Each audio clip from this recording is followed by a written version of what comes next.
Alrighty. Good morning, everyone. We are gonna get going here. We are working a little bit on some tech work in the background.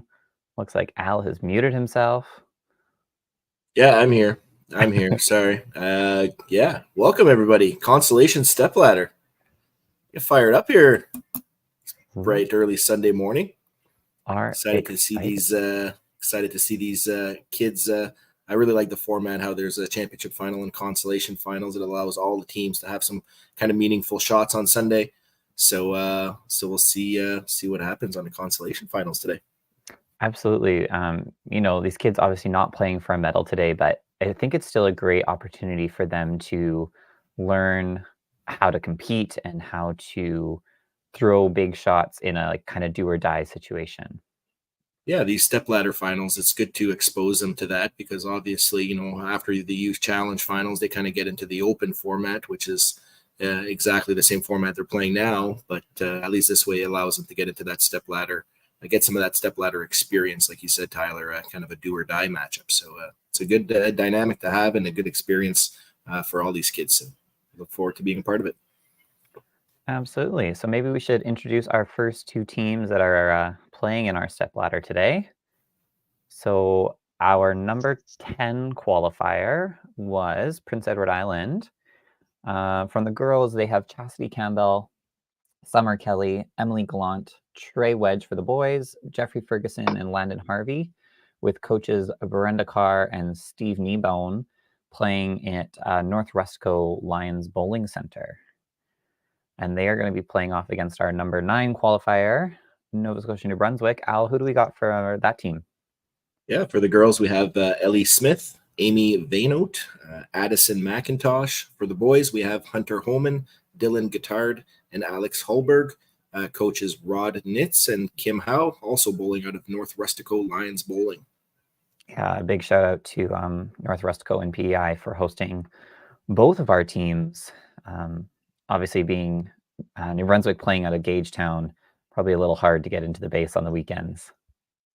Yeah, and it'll be interesting because these two, our first matchup here, they're both bowling out of the same center. However, they are bowling at opposite ends to try to keep that kind of virtual feel. But yeah, they are bowling in the same center, so they will be able to kind of see kind of what's going on. So it'll be a little bit different than from our kind of a round robin play. But yeah, no, look forward to seeing these two teams compete and have one of them move on to the next match. Absolutely. I don't think we've got a little intro video for these ones. Obviously, being stepladder, we don't know who's going to be playing who. So we're just going to jump right into it here. We'll get these cameras pulled up. And hopefully someone out in Prince Edward Island can give these teams the thumbs up that they are good to get rolling. Yeah, are we bringing in any commentators from Nova Scotia or PEI for these matches? I know in the other streams we've had kind of local representation, I guess, from each province, but just curious. I think Championship Day, we are just the host today. Just us, yeah. There we go. So here we go. Yeah, we do want to thank all of our local commentators throughout the weekend stepping up. Yeah, it obviously takes a lot of people to put this together. So props to, again, Five Pin Universe. I know the first 2 days, I know from me personally, I've gotten a lot of positive feedback from people enjoying the streams, the commentating, kind of going on in the background. So much work has gone into this, getting those, press release forms for the commentators to kind of have some personal insight on all of these athletes, because let's be honest, it'd be kind of impossible to know every single one of these athletes. So it's good to be able to speak on some of their on the personal level, some current averages, high scores, personal accomplishments in the bowling world or in the personal life. So it's a really good exposure for these kids to have this to look back on and say that they were part of this and kind of hopefully grow our game a little bit. So it's great. Yeah, absolutely. So we just got a message in here from Rodney. They are having some scoreboard issues with their spreadsheet. So as soon as they get that cleared up, we will get their stream going. Maybe let's take a look at some of their players here. So out of Prince Edward Island, their anchor bowler, Chastity Campbell, she is 16, originally from Summerside. Throws that right-handed backup, or called backspin, I guess, out in the island.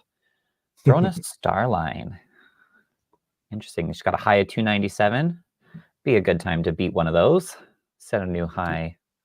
Yeah, we've seen a few bowlers beat their career high scores at this event, so it'll be nice for them to be able to go back and actually have that kind of videotaped or on YouTube for life, and then hopefully try to beat it at the next event or on their next league night or something like that. So it's cool that it'll all be recorded. Like every single shot, like Carrie's mentioned it a few times, will be recorded and kept forever. So we got Trey on the leadoff approach here for PEI, ready to go. It starts there with you a go. strike. Oh, look, he's fired up. What a great I was going to start. say, it's got some enthusiasm. Get the PEI off to a good start here. Yeah, it looks like Alex on the other side, starting off for Nova Scotia, New Brunswick. Just a little fast. Too excited to start the day. And that's the thing, right? This is Sunday's finals, and they might not be playing for a medal, but they still want to win matches, right? And they want to get that experience. So, could be a slow start, could be a fast start. It's really tough to tell, but it'll be interesting to see, how these kids manage those those emotions, especially earlier on, because they're starting at the first match, and if they want to make it to the finals, they'd be looking at playing another 4 matches. If they make it to the finals, so yeah, lots of bowling ahead today. Yeah, it could be a long day for some of these players for sure. Just to fill the people in on format, it is the same as the rest of the tournament. So we're playing 8 points are up for grabs. The team that takes the most points will move on to the next match. So if they do not, if the team takes the lower side of that, their day will be over. I believe in a 4-4 split, we have to bowl again, but maybe we can get some clarification there. Yeah, we'll cross that bridge once we get there. Knock on wood, we haven't seen any 4-4 splits throughout the week, and we don't usually tend to see them, but it is a possibility. So we might want to be ready for that if that happens. Yeah, so Sheila Carr updating us. They are playing for a medal, not a gold, but a consolation gold. So is there a consolation first, second, third in consolation as well? I think it's just the champions that get a recognition medal. I'm not sure what color you would call it. Well, it could be gold medal just in the consolation bracket. That's all, right? So absolutely. Still something to play for these kids. So again, so this is the consolation. So this is 9th and 10th seed, Nova Scotia, New Brunswick, and Prince Edward Island. So the winner of this match will advance to the next round in the consolation. Will face Team Manitoba, who finished in 8th position. Yeah.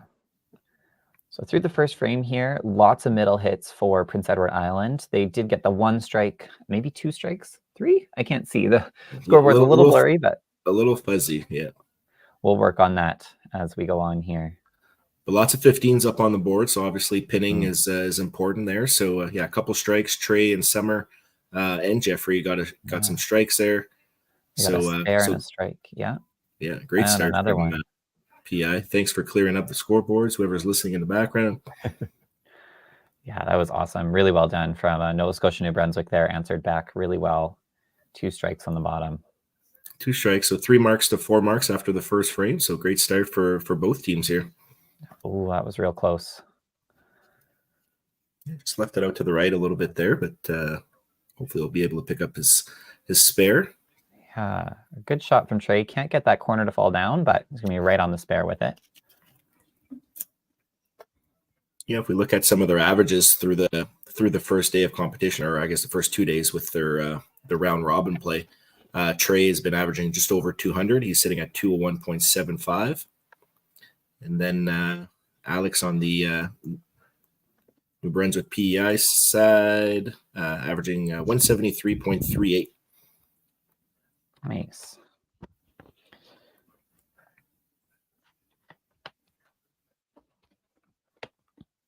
Missed corner certainly, from Trey, but go ahead, Doug. Oh, I was going to say, certainly a good learning opportunities. Not the averages that we see from some of the teams in the championship side, but a really good learning opportunity. We were discussing yesterday this Nova Scotia New Brunswick team. Their average age is 15, so quite a young team. Yeah, unreal for sure. And I just see that the scoreboard for Nova Scotia, I think they missed the bowler, so they're kind of just bumping everything up. We got Addison on the lane at the 2 spot here, so they're updating that now for anybody following. So Addison picks up her 12 count after that unfortunate hit pin in the second frame. And is not to say in trouble, but a little falling behind a little bit early with Summer's double to start for PEI there. So great start from Summer. Yeah. An antique bronze is what we're calling it for the winner here. Antique bronze. And then, so just the one medal on the consolation side. The one medal on the consolation side, yeah. And Sheila confirmed the second game for a 4-4 split. Thank you, Sheila. So in the regular round robin, Nova Scotia, New Brunswick beat Prince Edward Island 6-2 with a 9-39 to a 9-10. So it was a real close match. Yeah, that's anytime you can get it within 20 pins is basically one ball. So when you're dealing with 5 bowlers to be that close, that's the importance of pinning out those pins and stuff like that. So I'm sure these kids and all their YBC program or youth programs, I'm sure they've hopefully put that into their ear kind of thing, and they can use these tournaments to practice that and hopefully improve, because I think we all know as bowlers, sometimes we always want to throw strikes, but sometimes strikes just don't happen. So the importance of pinning is at the forefront. Absolutely. So there's Dylan there answers double there. So answers the double from Summer on the other side there. So great start from Dylan there. He's got a red box there. I don't know if that was a foul. It might have been. It looks like it took 15 off his score, so maybe just stepped over the line a tad. We appreciate the honesty from the Nova Scotia New Brunswick team. That's a tough thing to own up to, especially in a virtual environment like this. No, for sure. But I always said all bowlers seem to be pretty honest when it comes to this stuff. Obviously, we have representatives for each province at the local centers as well to kind of judges of play, making sure everything is legit, because at the end of the day, this is a national championship that we're playing for here. So so everything is according to the C5 rule book. So so unfortunate for Dylan, but still a double to start. Still hopefully it'll limit that kind of little blunder there. Maybe a little fast, a little excited. Got just slipped over the foul line a little bit. I didn't even notice it on the stream here, but still a good start. Good start for Dylan, and that 30 count for Hunter there with the corner spare. So 164 kind of running total to 181. So very close game after 2 frames. Yeah, absolutely. Whoop, whoop. Carrie's playing with stuff here. See, that's why I take myself off camera, just in case that thing pops up. I'm back. So at the top there, Trey and Alex into a little bit of a barn burner early, only a 6-pin difference after 2 frames. Trey, another corner pin. Let's see if he can convert the spare here on his left corner. He missed it on the first frame. And then Alex, a little bit of a hiccup here, a little miss left, miss right. Hopefully he can pick up his 15 for the team. Keep that match close. All right, got the big 5 sticks. So 48 after 3. Trey did spare that in the darkness over there in the PEI. We got a power outage only on one half. I have a fuzzy camera. It's focusing not quite proper. So, all right, at least we see some movement here. So Summer did not get her turkey. So hopefully, Tyler, you are ready with all those great emojis. I'm ready. I crushed those emojis yesterday once I found out where they were. There you go. Yeah, we had a lot of big games in the stream 4 yesterday, a bunch of like 1300s and stuff like that. So we were able to play around with those graphics quite often. So pretty neat, good work from whoever came up with that idea. Really neat to see. Yeah. Addison not taking her 15 there. Probably looking a little discouraged, seeing a double on the other side, but she's going to fight back and hopefully put some marks up there for the next few frames. Yeah, unfortunately, Summer opened and kind of left it a little bit open for Addison there. Summer could have really have taken a pretty commanding lead in that match, but only down 33 with 7 frames left, so still lots of room for Addison to crawl back into this match. Absolutely. Amy is one of the more experienced players out of Nova Scotia, New Brunswick. She's got lots of nationals experience. She throws a really nice aggressive ball. She's just not able to find her mark right now. So I think once she can find the middle, she's going to be a big asset for that Nova Scotia, New Brunswick team this match. And we're going for a ride in PEI. We are. Thanks for bearing with us, little bit. everyone. First match of the day, Yeah. taking some time to set up. So Amy, a little bit of a miscue there in the third frame, going 5 through the hole twice. So she's sitting at 32, but again, still, Emily at 45. She is counting a mark, but still within that 20, 30 pin range. So, a couple of marks in a row will bridge that gap pretty darn quick. So, absolutely. And then the team totals looks like PEI is taking a little bit of a lead here. They do have a couple marks this frame, and Nova Scotia and New Brunswick don't have anything working here, so they'll be looking for Dylan and Hunter to capitalize on their marks here. Got Dylan. Yeah. There we go. Oh, and where is it? Up. There it is. Can't get any earlier than that. Third frame. We already got a turkey graphic up, so great job from Dylan there. Even after that, miscue with the foul in the second frame, still gets up in the third frame, throws the bomb, and look at the totals now: 237 to 236. So big shot for Dylan for the team there. And that's all you can ask from your fourth place bowler is, take the pressure off the anchor bowler. Make sure they don't have to, throw the ball to win the match. And starting off with the turkey is a great way to do that. Yeah, and it obviously kind of hopefully, picks up the first three bowlers on a team that have kind of had a slow start there to show that, we're still in this game. We can, ride Dylan a little bit here, with a big start here and try to kind of utilize that towards that second half of the game, right? Even though they're in a slow start, there's still a lot of individual points that are up there. They're not, down 100 or anything like that, right? It's nice and close. Still, hopefully that team kind of chemistry can kind of work together to finish off this game. Absolutely. Really good spare from Jeffrey there. Puts another mark on the board for PEI. Yeah, PEI had 4 marks in the first frame, took a step back with only 1 in the second, but here they got 3, and now they've got their anchor bowler up here. Hunter, another big 30 count there for Nova Scotia and New Brunswick. So the bottom 2 bowlers there really leading the way for Nova Scotia and New Brunswick. So hopefully, the lead off bowlers. Look at that, Alex, Addison, and Amy, the triple A's at the top there could kind of pick up on some of that confidence from the bottom 2. Absolutely. Chastity's all over the middle, just needs to find the side of it here. Throwing a great ball. Just not the result she's looking for. So there you go, 267 to 264 after 3 frames. You got Nova Scotia and New Brunswick with Dylan's double working and Hunter's strike versus 3 spares from the PEI. So a very close match after 3. Yes, so close. So we'll see if Trey can keep hitting the side of the middle here with a strike and 2 corner pins, counting on a spare here. Oh, that was a great shot in the left pocket. Absolutely. Just fired up. Love to see the excitement on the lanes. Alex gets the spare. Great answer. There you go. Keeping it close. And that's all you want in this, in pretty much bowling. Try to keep it. We always say try to keep it black, keep the marks going. It keeps the momentum on the team going. Even if you were to miss, just kind of grind it, step back up, make that spare. Look at Addison. There we go. Throws a bomb. Answers back. She has the same demeanor every time, Addison. If she throws a strike or if she happens to have an open frame, she comes back exactly the same. 13-year-old with the maturity of a 33-year-old.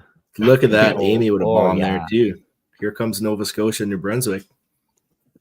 Dylan right back up on the lanes right after Amy, just trying to feed off that energy. Yeah, it's probably the most energy they've had all tournament, being in the same house, playing against each other. Intensity's got to be high for sure.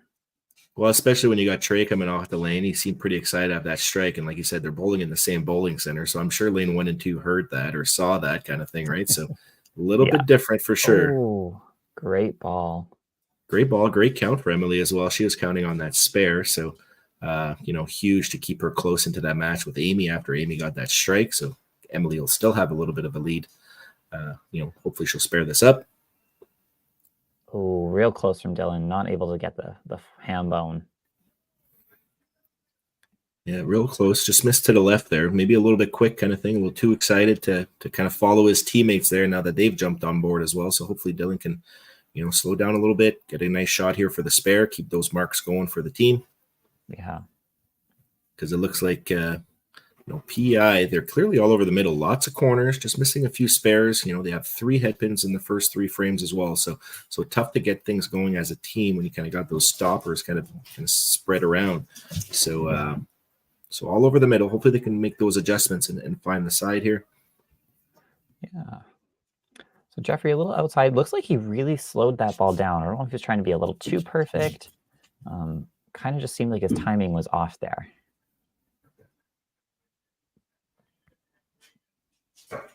Oh, nice ball from Hunter. Yeah, great shot. That looked like a great shot. Great shot, Hunter. Great frame from PEI again. 4 marks. Or sorry, Nova Scotia and Brunswick. 5 marks all the way down here. So great frame. And that might have started with Dylan and Hunter. So they're on a team 7 mark streak here. So great job from Nova Scotia and New Brunswick.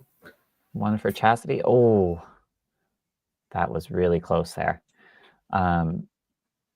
Hunter almost looks like he kind of opens his shoulders like a candle pinner. I wonder, being out there on the East Coast, if he's watched some candle pinners, kind of picked up some tips and tricks from them. Oh, nice Good shot from Chastity there. So 3 marks for PEI. So, not a bad frame, trying to keep up with Nova Scotia here. So as we kind of wrap up the first half here. Love how Alex is right on the lanes, ready to go as soon as he sees that anchor bowl to finish. So great count from Alex there with the chop off on that spare. Mm-hmm. His first middle hit of the match, so hopefully he found something here. Yeah, it looked like we were about 9 pins apart through the first 4 frames, but remember, Nova Scotia New Brunswick has 5 marks to count on this frame, so they're going to be building lots here. Oh, gets away with another spare. Great shot. Chop spares. Toughest spare in bowling. Great job from Alex there. A dreaded chop cherry. It's just terrifying. And if anybody's watching, feel free to interact with us. We got the YouTube streams and stuff like that. So if anybody wants to chat or has any questions or anything like that, feel free to put it in the chat there. We'd love to have some interaction with the crowd. There we go, Jordan. Yeah, that was a monster frame from Nova Scotia, New Brunswick for sure.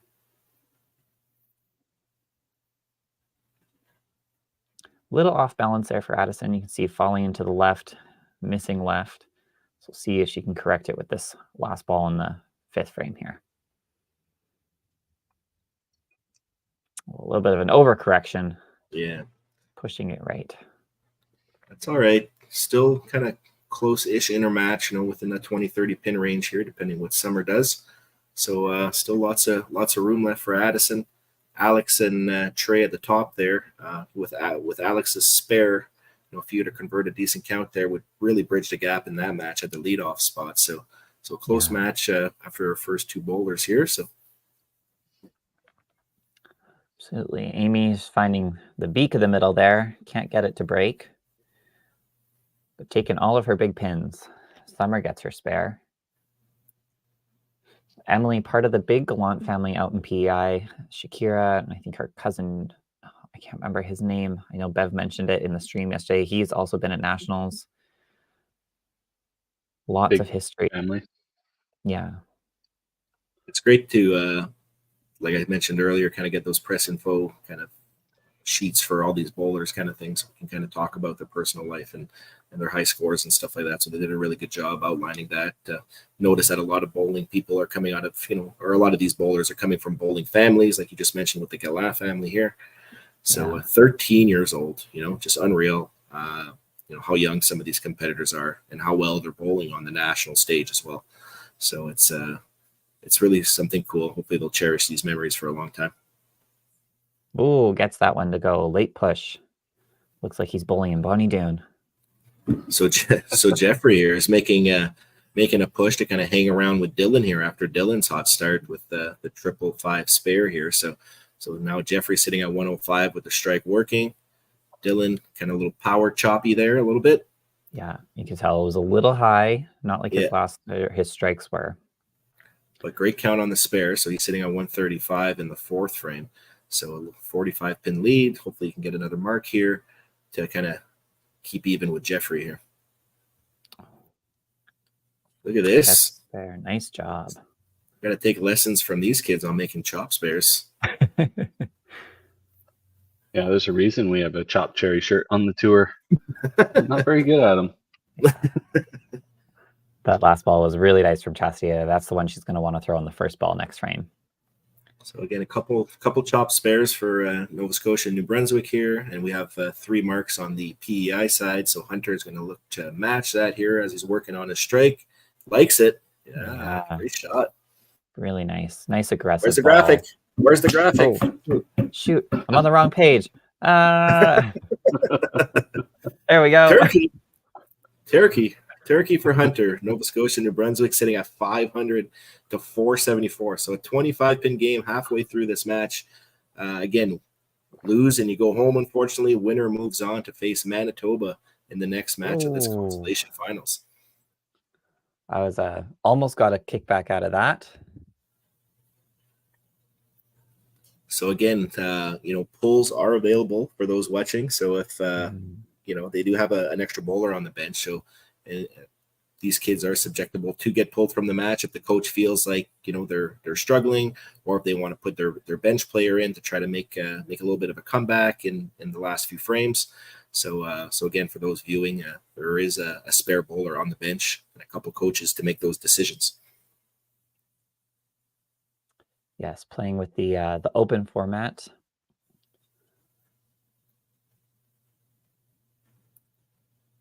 Good cleanup there for trade. Kind of keep that, he's at 127. See, sub 2 here. So we're subbing Addison. Addison is now out. Thank you for that. So Addison is out. Yeah, and Ellie's coming in. There we go. Perfect. It's like I knew that was coming kind of thing, where they're talking about the pull, and then literally the next frame, Addison gets pulled. She had a bit of a blunder there in that 5th frame, so coach made a decision to let Ellie in. Yeah, so we're going to see Ellie Smith out of the lane, 15 years old, from Gagetown. Has a 309 high single. Yeah, hell of a game for a 15-year-old. Put in a 300, big 600 triple there as well. So nothing wrong with those scores. No, not at all. So Summer takes her big pin.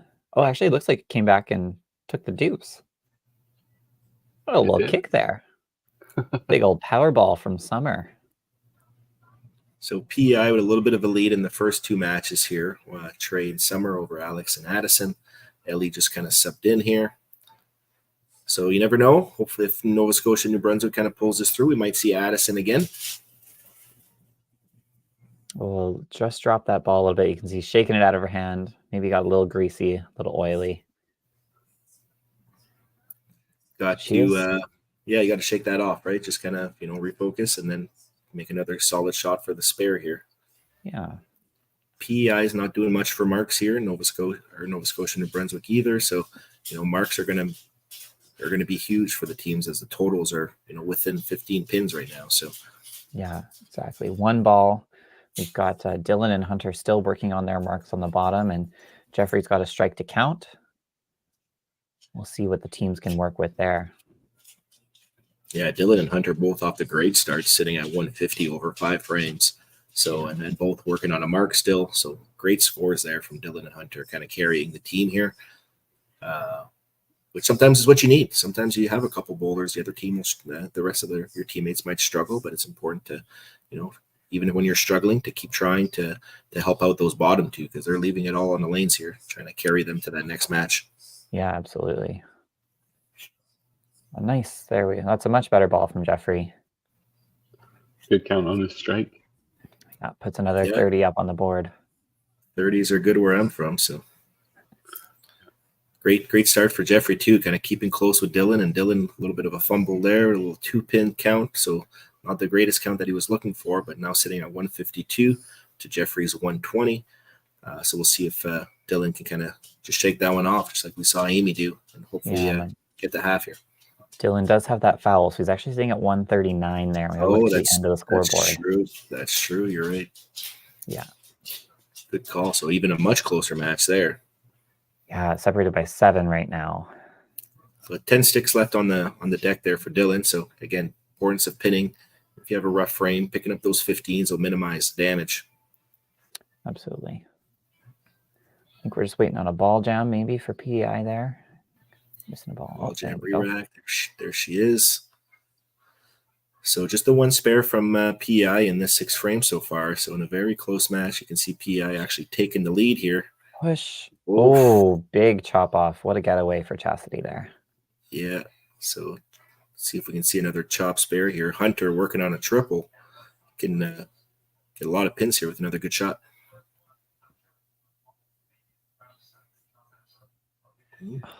I was ready. I was ready on the right page. I had the emoji loaded. Chastity with a great chop spare here seems to be a theme here. Yeah. It's chop spare, so 2 marks, like you said. Yeah. We are going to have to take a clinic from these kids. Chop spares. For sure. Oh, real close. So you got to get out a little bit out of the shot there. Didn't quite finish it, so kind of stayed to the left there. So he'll still be sitting. Hopefully he can pick up his 15. He'll be sitting at a 180 through 6. So still kind of a 300 pace. So great start from Hunter there. Yeah, and this is going to be a big frame for PI coming up in the 7 here to see if they can get the jump back on team total. Sitting only 5 points down, but they have the 2 marks. So considering, let's have a little bit of a coach's perspective here. So, PEI came out pretty strong, but then kind of had this 6th frame where they didn't do much. And, PEI actually took the lead here. Well, that's after Trey's shot, I guess. But coach is talking to the kids. Do they take a little minute, kind of a regroup? There you go. Great shot from Alex. I think so, yeah, especially with Nova Scotia, New Brunswick, right? They had that really, really good frame in the 4th frame, kind of kept it going in the 5th frame, and then the 6th one, they got a little tight, a little fast. So you just want to take them back, give them a minute to kind of calm down and think about executing good shots again, right? Kind of ignoring the scores. Don't think about that. That's the coach's job. Their job is just go out there and throw a good ball. We'd always put that fake fence kind of thing, right? When you have a kind of a struggle or frame, put that big fence, kind of just try to jump over it. So a couple of good shots back on the middle, at least. Alex with the strike. Ellie, fortunate headpin there. Yeah, it looked a lot better. Just right at the last second, just got the little backup, and it kind of popped right into the headpin.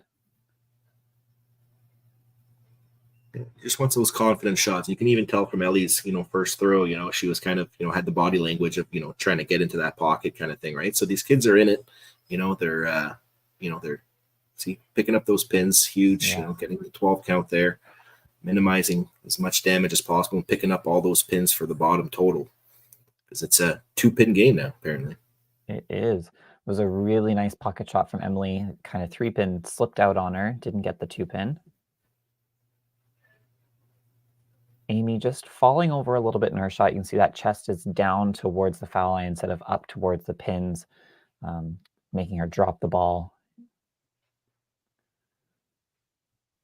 So we're tied for marks here. We'll see if Amy can put a spare on the board. That was a lot Nicely better. done. She could hear me through the camera. Mark James Kelly in the chat there saying the energy and the cheering coming from Rustico this morning is electric.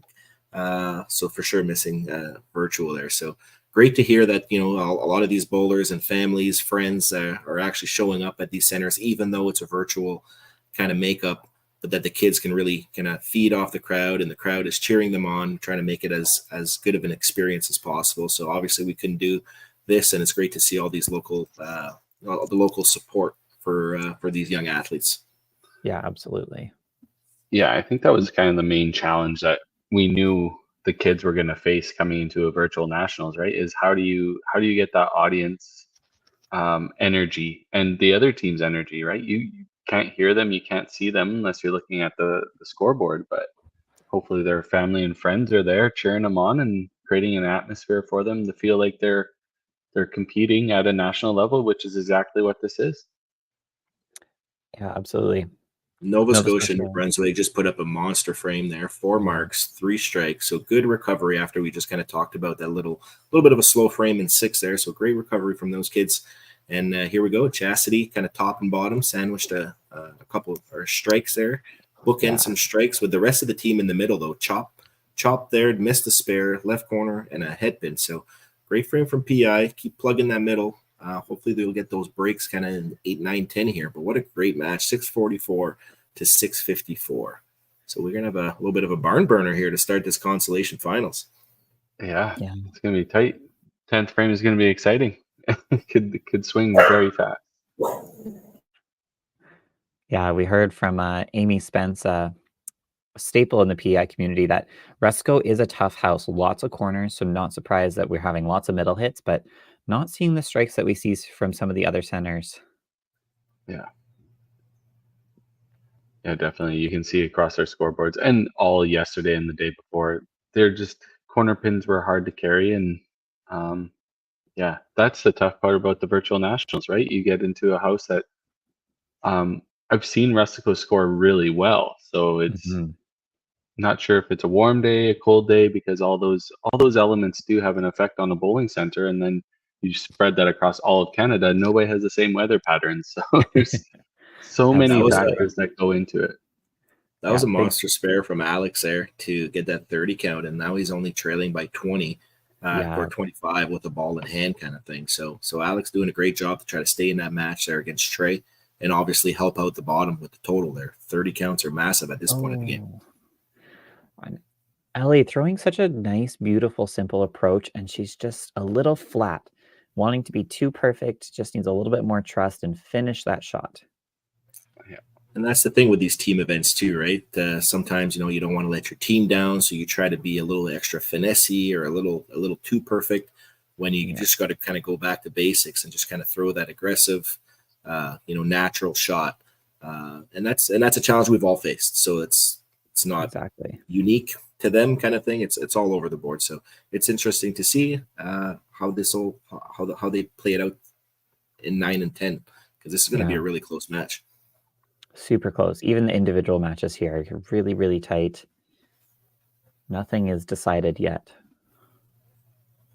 Lots of individual matches, and I don't even know if I should look at this. Do we have a 4-4 split possible here? Not overly.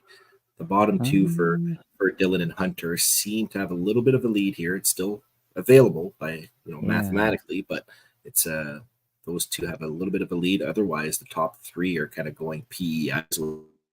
So if PEI would be able to swing a Jeffrey or a Chastity match, in total were to go Nova Scotia's way, because right now it's a deadlock tie, we could be looking at a 4-4 split. which means we So gotta bowl another one. Uh-oh. So that'll make Carrie really happy on the scheduling perspective. Oh, it doesn't matter to me. I'm here the whole day anyways. It'll matter I'm to here. the I'm here team all day. Manitoba sitting in the wings. Yeah, sitting there having to wait another hour or something like that. But anyways, we'll cross that bridge if we get there. So Emily Yeah. there getting 10 in that frame, keeping a little bit of the lead against Amy there. Dylan fired Ooh, up. big double. That's a big double, like a big double for team total. Because at the end of the day, it's obviously going to come down to team total. Those 3 Yeah, points are huge, right? So absolutely. That 3-pin wobbles, but doesn't go down. Jeffrey looking at a chop spare. yeah, another Hunter, chop spare opportunity. Make us all jealous. Hunter. Yeah, Hunter great kind of job from both bowlers. Hunter putting 2 doubles on the board for Nova Scotia, New Brunswick. That's big coming into 9 and 10, especially for their team total. Hunter is averaging 193.66 over the week so far, and Dylan's averaging 186. So both these kids really putting up, well above their weekend average in a clutch moment in the consolation final. So these guys are really kind of clutching up. So props to them for bowling a really great game so far. Absolutely. So again, another headpin from Chastity there. So that's 3 headpins for her this match. 4, 5, 6, at least 6 or 7 headpins on the PEI side as a team so far. So tough to get any momentum going when you kind of got sporadic kind of headpins all over the place. But hopefully they can kind of find the side in 9 and 10 here to keep this match pretty close. Absolutely. Challenging to build momentum when you get those kind of scattered opens. Yep. Alex throwing a nice ball. Ooh, breaks a thick shot. So that's a great count. Brings him to within 15 of Trey now. He'll be sitting on 152 after 8 to Trey's 167. So important spare here for Alex to try to force Trey to match him at the least, kind of thing. And a chop spare professional. Nicely 2 done. for 2 on his chop spares today, Alex. Trey a little fast, dropping the ball at his feet, not hitting his mark. See if he can correct it on the second ball here. Set himself up for a mark in 9. Yeah, and look at total. You see Nova Scotia and New Brunswick, got a 40-pin lead all of a sudden. So got to keep that in mind, especially with those 2 doubles at the bottom here. So PI is going to need to get some marks. Oh, no. Roasted. Wow. Unreal. Right. What a great shot. Pin side. Great shot from Trey. Bad break. Yeah. Again, that, this 2-pin is also huge now too, right? Because if he doesn't pick this up and Alex bags out, Alex wins by 2. Oh. So now that'll kind of open the door a little bit for Alex. Technically, if they both bag out, Alex wins by 2. Yeah. And Ellie, really nice ball on her last one there. That's what she's got to find for the 10th frame.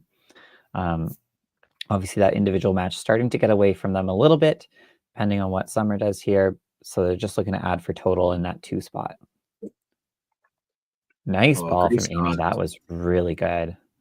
And that's, again, a big shot there because she's only 11 pins behind Emily in her match there.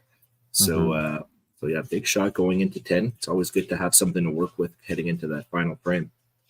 Yeah, looking to steal lots of points. Now it's the bottom 2 here. The 2 doubles coming up, Dylan and Hunter. They got a 59-pin lead in total here, and they can add on 45 each if they were to capitalize. Yeah.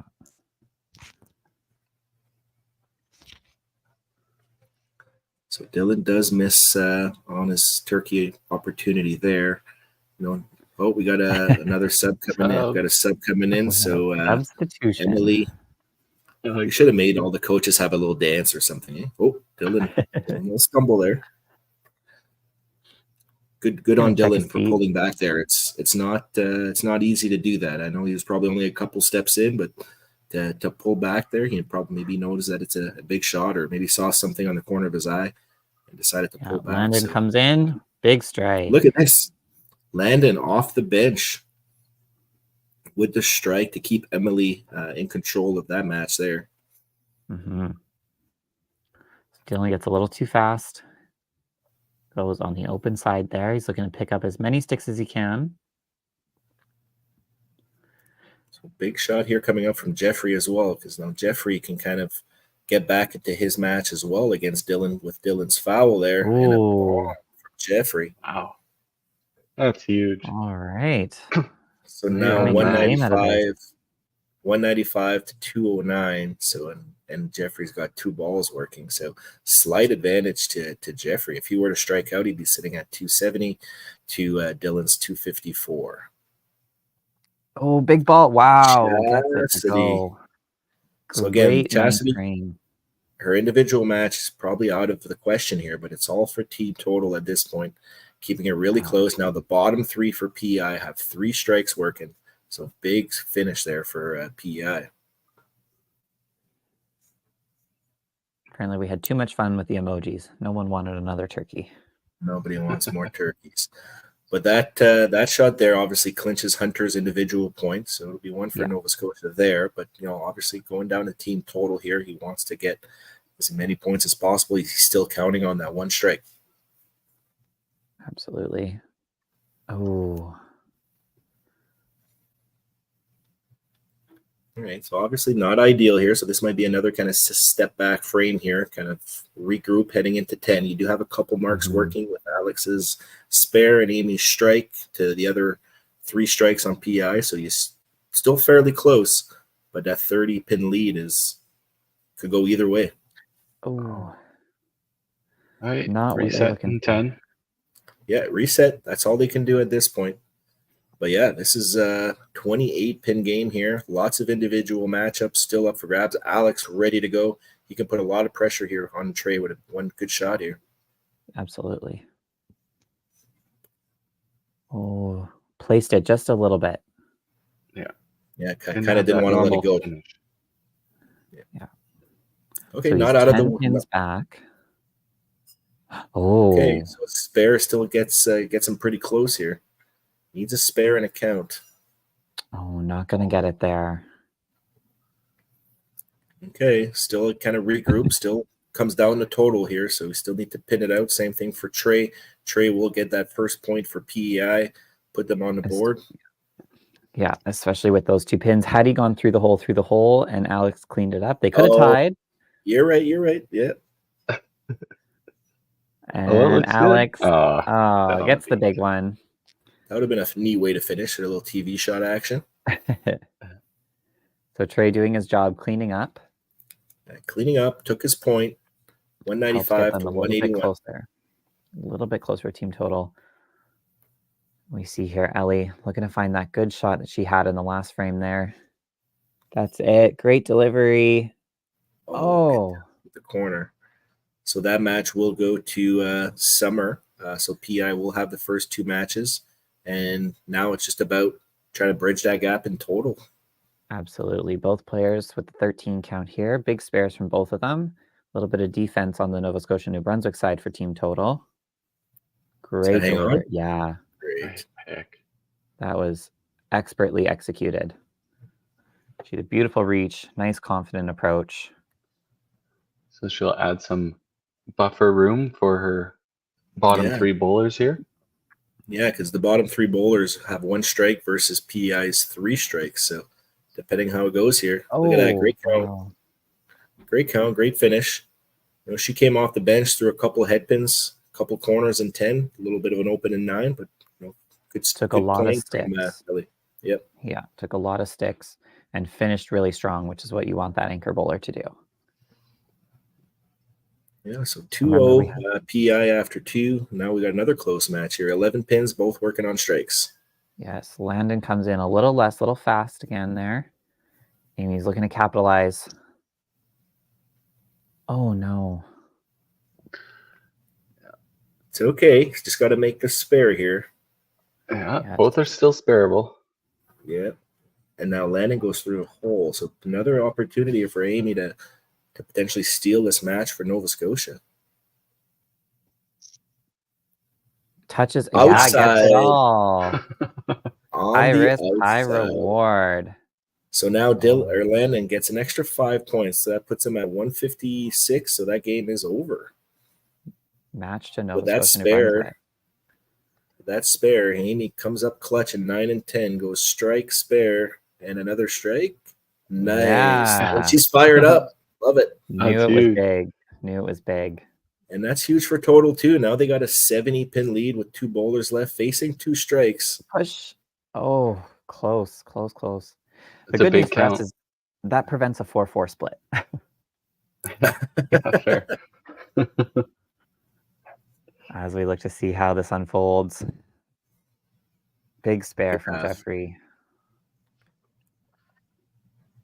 Good half. So Chastity still counting, 75 with the extra 15 from Jeffrey. So 992 max for PEI. So still there. Dylan and Hunter, would have to get a couple marks, but we obviously need to max out some points here. So yeah, so 905. So another point for PEI there. Or no, not done. Sorry. Getting a little ahead of myself. I always forget about this. Looking at the 980 now. Great shot from Dylan. Fired up. Yes, because their system does count in that 50. No, it does. Does it? No, it doesn't. Yeah, it counts the 15. Oh, yes, it does. Yeah. So 75 more pins. So 75, so they can get to 980. So Dylan can add an extra 15 here to get him to 972. Let's see what Chastity does here. Looks good. Nice job. Staying alive. Dylan needs to hit 5 or more to steal his individual match back as well here. Chastity's just going to put the pressure on them. It's not going on if they're wearing. Another one. Has Chastity got it? Oh. No. Wow. Darn. Great try. Finish. Chastity goes chop, strike, headpin, strike, headpin. And this match is going to come down to, 20 sticks. Wow. Good. Really strong effort. Yeah. Gets that game back to 200. So a 950 total for PEI. So a couple 200 games there. So great shooting there. Get a couple points at least out of it. Yeah. Not sure what's going on the Nova Scotia side here. Not sure. I think we're maybe setting Oh, for a there he is. re-rack or waiting for. There we go. Oh Oh, no. Oops. It's So, okay. No harm, no foul at this point. You lost the individual point. Unfortunate, but at the end of the game, this is a team effort here. So it looks Yeah. like Nova Scotia and New Brunswick will still move on. And unfortunately, that foul did cost Dylan the individual point. But again, yeah, you gotta shrug that off. You gotta just be happy the team was moving on. You got another game to play. Yeah. absolutely. Yeah. Let's wait for Let's see what Hunter to throw his first ball here. Yeah, see what Hunter's up. So obviously he'll win that individual point. So it'll be a 5-3 split. Nova Scotia, New Brunswick over PEI.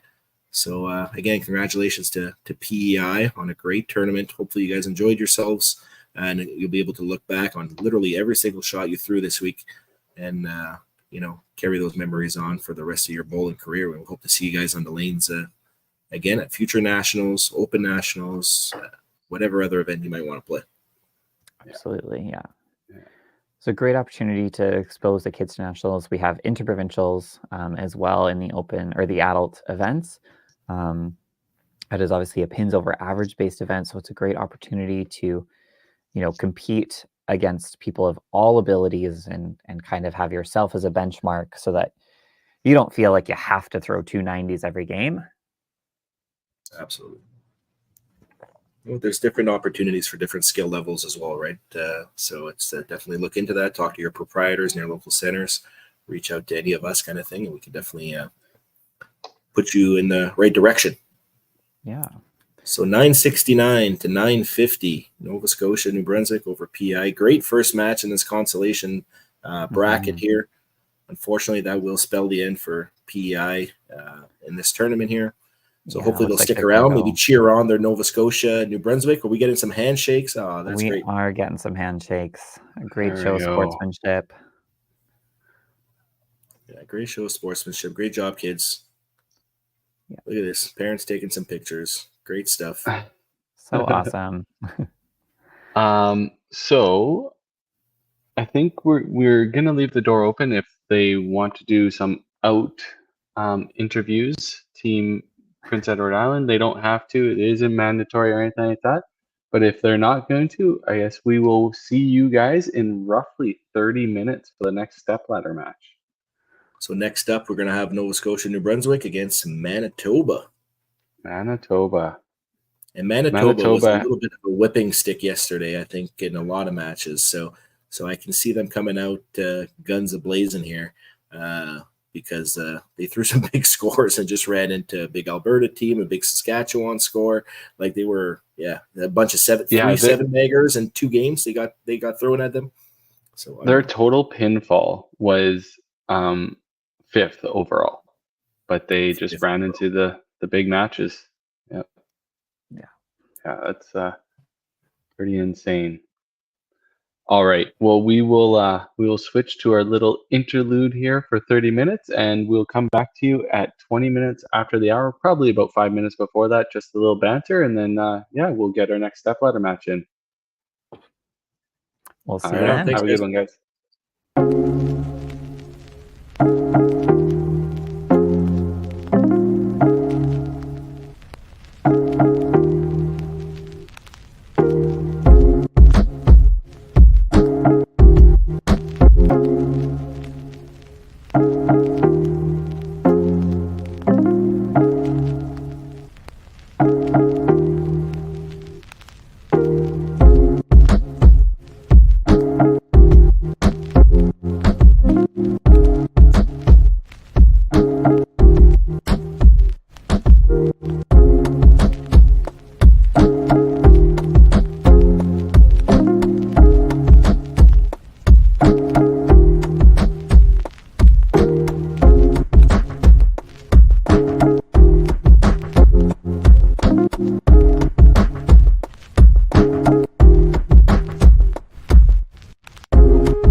We're back. Hi. How's it going? It's going good. So, unfortunately, like obviously we know you guys are knocked out of the step ladder at the moment, but how was virtual nationals? Very interesting. Very, very Yeah? interesting. It was very enjoyable. You guys did a great job. Well, we held it together with duct tape and glue, but we got it done. We know with you guys playing with Nova Scotia and New Brunswick in the same house, there was at least some sort of experience with opponents in the same building. You may not have been playing them at all the times, but did that add to the experience in the very least? Yeah, it's such a totally different experience when you've got someone else here playing against you. Well, not necessarily playing against you, you know what I mean? But we can feed off of their energy. They can feed off of ours a little bit. So it was nice. Yeah, good. And obviously, we can't thank Alan Clark enough from the tech side for you guys. He did an amazing job. Your guys' feeds were amazing. The score sheets were awesome. We're looking forward to watching Nova Scotia and New Brunswick playing in the same house at Rustico to face Manitoba. Are you guys going to be standing behind them, cheering them on? How's that going to look for you guys? Oh, we're definitely here to cheer them on, right, Trey? They're all good buddies, so I think it's going to be good for them to hear us behind them cheering. Perfect. Trey, from a bowler side, how was this different from some of your other national experiences? Well, it was definitely different. I did struggle. I will say that. Yeah. I don't know if it was because of like online or whatever. A different atmosphere, yeah. right? Yeah, it's a different atmosphere when you don't have all those teams next to you screaming and roaring and feeding off of them. So And the only time we seen the other opponent bowling was yeah. That did put a little more pressure. Yeah, Bev Campbell was commentating yesterday for your team, and she said that normally you feed off of that energy. So was that a challenge that you had to face, not having the energy? Yeah, for sure. It was. Yeah. Go ahead. Sorry, I didn't mean to cut you off. We had more energy here today, luckily. We had some pumped up moves during practice, so that was a bit fun. Speaking for the actually up there, she was here cheering us on in her little tutu. Perfect. As for the actual match, like it came right down to pretty much the last bowler there. It could have been a 4-4 tie, it could have been 5-3, 6-2. That experience alone in the same house, that must have added to the whole fun of it for you guys. Oh, it did. We were both very loud at the end, and it was a nail biter, but they all did awesome. Mm-hmm. Yeah. One last question. This is for the coaches. It being a virtual national, making subs, polls, managing the kids not physically being beside their opponent. How was it for the coaching experience? You want to answer that one? You don't find it. I didn't find it any different, really. It was, I don't know. We had fun with the turkey hat. That's all I'm going to tell you. Yeah. We might as well PEI. We're going to be goofy a little bit, right? So, no, I didn't find it any. It was a little. Well, I shouldn't say that. It was a little hard with the subbing to make sure you caught it if the other team subbed. That was the big thing, because we really didn't want to get our sheet wrong. Yeah, fair. Just before we let you go, is there anyone that you want to like shout out or thank for the 2024-25 nationals? Just want to shout out to all the parents out there that are taking these kids back and forth all the time. Oh, here comes the turkey. Anyways, and yeah, the parents, the bowlers, they did awesome. The coaches, Alan Clark did a great job. We had Mark Kelly was actually Summer's dad was helping Alan with the technical, and you might have seen him running back and forth to do pin resets and stuff. The house was pretty good. We had a little bit of mechanical issues, but that's okay. We dealt with it, and it's all done. Amazing. Great job, guys. It was fun to watch you guys play, and we hope the virtual nationals was at least an experience for you. And we wish you all the best and have a great summer. Thank you very much, and we'll see you guys probably next week. Just Tyler this year. Oh, I'm so sad. Yeah, All no right. worries. Thank you very All much, right. guys.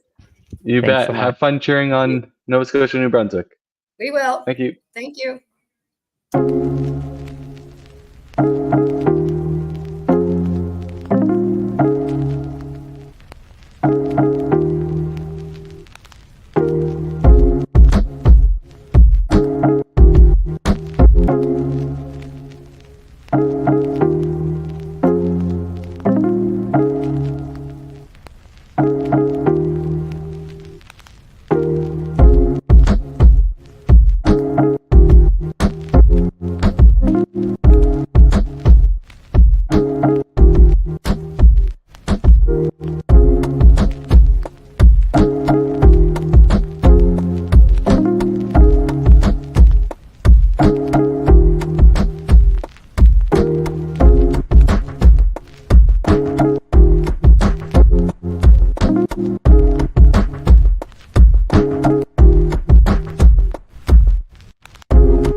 All right, sorry to interrupt there. We got a little highlights package that we added here. We'll quickly throw that on stage before we get into our next stepladder match.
That was Just awesome. a little highlight video.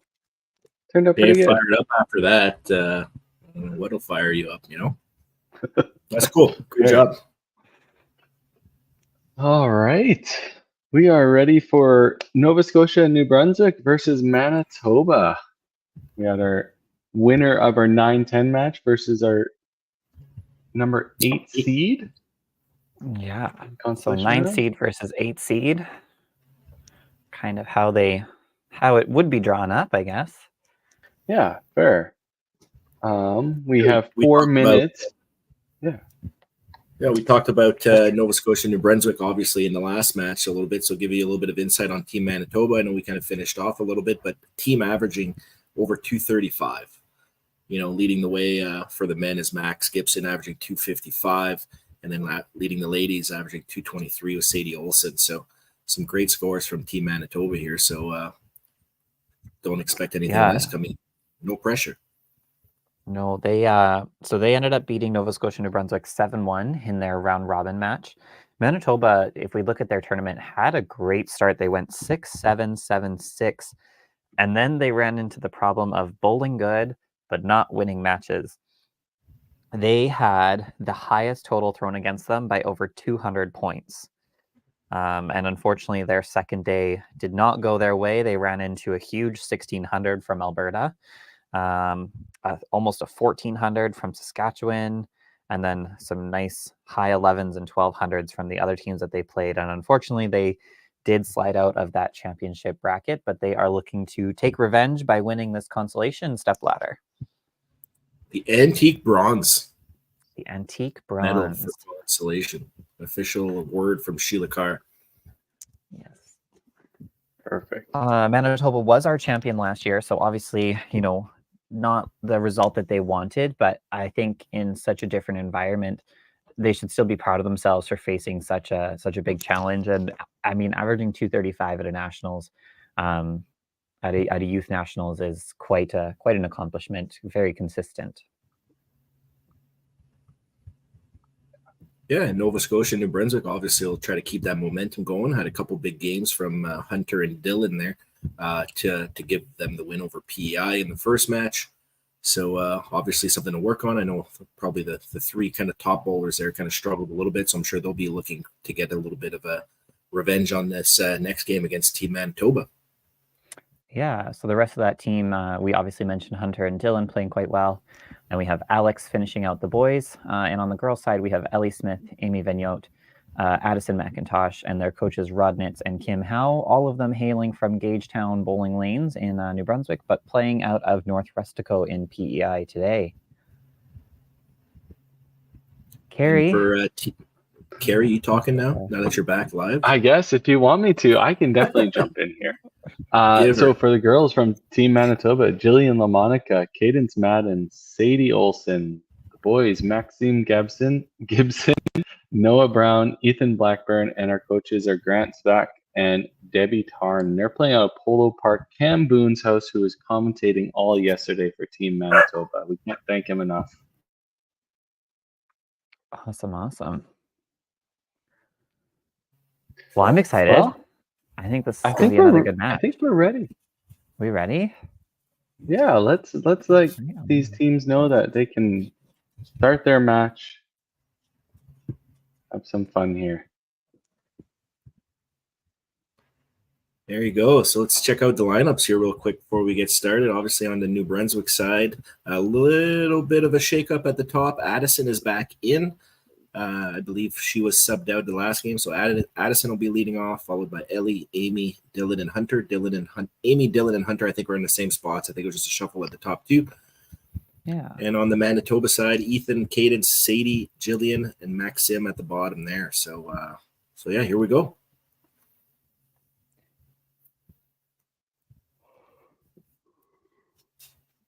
Yeah, this is probably the situation where you're going to see these teams putting their kind of ideal lineup in first, just so that they can kind of get out to a hot start, wanting to throw as many points on the board as fast as they can. But those coaches have been with these kids all weekends. They're going to trust their bench bowler to come in and throw good shots when they need them to. And Addison starts us off with a spare. Great start from the young 13-year-old. Yeah, this is incredible too. Like if you're not aware of, how do you qualify for these events? There's obviously a qualification process that usually starts with the zone round, a provincial round, and now making it to this national round. But a wide variety of age groups. We see here Addison McIntosh, 13 years old, and playing against some bowlers that are 18 years old. So, big age gap there, but it just shows that the caliber of bowlers at such a young age that they can compete on this national stage. Absolutely, yeah. If we look at her opponent in this match, Ethan from Manitoba is 16, playing in his home center. Looks like he switches between a hook and a backup. That's great. He's got a high of 418. So we'll see how Unreal. that match shakes out. 400 high game, 900 high triple at such a young age is just unreal, really. Yeah. And I had the pleasure to commentate on a few Manitoba games yesterday, and Ethan was strong both games. So look forward to seeing what he comes up with and the rest of Team Manitoba in this do or die situation. Yeah, there's got to be some level of comfort for him, playing at his home center in Polo. Probably feels pretty confident in that center. So good cleanup there from Ellie, starting with 15. So again, sometimes we see that kind of first frame jitter. Some of these bowlers, well, specifically the Nova Scotia and Brunswick League did play the first game. So they've been kind of on the sidelines for the last 20, 30 minutes getting ready for game 2. So hopefully they've been staying fresh and maybe grab a quick bite to eat or something like that, because there's still a potential for another 3 games for these teams. Mm-hmm. That looks like quite the Excel spreadsheet that Manitoba has got there. Oh, that one window popped up with Tyson Nelson was pretty proud of it. He built it out himself. That is impressive. Oh, just slides by, takes her 10 count. So Amy's going to look to build a better second frame for herself there. Split for cadence, kind of a thick, heavy shot, and just doesn't get it to go. But 13 will put her just 2 behind Ellie. I love how fast this Nova Scotia New Brunswick team is. They're right up on the lane, no waiting. Dylan started with a turkey in this last game, so off to another hot start here. Gets the first one in the first frame. Yeah, he's got to put the pressure on Jillian early. Again, kind of format, for those that kind of just tuning in, it's basically 1 versus 1 matchup. So basically your leadoffs are playing the leadoff, second spot, so on and so forth. Each individual match is worth 1 point, and then the team total. So you can see the running totals there, bottom right for Nova Scotia, New Brunswick, and then at the bottom here for Manitoba. That total score is worth 3 points for the total of potential 8 points up for grabs. Yes. Yeah. I would just like to point out Manitoba's camera is crystal clear today for the Stepladder. They improved. Yeah, we've been really lucky with the so far so good. Knock on wood. I know Carrie, you got only a few games left, so I'm sure it's been a lot of logistics in the background there. So we're almost to the end of it, and these camera feeds right now, even on the Nova Scotia New Brunswick side, are pretty clear. So makes our job a little bit easier. Yeah, exactly. You can see the pins, you can see the bowlers, everything. It looks great. Yeah, Jillian throwing a nice ball, slides behind that right corner. It's better quality than some pro league teams out there. Not naming names next gen, but it's okay. Maybe with all the money you guys made, you guys can buy some new equipment now. Oh, probably not. We still don't have any sponsors. Jillian, got friendly banter on the side here. Don't mind us.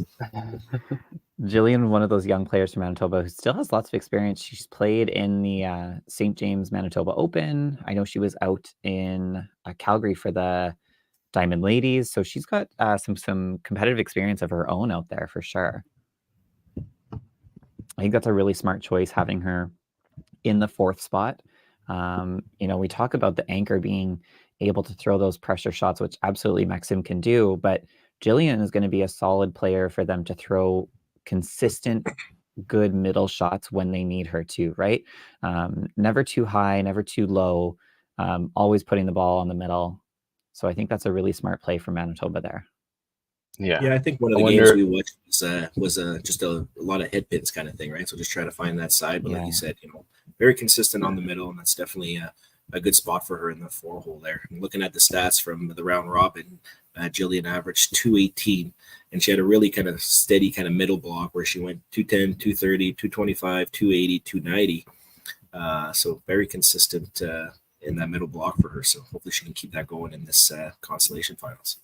Yeah, absolutely. Yeah, I think she was anchor at the beginning of the tournament, but she had a very rough start. So I think that's probably just a little put her in the 4-hole, let her find her feet underneath her, and let her run away with what she does in her bowling. So Yeah, Yeah, great, and then great high game there for Jillian. A 400 game, just awesome. And then obviously looking at Max here, 1049 high triple, 418 high game, unreal. So obviously a lot of experience coming off of a second place finish with the Dakota Dynamite out of the Pro League there.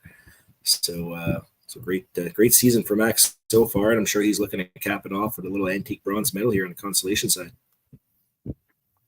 I'm just going to keep saying antique bronze the rest of the commentary. It's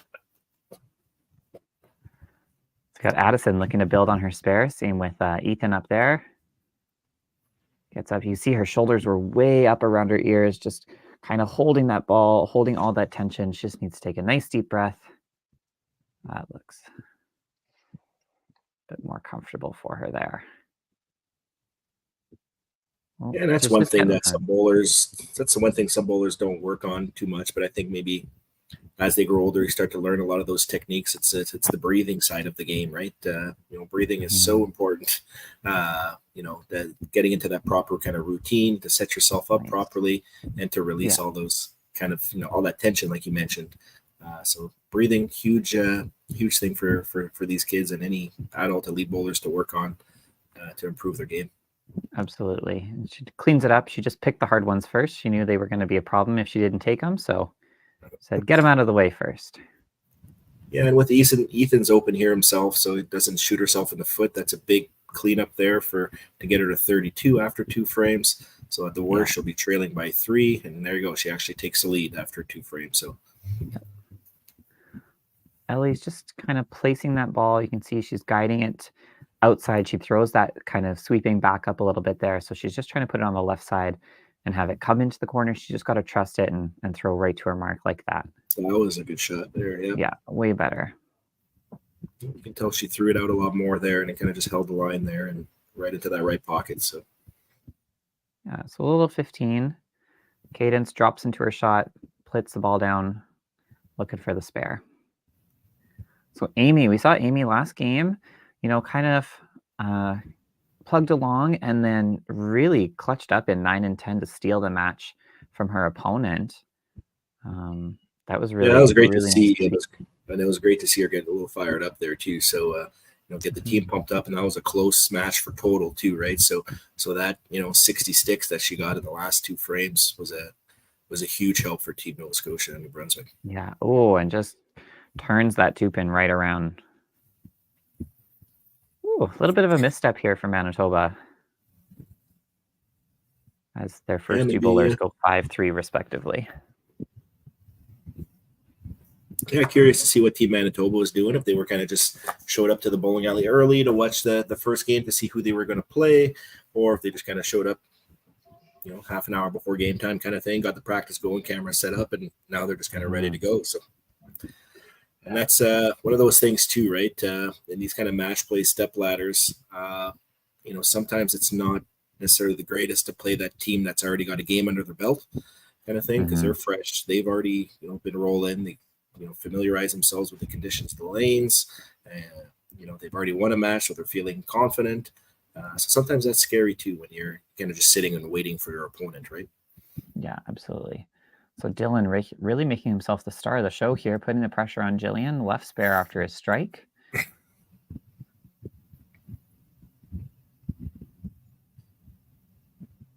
Dylan and Hunter, really carried the team in the first game there, and got that kind of total victory. But Hunter shot 240 something, Dylan shot 220, 230. 2 games well over their round robin averages. So clearly, maybe either found something, figured it out at Rustico Lanes there, and have been playing really strong for Team Nova Scotia, Team New Brunswick. Yeah. So Jillian's going to look to right the ship for Manitoba here. Yeah, Nova Scotia and New Brunswick have 3 marks working in the 3rd frame, so a solid frame there after having a couple marks. So you're improving there. Now they have 3 marks working.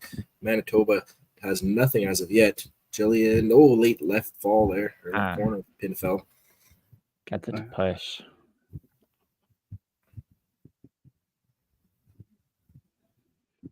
And Max is going to look to keep that momentum going here.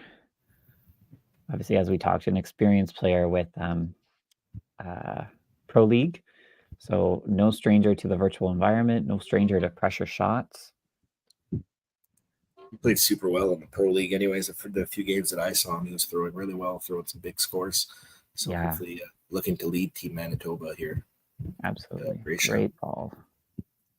I did watch Max play, and I think it was the second game of our live stream, just power chopping everything. I think he must have had 6 or 7 kind of chops there. So he was really struggling to find the right side of it kind of thing to get that chop off shot to carry. But seems to have found it early on here. He kind of had that little finger point after the release of that one. So nice confident shot. Yeah.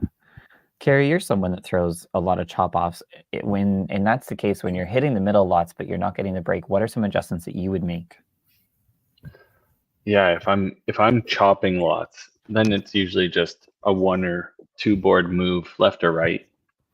Don't try and change anything else because I feel like everything is good. You have lots of roll. You're obviously putting fingers on the ball because the head pin's just picking up and leaving. Right. So I don't feel like that's the issue. I think it's just usually an angle issue. Yeah, just change that angle a little bit.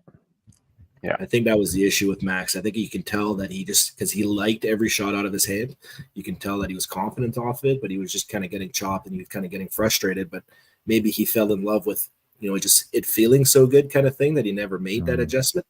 But it's easy to stick to a line and hit the side of the middle, right? Because you're like, I'm hitting the side. It's got to be good. It's like, well, it is good, but it's just not coming in quite at the right angle. You just need a little adjustment. After you get 5 or 6 of them in a game kind of thing, you got to make those adjustments for sure. Well, Manitoba has certainly lit it up here. They got a team 5-bagger going. Yeah, we had Ellie throw a big strike.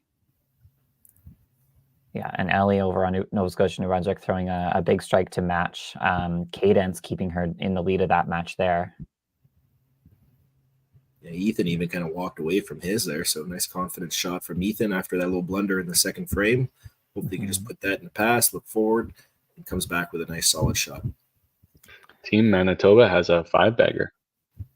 They do. Are we putting up emojis for team strikes in a row? No, I haven't been. But it's Stepladder. You can make adjustments. We can do whatever we want.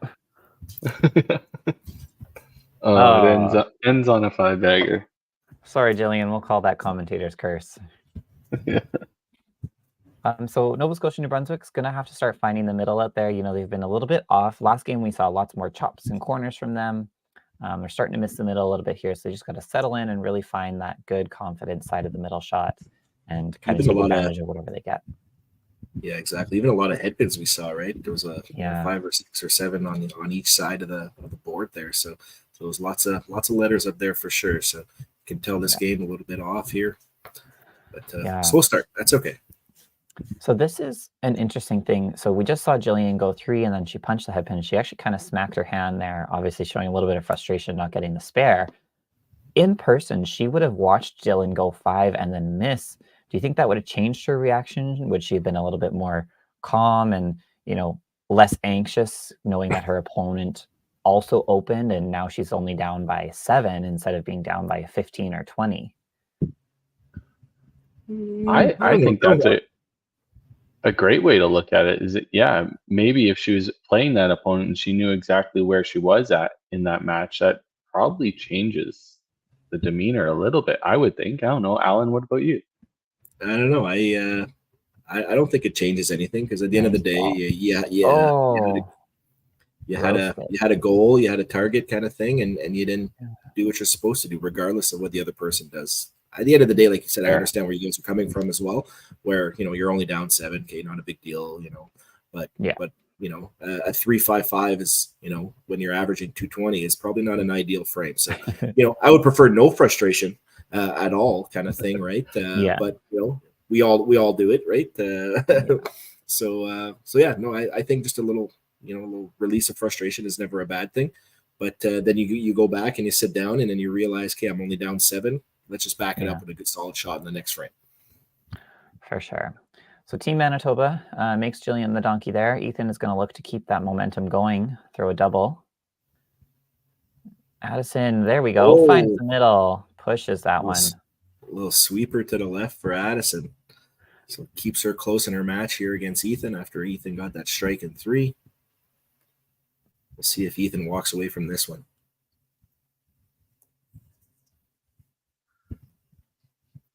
Oh, that looks good from Ellie. All right. Yeah, gets away with a nice thick shot. Good ball. Oh. It's because he threw the backup that time, but not the hook. Yeah. So we had chop off spare, like crazy the last match here. So unfortunately, Ellie misses there, but a decent count on her strike to give her a good count there. So she'll be sitting at 65, potentially 70 after 4. After Ethan goes 5 hole here. Yeah, so that'll hurt him, but that'll advantage. Addison. Advantage Addison there. So you got to think, Team Manitoba, we talked about how their tournament kind of unfolded. They've got to be hungry. Do you think we're going to see a substitution earlier than like our last match? We kind of waited. It was like frame 7 and 9, I think, is when we saw our substitutions. Are we going to see them earlier this game? What do you think? I would think so. I think Manitoba knows exactly how their team is playing. They played really good. They just ran into some tough matches. So I think the coaches are probably feeling comfortable. They know when their kids aren't playing to their fullest potential, and they got a great bench player waiting, right? Yeah, absolutely. I'm not sure about Nova Scotia, New Brunswick, where they're going to be at for their pull, because I think they waited, or they've made their pull a little bit earlier than PEI, did they not? They were I think it was in the earlier. 6th frame or so. Yeah. So they may be a little bit closer to making their pull as well if they're going to be watching Manitoba, because I would think Manitoba is probably going to make a pull quicker than most teams. Yeah. Manitoba has Noah on the bench, and he averaged over 235 in the round robin play. So definitely someone that you could feel comfortable in putting in. Obviously, all Manitoba has pretty strong averages, but it's good to have Noah on the bench, I'm sure. Yeah, absolutely. So big misstep from Cadence there. That actually puts her down by 17 now in her match. So that is one to watch and make sure Ellie doesn't start to get away from Cadence there. Yeah.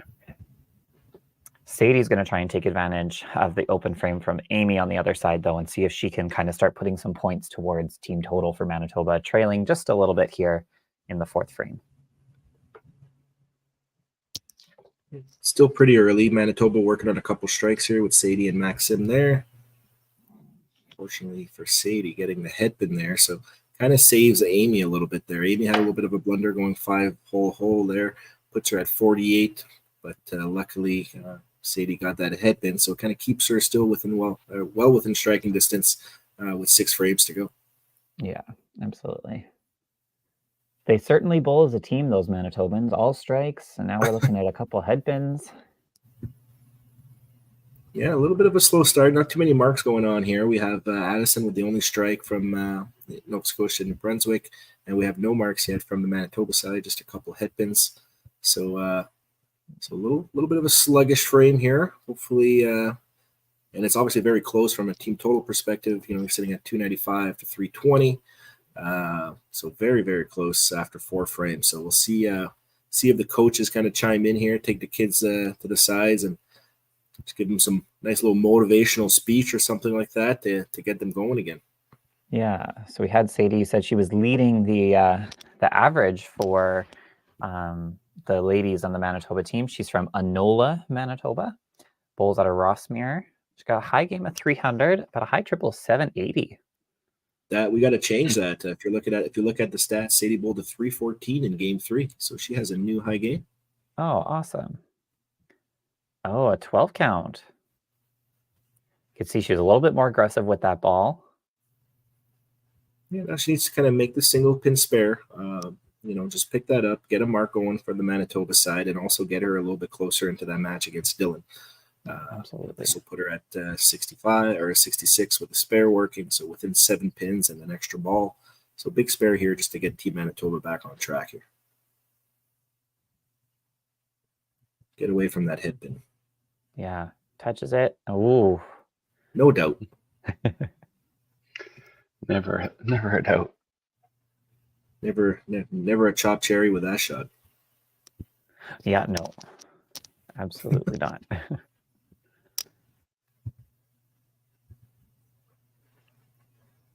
So Maxim here, I guess, started strike, spare, strike, if I'm not mistaken. So I great think we start. spared double. Oh, is it spare double? Spare double, because Moving the I'm ready frames for the over turkey fast. emoji. Oh, you got it ready. Perfect. Don't you worry. Oh, that was right pocket. Beauty. Just like that. First turkey of the game. Great job. So Maxim doing his job there, kind of carrying Team Manitoba, sitting on 120 after 4 with a double working. So 355 to 317. Let's see if Addison can double up herself here and help Team Nova Scotia and New Brunswick. Little That's got a southpaw chance. action. Oh. Didn't climb the hill. I agree. I thought it was good, and then it just kind of stayed in that spot.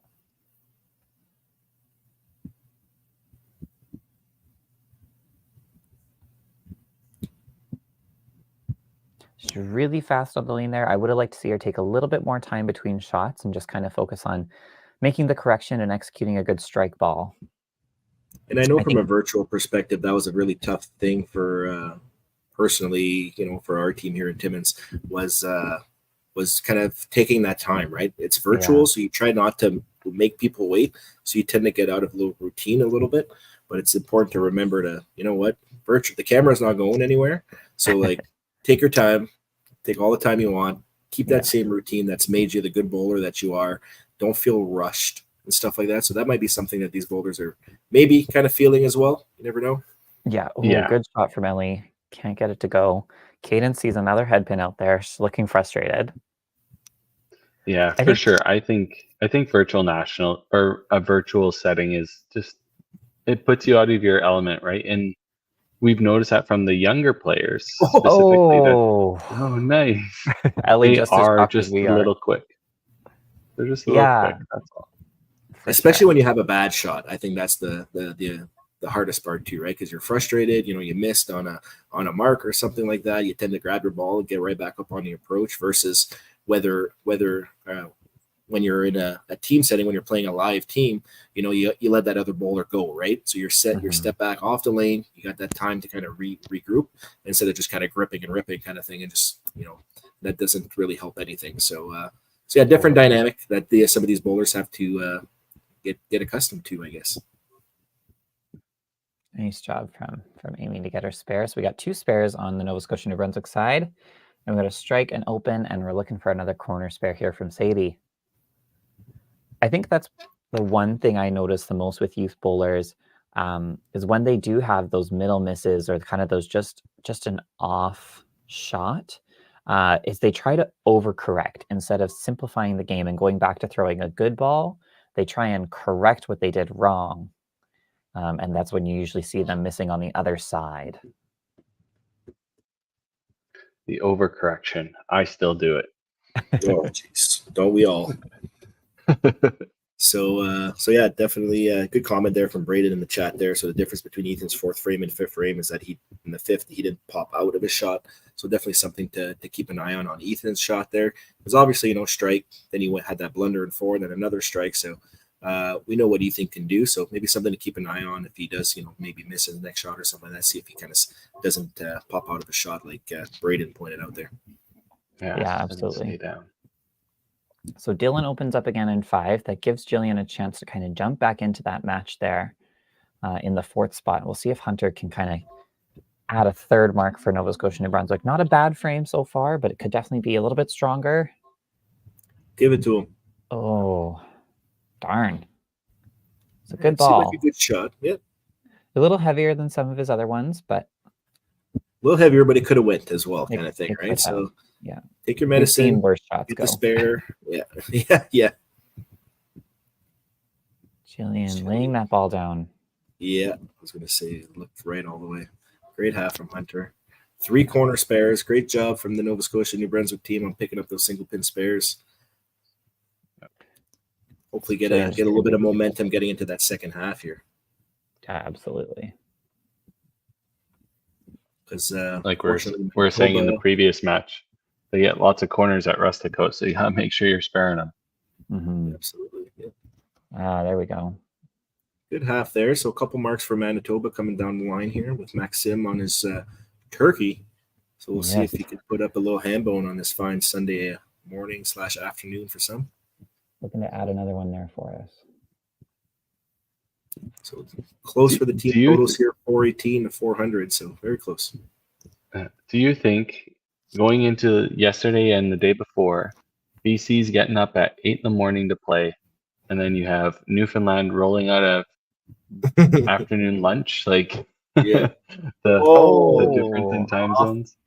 Off the side wall for Maxim. Ham bone. I think that's what motivated BC to play as well as they did in the round robin. They knew if they were the top seed, they got to sleep in the longest. That's right. Yeah, They had the only extra ones. motivation. Well, I don't think they get to sleep in the longest because, like, I didn't have to tune in till 12. So Newfoundland's an hour and a half ahead of us. So they wouldn't have to get up till 1:30. So, True. So the championship team, even though it's going to be at 4, it'll be like around 1 o'clock. So it'll be around the same time. But definitely a bonus for the team in BC not having to get up at 8:30 or 9 o'clock, whatever it was this morning. So props to them.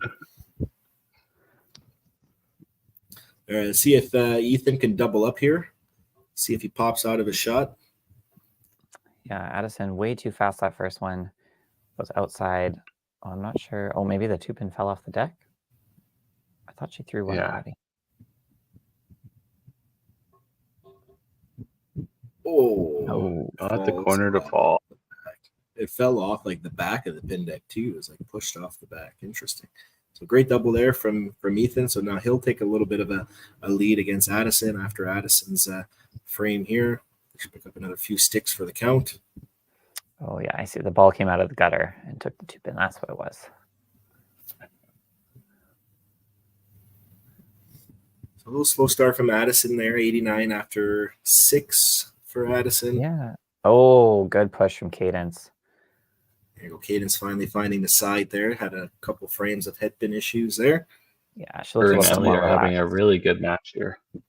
Yeah, I was going to say that match tightens up a little bit here. We'll see if Ellie can, distance herself with a little bit of a count here. Yeah, and this is where I would think we'd start to see a pull, maybe from the Nova Scotia New Brunswick side, and then Manitoba doesn't look like they really need a pull yet, but I'm sure coming into the last few frames they're going to be ready to switch if they have to. A little bit of a tangle down there. They could be looking at the next match too if they're looking ahead, kind of thing.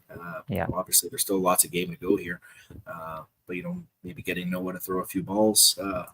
Never hurts in the actual competition instead of just kind of practicing. So Exactly. might be looking at something like that. So you never know. Yeah, Manitoba has started to take a little bit of a lead here, 513 to 413. So got about 100 points. 100 points, bowler ahead, but still lots of room to bridge that gap. We know how big Nice a couple pair. marks in a row, how big a couple marks in a row can make a big difference in these matches. So Yeah, absolutely. A good cleanup from Sadie.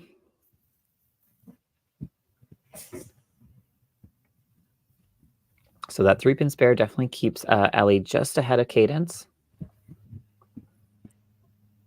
Amy, yeah. there we go.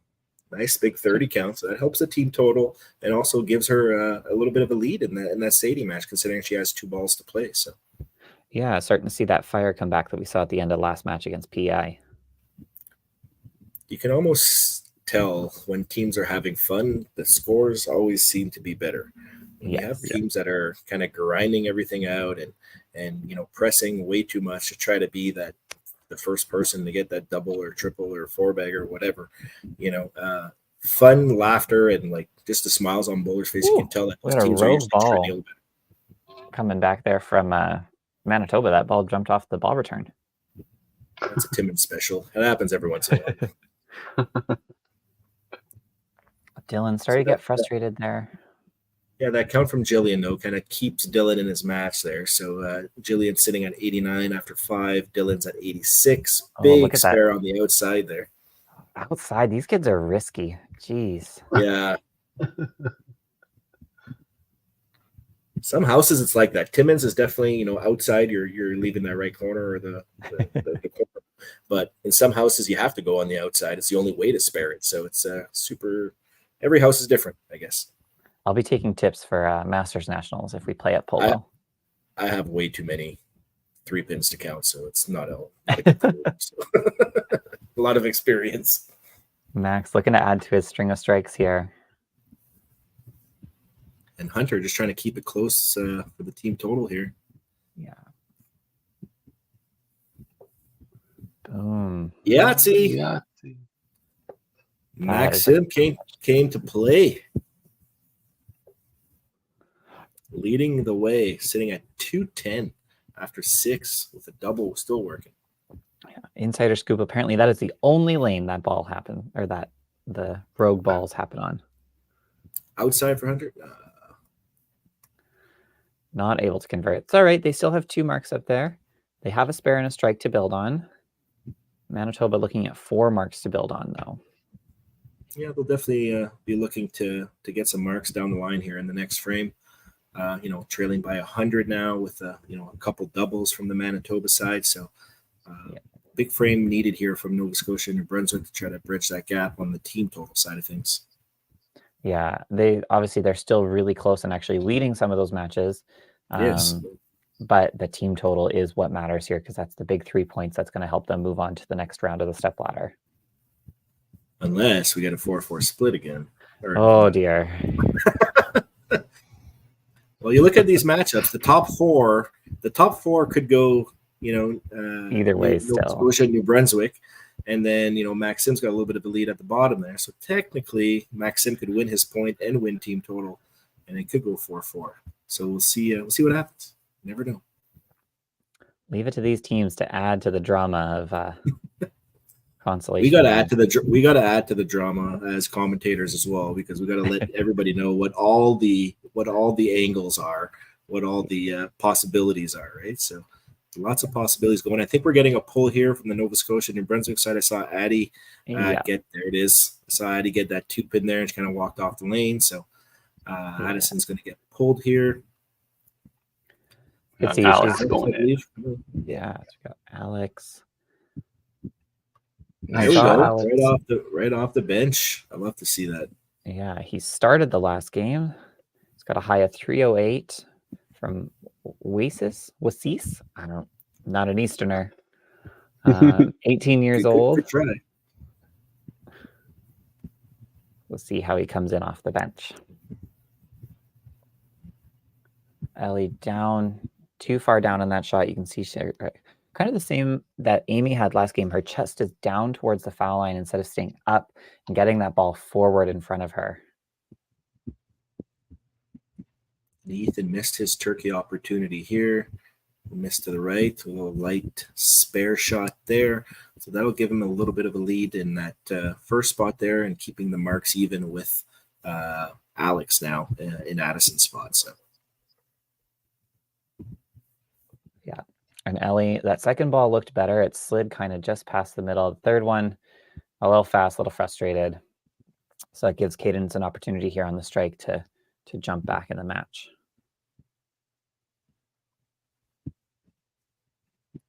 And she does. Nice shot from Cadence. She's got that really easy delivery that we've seen come out of a lot of young Manitoba girls. Kind of mirrors Brooke Goulette, I think. Strong. Like, she's got so much roll on that ball, but it's not overly hard. No, she plays a good little backup shot there. So and she's clearly been all over the middle. Obviously, she had a little bit of headpin issues in the middle of her game here, but when she can find the side of that headpin, she gets good pin action. And it's she's playing really well. Yeah, absolutely. Amy, good first shot. Can't find the spare, though. If we look at Cadence, she is 18 from Minnedosa. I'm assuming that's supposed to be Minnedosa, not Minnedos. With a high game of 312, and apparently has never bowled 3 games in a row. We don't know what a high triple is. I'm with Cadence, though, because I don't keep track of individual stuff like that. So I don't even know what my high triple is or high whatever is. I don't keep track of it at all, so I have no idea. So, way to go, Cadence. Don't the high scores don't matter. The next ball matters. Well, she has one now because she's played a national, so there's records kept. There's records kept. Looks like we're going to get our poll here. Maybe with Sadie. A little substitution. We're going to see Noah. So we see Noah come in here with trailing by, only a few pins here, and he's got 10 pins left on the deck here, so it can be a 10 pin or 10 pins, so it'll be an 8-pin swing or an 8-pin difference after 7 frames. So still an opportunity for Noah to come in. 400 high game, 886 high triple, throwing that back up with those Paramount balls I think we all had. Good job, Coach. We got you. Dylan finding a better shot in his last ball there.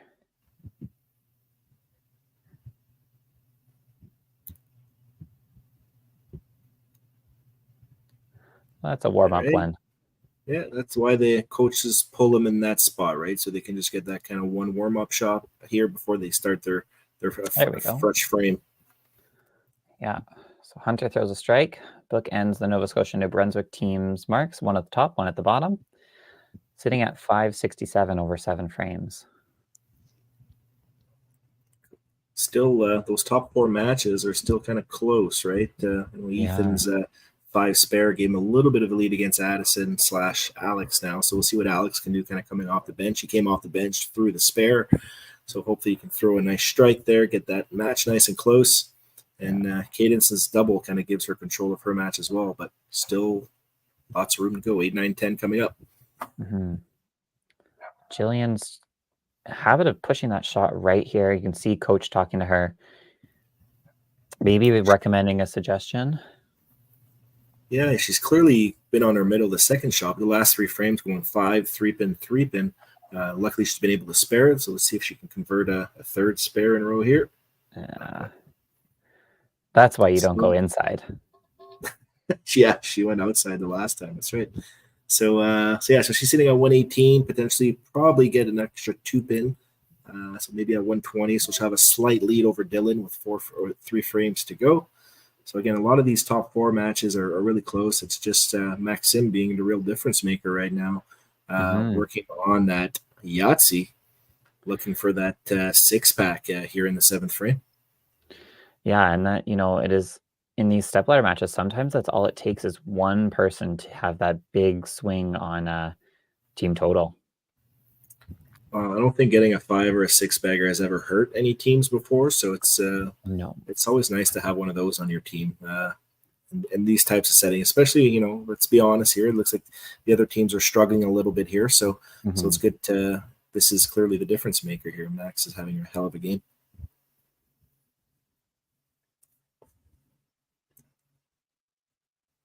Oh, see, there's that kind of like power chop that he kind of liked yesterday too. So gets a nice count with a 12 there though.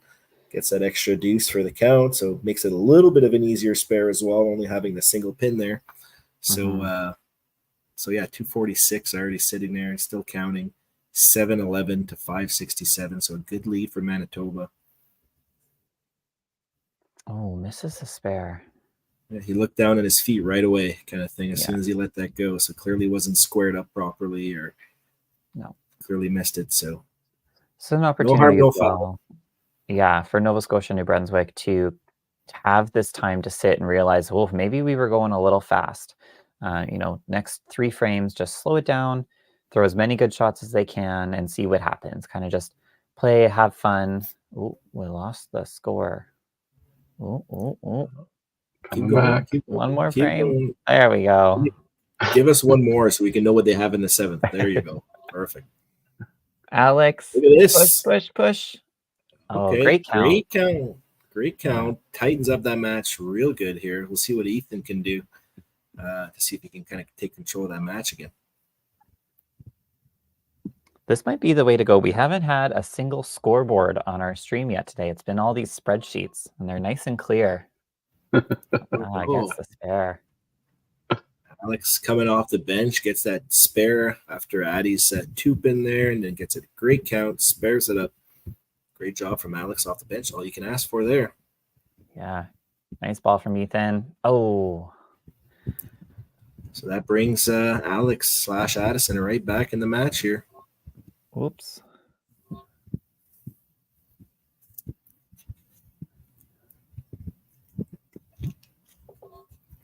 Little miscue from Ellie there, but with a spare here, she can kind of still put a little bit of pressure on Cadence. Cadence is, I believe, working on a double, or at least has.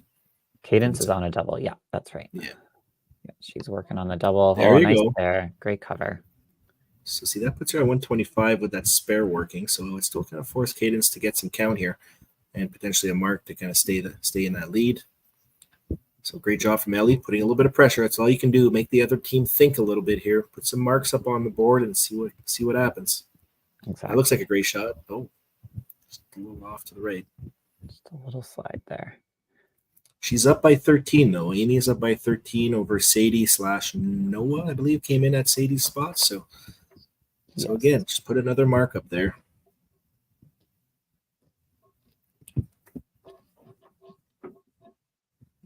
Oh, Cadence is feeling it there. That back up into that left Love pocket. Turkey. Oh, sorry. There we go. I'm on the wrong screen again. So Oh, clear card. that gives her a good lead in that second spot there. So Carrie, we might be avoiding the 4-4 split here, but still lots of room to go. Still 9-10. Still 9-10 to go here. Let's give Carrie a sweat here. He's already lost a lot of his hair, so he can't lose much more. So yeah, that's fair. It's long gone. It's a lost cause. Oh, Dylan with the headpin there. Oh, great nice shot job from Noah. Just to fill in off the our pitch. viewers here about our other stream, we have 270 people watching the championship stream right now. And Newfoundland is at 937 in the 9th frame to Ontario's 882. And we have, 1,000 watching ours? Yeah. 1001. We'll go with that. Yeah. No, we're having a fair bit of people watching ours too. We understand that. We get the most provincial people that are contingents probably done following their teams. Yeah. Yes. That was a much better shot from Jillian there. She finds the middle with that shot. Yeah, so Jillian takes a lead there, takes a 10-pin lead over Dylan there in the 8th frame with the strike working. So you can see Manitoba kind of clutching up here in the 8th frame here, 3 strikes in a row. See if Maxim can get back to it as well after finishing that 5 strike in a row streak that he had the last frame. Nice. Great shot. Great shot. So Manitoba sitting at 819 after 8 frames. We'll see if Dylan can finish off this frame here, get a few extra sticks for the team. Mm-hmm. Take another 2.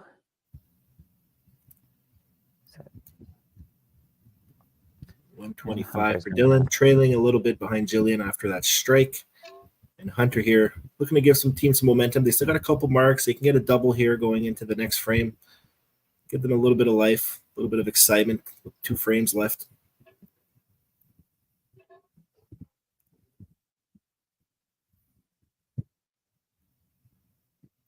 Oh, that looked real good. Much better.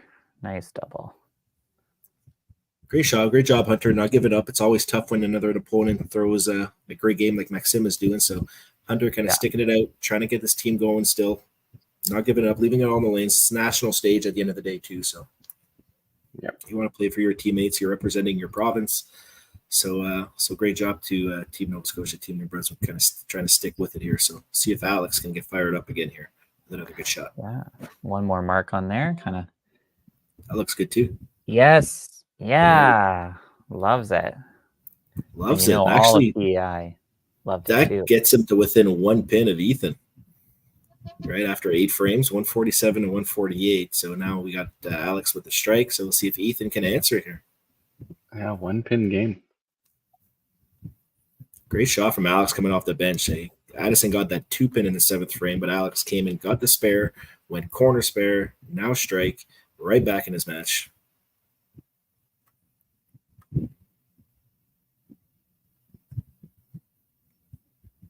And he's fired up too. Love to see it.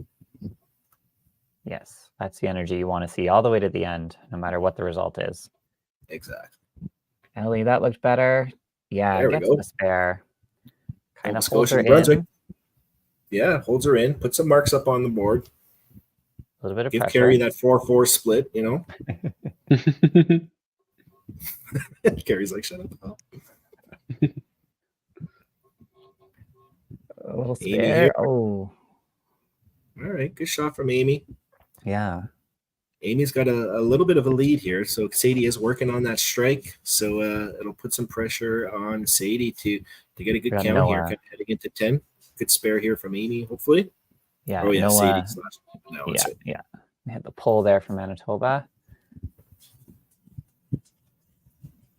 Good spare from Amy there. So 149 after 9, and she's got a spare working. Noah / Sadie kind of sitting at that 121 with a frame to go here. But great job from Alex taking the lead here into that leadoff spot. Got the strike working. He's showing was 1 pin behind, but with 2 balls in hand. And one from Dylan. All right, there we go. A Marks all solid the way ninth down. frame. Let's see some marks all the way down for Nova Scotia, New Brunswick here. They bridged that gap in total to within 90 pins or within 100 pins now, that double count. So it's by posting all these marks up in 9, 100 pins could be had pretty quick. It could indeed. Cadence looking for the spare. Oh, drives that right behind.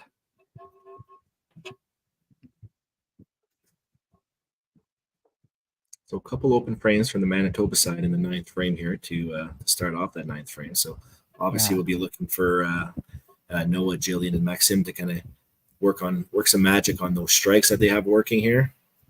And that was a huge count for Hunter there. I know the first shot wasn't ideal, but getting that extra 10 on that one strike, pump that total up to 773. So again, within that 100 and with 4 marks working here. So, good run here from Nova Scotia and New Brunswick. Make it a little close, try to win some individual matches and maybe make a run at total with a really, really big finish.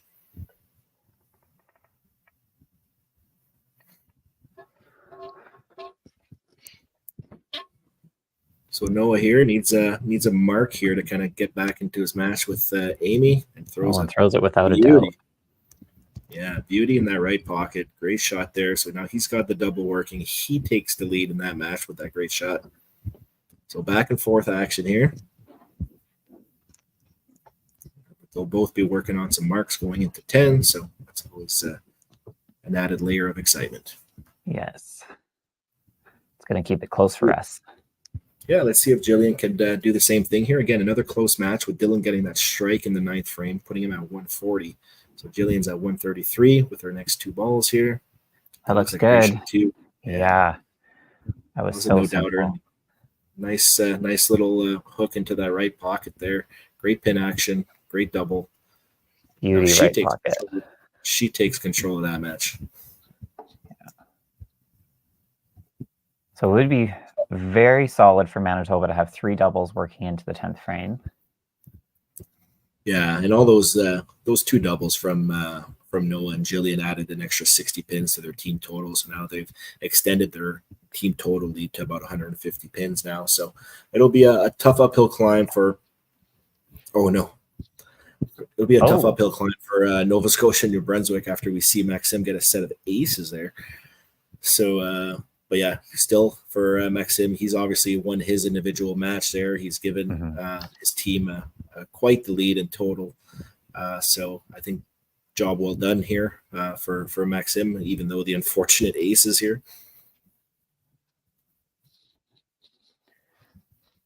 Yeah, that was we don't have an emoji for that one, but I felt like it deserved it.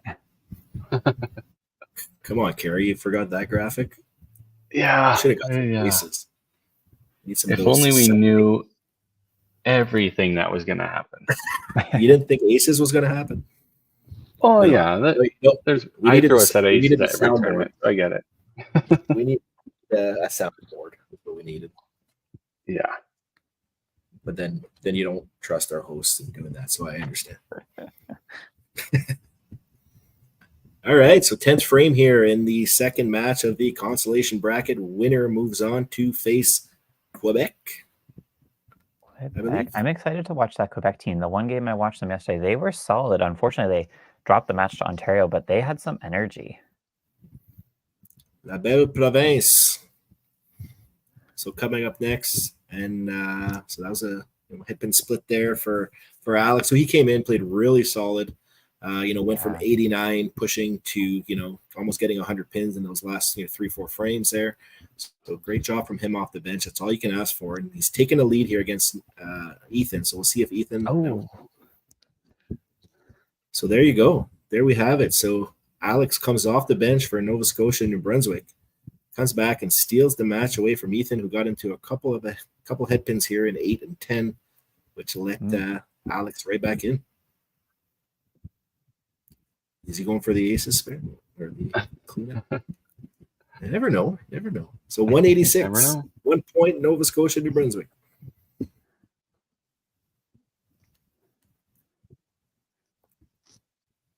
In the second match here, if Ellie were to strike out, she'd max out at 205, so which would force Cadence to get a mark. So let's see if Ellie gets onto the lane first. Maybe tries to throw that first one, put a little bit of a thought into Cadence's mind here to see if she can kind of take that point.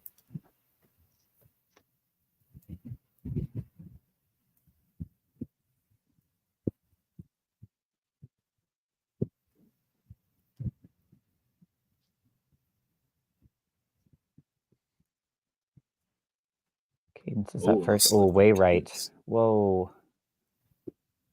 Oh, and Ellie just misses it to the right. Yeah. That was really close. You can tell she was trying to get an angle from the side there just to get a little bit of a piece there. So unfortunately, she'll fall short in this match here. Cadence will get the win. At 1 point, Manitoba there. With a spare strike, Ellie can finish at 180. Punches the headpin straight back. Yeah, so we'll see. Not the finish that Cadence wanted, but she really fought back in 7 and 8 there. That was a big double to give her just enough of a lead. Yeah, that was really the difference, like you just said, kind of thing, right? Got that one double to give herself a little bit of a lead, and then kind of didn't do much in 9 and 10, and still managed to pull out a little 30-pin win there. So great job from Cadence for sticking to it. Ellie tried to make a run for it there, getting a couple marks in 8 and 9, just fell a little bit short in the last frame there. So another great match all around. Yeah. Oh, nice ball. Oh, so close from Amy there.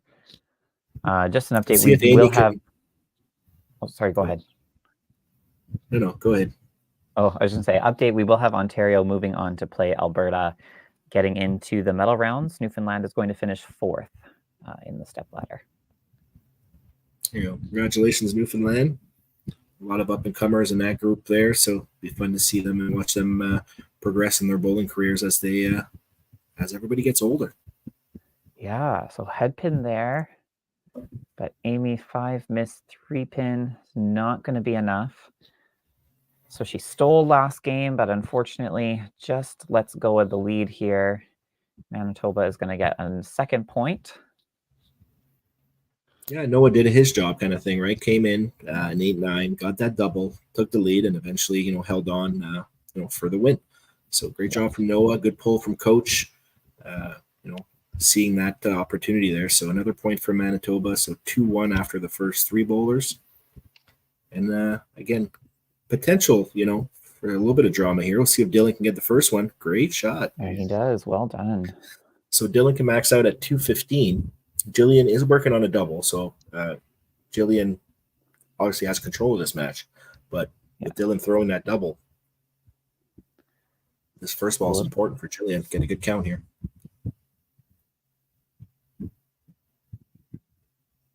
Oh, great count from Dylan, though. But Turkey, Tyler's on the ball. I was ready. Locked and loaded.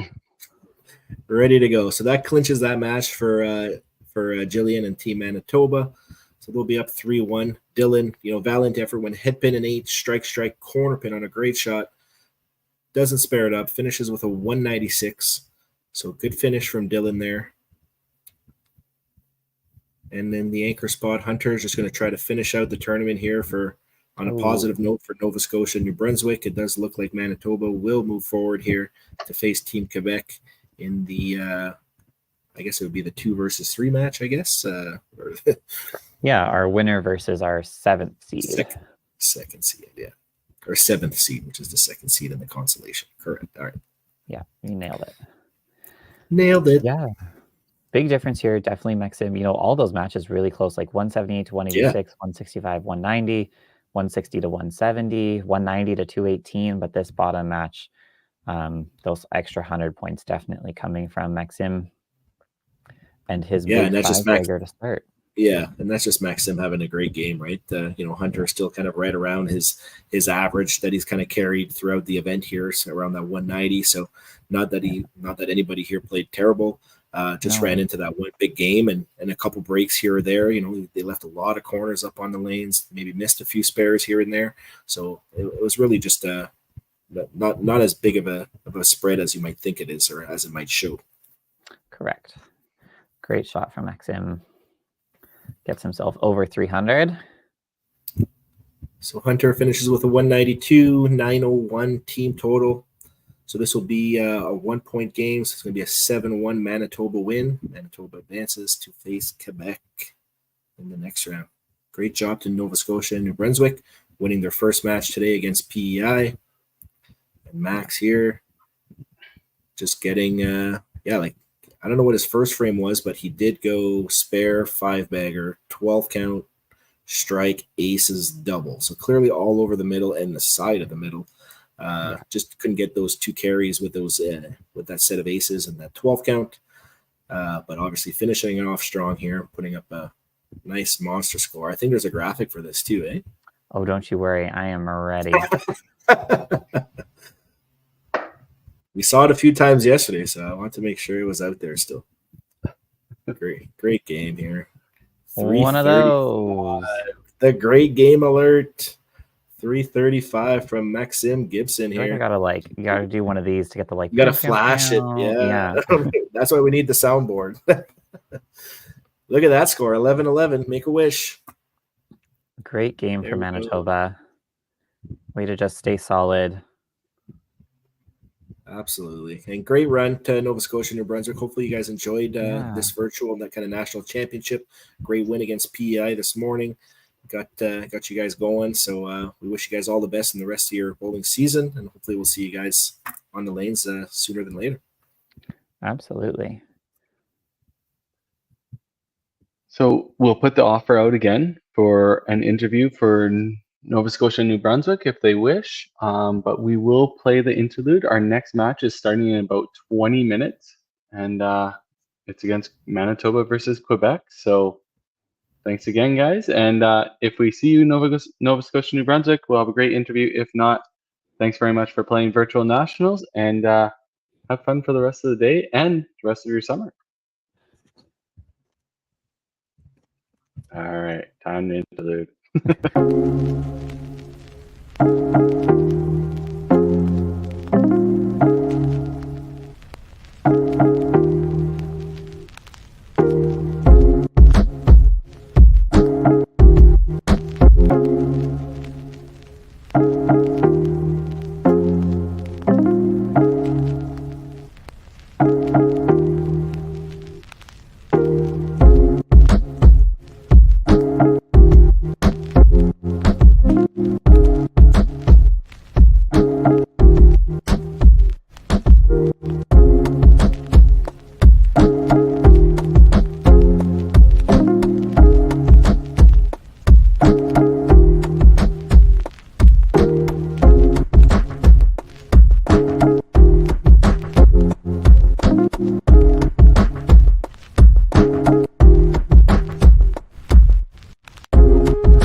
Welcome to Lacombe Ford.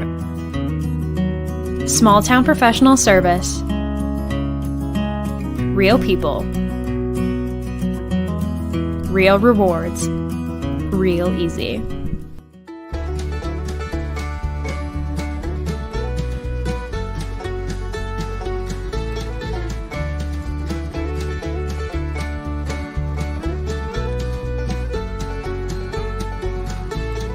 Welcome to Drayton Valley Ford. Small town professional service. Real people. Real rewards. Real easy.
Hello. Hey, guys. Hello. Welcome in, Rod. Well, thanks for having us. Wow. First off, congratulations on making it through your YC Nationals. Congratulations to your team on a good win this morning. Tell us, how was the virtual experience for you and your team? Oh, yeah, thanks very much. Yeah, the coming in on the first match against PEI, boy, that was kind of unique because we're actually here with them. So we were bowling live against them. And it was an exciting match, coming down to the 10th frame. I think our kids did amazing. I'll tell you, I'm going to give the stage up to the two bowlers here pretty soon. But I just want to tell you what my coaching strategy was coming into this. We had the lowest average coming in to this tournament. I think it was like 170. So you bowl 5 bowlers with an average of 170. You're looking at about, an 850 team total. So my goal with the team, and we talked about it coming in, is let's just, look at this as an individual thing maybe and go, see if we can get 20, 30 points per average higher per bowler. And that'll get us into the 900s, and maybe we'll get close to the 1,000 and get into the 4 digits. So that's the kind of way we approached it, even through the initial round robin as well too. And that's the way we were looking at it today. Is like, let's just try and improve ourselves. And if we can improve ourselves, let the chips fall where they may, and see where we can go from it. So we've got Amy Vigneault is with us, and Alex is our aging out bowler. So this is his last Youth Challenge experience. Did a great job coming in the final match. Came in to do 3 frames and was on the middle, and was very impressive. So I'll yield the floor to them and see how their experience was. Awesome. So we'll start with Alex. Obviously, you're aging out. You're going to be moving into open IP stuff like that. Are you going to be playing in the adult ranks? I don't know if I'll be playing competitively, but I will definitely keep playing at least like casually. I don't know if I will continue competitively or not, but I absolutely will keep playing the sport at least. Yeah, for sure. Yeah, go ahead. Was Ty. this your first youth challenge? Have you been to youth challenge before? This is my second youth challenge. Last time I came was 2 years ago. I was beaten out for it last year, and I wanted to make sure that I actually made it this year. I wanted to be here for my last year. Nice. So you averaged 173 in the round robin. What's your average in your YBC league or your regular league? I believe that's a little bit under. I think my average is hovering around like mid 180. I think. Okay. Yeah. I don't have a perfect memory. Fair enough. Well, as your coach said, you did a great job coming in today. How is that kind of high pressure scenario for you? Do you like those? Do they make you nervous? Having those high pressure scenarios, it helps me remember how to like all the adjustments and just everything that I have to do for my shot. And that's really important on these all synthetic lanes because I'm used to playing on half and half synthetic, half weight. Mm-hmm. So, and my ball does not like these lanes at all. We were noting that you get the ball very low to the ground. You roll it more than probably the rest of your counterparts, especially on your own team there. The rest of the team gets the ball out onto the lane. So maybe that is a little bit of why your ball was flaring a bit, got off to the line really quick. But when you were on point and you were getting that ball to roll early, man, you were scoring really well. It's just getting the ball to the side of the middle, which is huge, obviously. Amy, and yeah. We'll switch over to you. How was this experience for you? It was pretty good. I would definitely do it again. Yeah, awesome. So I know, Amy, I've seen you at a few nationals before. Tell us a little bit, like how many YCs have you made? How many YBC nationals? This year, in the past couple years, 3 YBC nationals, and this is my 3rd youth challenge nationals. Nice. So you have quite a bit of experience. Did you feel like you could kind of offer some assistance to your teammates? Do you feel like you could help them kind of understand the format a little bit better? Well, a couple of them have already been through it before, so they kind of knew. Okay. So I don't really feel like I helped a lot, but I could have if they needed it. Nice. I will always remember the game that you came in and in the last 3 frames picked up 120 pins. Yeah. And just it was an amazing sub from the bench. So the strength that you bring to the team in that kind of experience is really helpful for a coach to be able to turn around and say, I've got a bowler that I know can come in and finish out a match. So I'll always remember that. Yeah. Well, it sounds like you guys had a great experience. Obviously, it isn't the normal nationals, but we hope the experience was well worth it. And you guys got to get a little piece of what the 5PL or the professional bowlers are doing nowadays, since we all know travel is super expensive to go anywhere, and at least it gives us something to do on the weeks that we don't have all the other normal bowling. With that being said, we can't thank you guys enough. It was fun watching, commentating on you guys' bowling, and we hope we see you in future years. If it's not in youth events, hopefully it's in adult events. And can't thank you guys enough, and we hope you have a great summer. Thank you so much, and good luck to the other teams along the way here as this finishes off today. Thanks so much. You're welcome. All right, you guys have a good day. Thanks, team.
All right, welcome back to the Consolation Stepladder.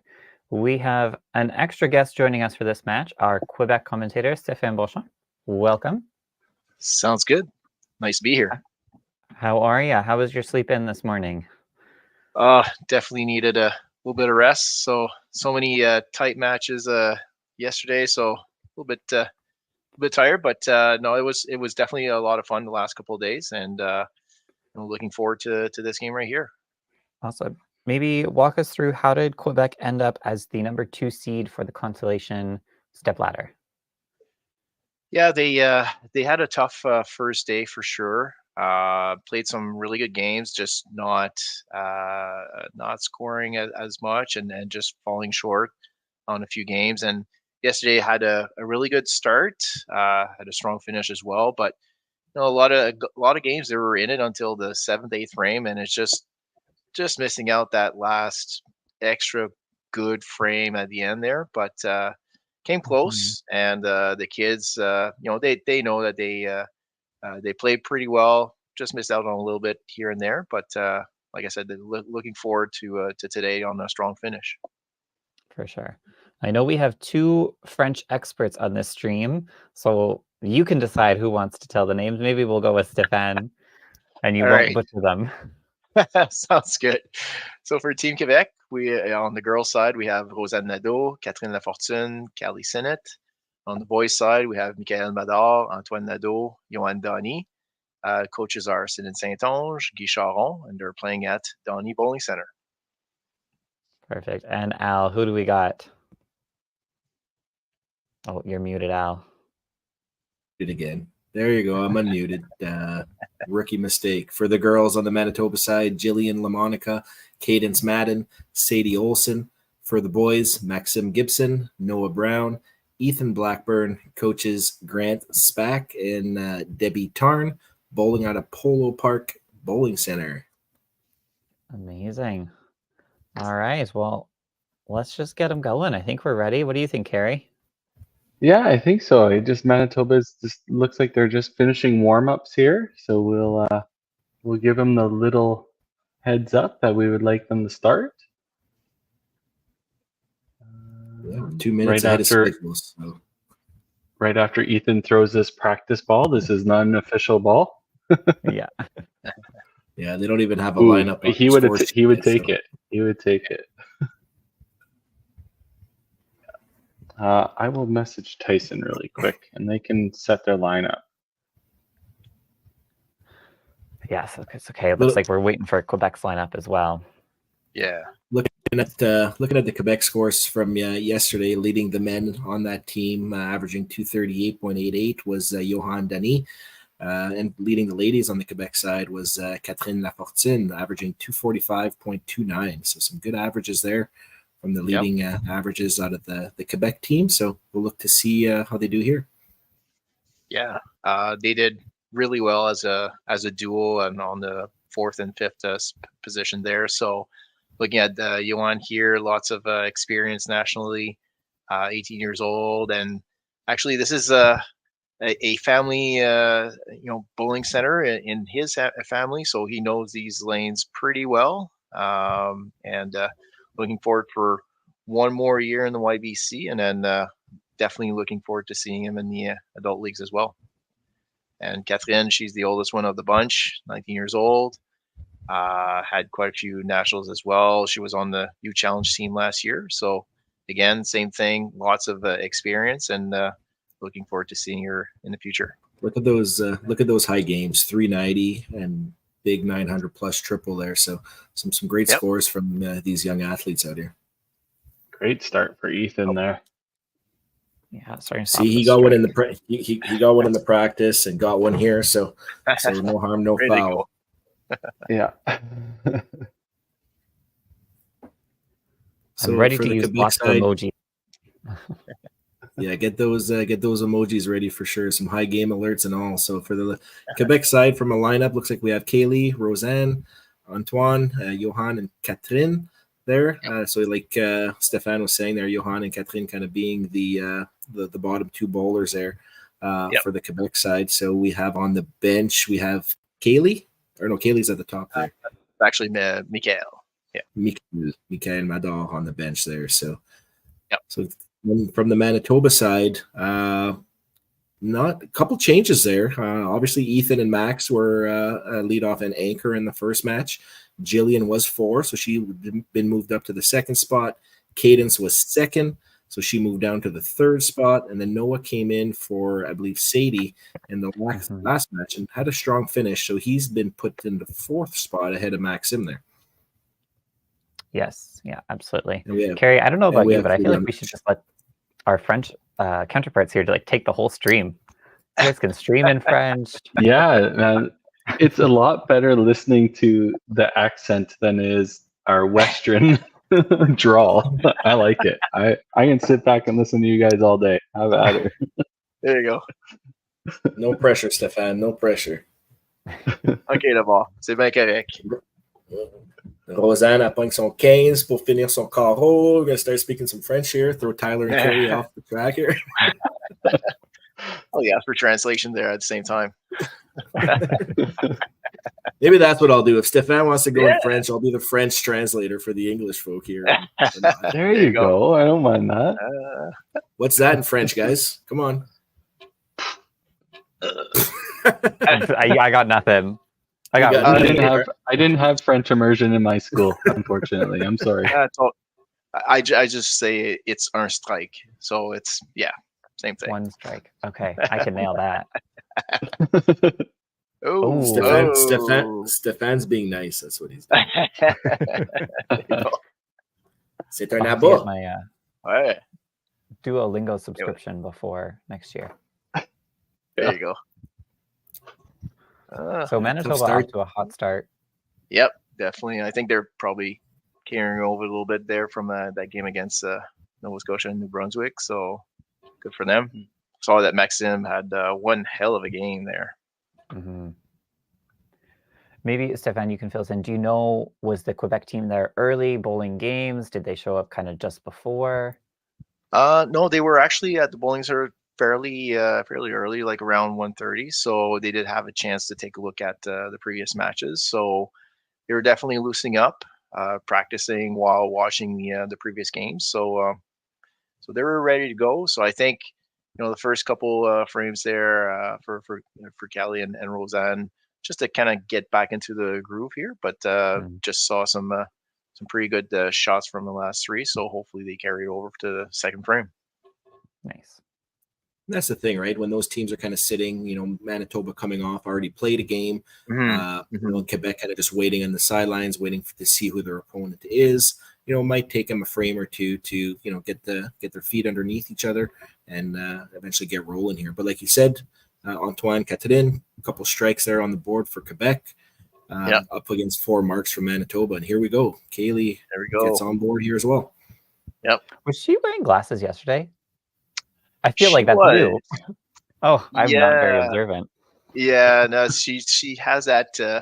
Having actually coached her in the YBC Nationals a few weeks ago, sometimes she puts them on, sometimes not. And I'm like, okay, well, very interesting.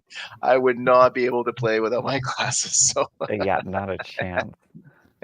Does she switch to contacts? Is that at least not even, not even, eh? Just glasses or no glasses? Yeah, there you exactly. go, Vanessa knows. Yeah, she was poking. Yeah, she was poking me this morning, like, okay, you need a little bit of French here. Okay, c'est correct, Van. On va faire certain. Bien ramasser un beau 15 là, pour Rosanne. There you go. So good 15 from Roseanne. Jillian with a spare here. So Roseanne sitting at 30 after 2 frames. We'll see what Jillian does here. Throwing a good shot here can give her a little bit of a lead after 2, but obviously still very early in this match. Great shot from Jillian there.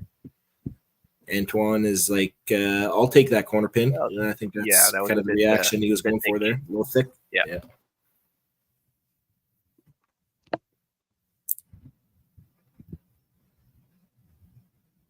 Ooh. Antoine with a famous last name with the Nadeau family. Is any relation to the Nadeau family in the Quebec/Ottawa area, or? Actually not with the Julien and Joanne and all that. Not the same family, but not the same Roseanne, Roseanne on the same team. They are cousins. There we go. Yep. So Roseanne, 15 years old with it. Okay, I'm going to throw something out here. 285 high game, high triple of 930. Yeah, that was a little bit of a miss on her side when we told her, it's a 300 something. Don't worry about that. It's a 3 something. So, there you go. Well, she undersold herself, kind of thing. Yeah. Right? So, okay. Good.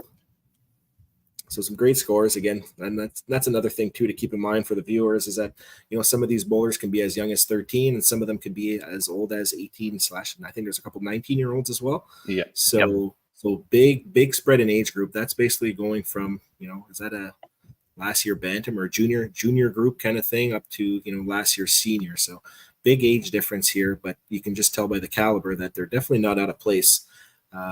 Seeing some big scores from all age groups.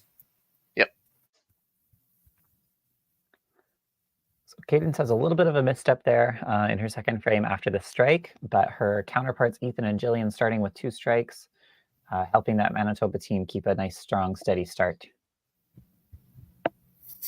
Well, we're finding out real quick why Catherine is averaging what she's averaging with a big start there, double the start, being the anchor bowler for that Quebec team. So trying to lead them to the finals of this consolation match. So again, winner advances to play Northern Ontario for the antique bronze medal of the consolation finals. So, and the other team will be finishing in 3rd in the consolation finals.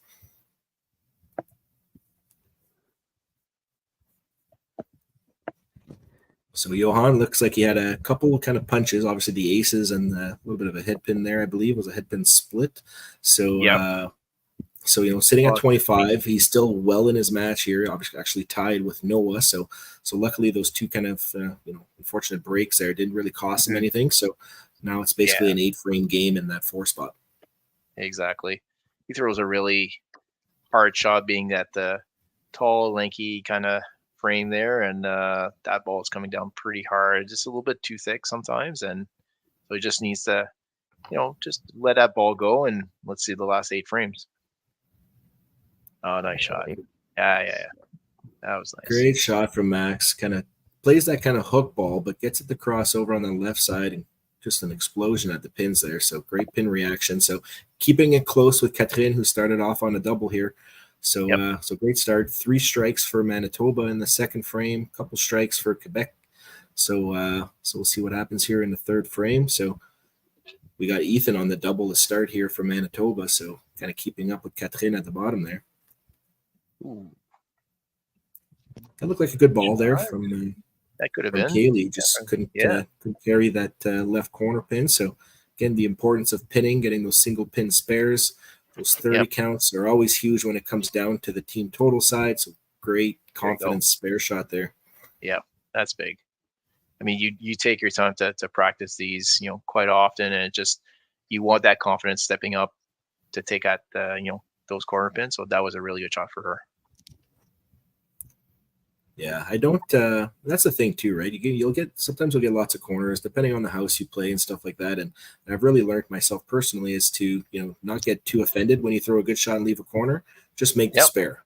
You can get frustrated when you miss the spare kind of thing because it's a single pin spare. We should have a pretty good conversion rate on that. So a corner pin is still a good shot. Just maybe a bad break. Just focus on that spare and keep that marks of momentum going, kind of thing, right? So really important for these kids to remember that. Great shot from Ethan there in the third frame there. Almost got tapped on the turkey, but regrouped, got a spare. So a great start there, 73 after 2 with a spare working in 8. So a little bit of a lead against Kaylee there. Yep. I wonder for these bowlers, a lot of them, if they haven't played Youth Challenge before, but maybe let's say they've been to YBC Nationals, they're playing either a boys division or a girls division. And in this match, we're seeing in the leadoff spot, Ethan bowling Kaylee, and Max bowling Katrin, and then Cadence and Antoine. I wonder if there's a difference in playing a mixed team format. Not that there's a huge physical difference, but I think there's a big mental difference between the men's game and the females game. Definitely. We had 4 of the 6 bowlers there for Team Quebec was there last year. And that was actually one thing that they had mentioned, like it's a little bit different, playing against different types of competitors. So it is something that you need to adjust, even if it's virtual, same thing. So. Yeah, unfortunately there might be a feel, like you said, maybe on the mental side of things, but from the caliber of bowling that we've seen, at this event, everybody can throw, right? Everybody can play, whether you're playing a guy or a girl. You can't really judge from kind of like a book from its cover kind of thing, because at the end of the day, the result on the lanes are what matters. So it shouldn't, but I can see it having an issue. But yeah, great. By the way, great frame from Quebec there. 4 spares and strike, 6 marks in a row. Katrin got tapped on her corner there, but still another great start, keeping up with Ethan at the top. Yeah. Ooh. Shot. Yeah, I know we've kind of interviewing some of the adult female bowlers. They actually love playing the mixed events because they come into the end almost feeling, under the radar, let's say, and you put them in those anchor positions and they love that high pressure and they're just as fiery as the guys. So I definitely think, the physical side of the game, absolutely no difference at all.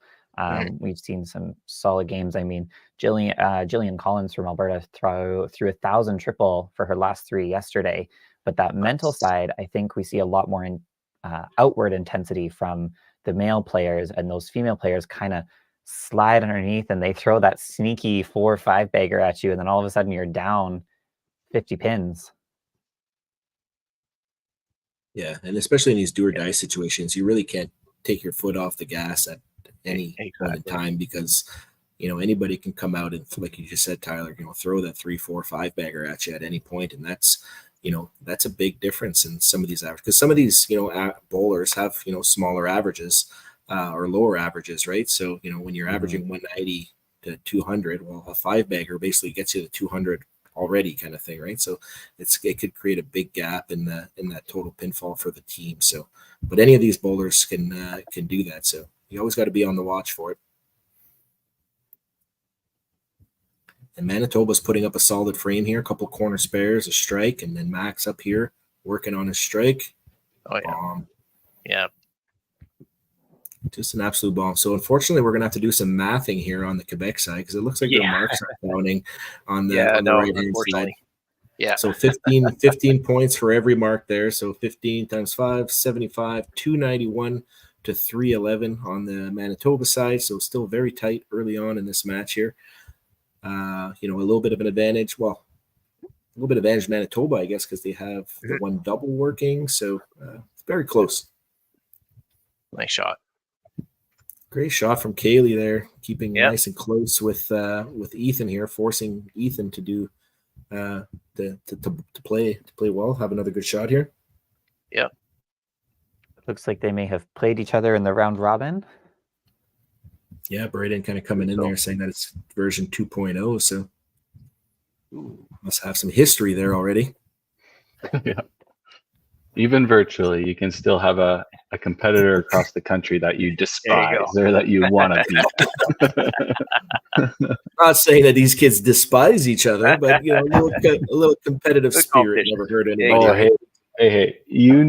Growing up, playing a youth event, or even as a young adult at the Open and stuff like that, there's always that one person that you just know you want to beat them, just them. It doesn't matter anybody else. You can call it what you will. No way. Mine was always Mitch Davies. There you go. Good cleanup from Ethan there. Fortunate headpin there, but that strike from Kaylee kind of tightens up that match a little bit. So, all over the middle, which is what we love to see, right? Everybody kind of hitting the middle, staying on top of it, picking up some spares, trying to keep it as clean as possible. Yeah, we're seeing a lot of great first shots from both teams here. Yeah, Quebec this is what 1, 2, 3, 3, 4 corner pins already for Quebec, 4, 5. I lost track there, but it's a lot of corner pins coming from the Quebec side, but they've been converting most of them. I think Antoine's the only one who missed his first one, but he learned his lesson there. Got the good count on the spare with the corner. That's a bad break. So again, keeping the marks going for Quebec here. Kind of got the 5 marks in the third frame. Now they got a couple after the first 3. Ooh, maybe. No extra kicks. So you have your second and fourth bowler here, almost throwing the exact same game. Roseanne and Johan, they open the first 2 frames, a mark in 3. Oh, wow. A little 6 action. 6. The good old 7-6 deuce frame. Classic. If you're a coach here, what are you looking at to kind of help you decide where you're going to make a substitution? That's a really good question. I mean, both bowlers are hitting the middle, but maybe a little bit too much. You look at their individual matches too, like Rosanna up against Jillian, 68 to 77. You're talking a 9-point spread with 6 frames left. That's half a ball kind of thing. And then even depending on what Noah does on his next shot might make the decision easier on the Quebec side if you're really looking at a pull, because you're entering the 5th, 6th frame left, or 5th or 6th frame here. So you might, like Tyler mentioned, you might be looking at a pull here, but still very close across the matches here. Yeah, and Catherine just kind of staying steady down at the bottom, throws another great strike. Yeah. And that shot from Cadence there keeps her match nice and close against Antoine there. So Antoine working on the spare, Cadence working on the strike. Basically a 12-pin split after 3 frames. So still very close early on here. From a team total perspective, 385 plus 45. So you're looking at 430. Couple bowlers left here on the Manitoba side working on some strikes. So there's still lots of pins that can be added on to Manitoba's total here to bridge that gap. That was a beauty shot there. Yep. Nice so shot. There you go. So now Noah's got that double working for Manitoba. We were just talking about potential pools between Johan and Roseanne. So now we got Noah with a little bit of a lead plus a double working versus Johan kind of there. Johan has been all over it, which is obviously what you want your bowlers to do. So maybe he's got another shot or two in coming up kind of thing to see what the coach might decide. Be interesting to see. The dreaded line from the coach. You have 1 ball. Yeah. Well, that's how sometimes you feel as a bowler as well. Turkey for Max. Another one. There you go. Yeah, you kind of start to learn after you've done this a few times when you have that 1 ball left. Yeah. But these kids are probably learning that, right? they might not be familiar with this format. It might be their first time or even their second time. Sometimes it takes years to get that proper understanding. But at the end of the day, it should just be, the mission never changes. You're always going up there. You're throwing for a strike, throw the best shot that you can, and then don't worry about what the coach is doing at the end of the day. You're playing for your team here. So you always, the goal never changes. If you don't get a strike, well, you're going for a spare. So. Oh, 12. Ooh. Bit of an open there for Kelly. So the open frame from it's Callie or Kelly? Oh, Kaylee. Callie? Sorry. Kaylee. Okay. Yep. So open frame from Kaylee. So that's okay. So she'll be at 110 after 5. And a great spare there from Ethan to take a little bit of a lead there in his match with the mark working. So there we go. We were just talking about the lineup change. So we'll have Mikael. Yep. Mikael. Nadal coming in for Roseanne. So, Roseanne, she missed the corner spare, came back with a spare, and then kind of punched another hit pin there. So coach made the decision that it was time to make that move in a close match against Jillian here. See if it pays off. And there you right go. off the bench. Nice strike. Coach is looking great right now. Yeah, exactly. And Mikael, 15 years old, already has 5 gold medals at the YBC Nationals and a 418. I was actually there that day, came very close to that perfect game. So great scores. A little lefty action here. So there are lefties out in the chat. I'll love that. Yeah. Great count from Antoine there. A little bit of a thick hit there, but a good kind of 25 count on his spare in 5 or in 4. Sorry. Chair, where's the graphic for that, Kerry? Yeah. Yeah, should have had the chopped cherry out there for sure. Probably, I always mention that chop off spare is probably the most difficult spare to get. It's unreal. Well, we had so many chop off spares in our first matchup against between PEI and Nova Scotia and New Brunswick. So lots of chops.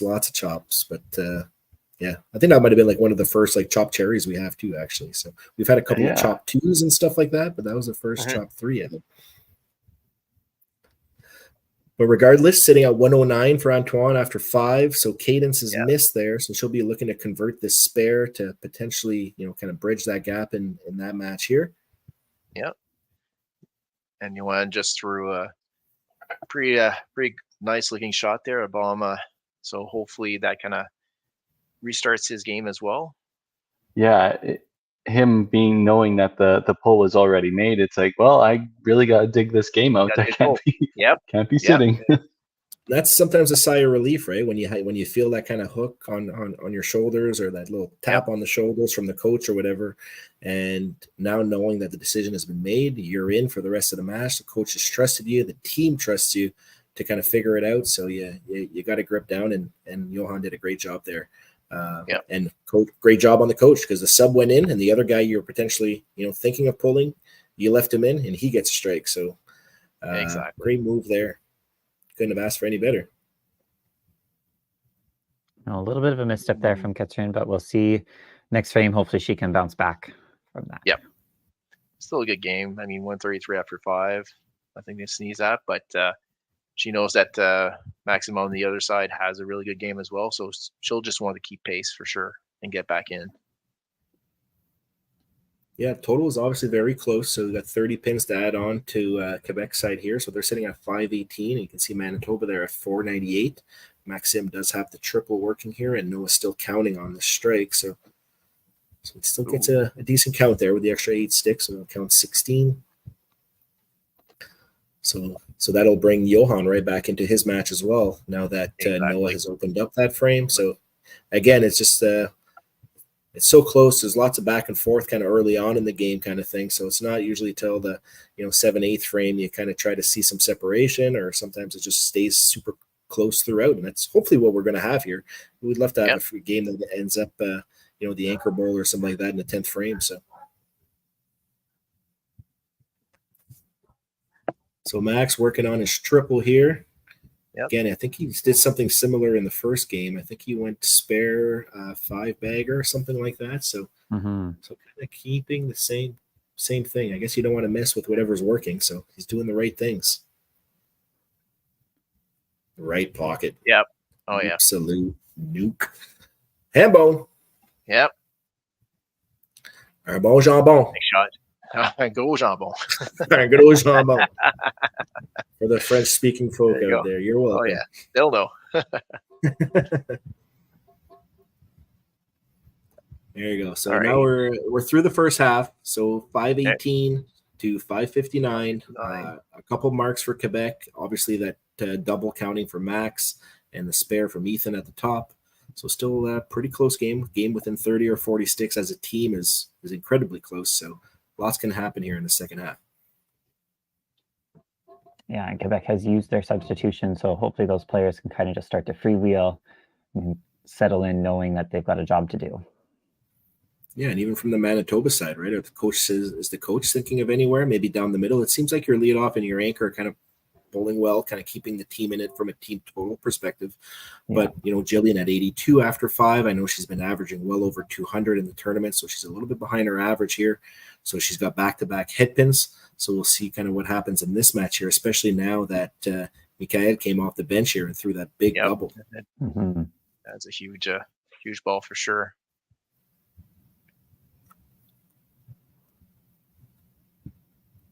Coach is just looking better and better with each frame. Oh, she wanted it. Yeah, tried to the little Bulbasaurus wave it back into the middle there. Yeah. But maybe it had a chance, but kind of just slides right past.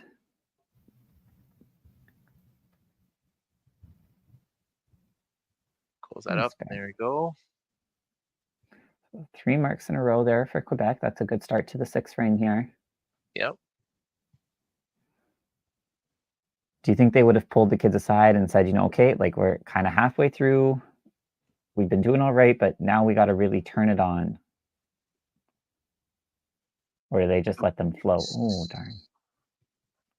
I think they had I think they had a little bit of time to wait for that frame. So I think, the coaches, would have said, look, we're a little bit behind. Let's get restarted here and some really good shots. But yeah, unfortunately for Yohan here, just probably need a reset. Yeah. Great start from both teams in this 6th frame. 3 marks at the top for both sides. Yep. So Caden still pacing about 1 ball behind her match there with Antoine. If they were both to strike out, it would be a tie game. True. We've talked about ties so much on this stream. It's going to happen somewhere. I just want Carrie to stress out a little bit. That's all. I just want that 4-4 split. So another 3-pin from Noah there. That right-handed bowler picking a right 3-pin. You got to imagine his timing might just be off a little bit. He's kind of letting that ball go before his hand is through the swing. Ooh, bit of a miss there. That's all right. So doesn't affect him too much, right? He's sitting at 101. The worst he'll be down is 110, so he'll be down 9 points at the very worst with 4 frames left. So well within striking distance, considering he's probably thinking that he's struggling a little bit right now, but he's still in his match. So.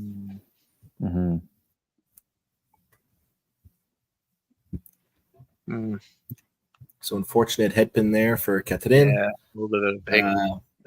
Yeah, it's at this point you just got to kind of pick it up here for the team. Get your 15. It's obviously a really close total, and that's what it's going to come down to at the end of the day.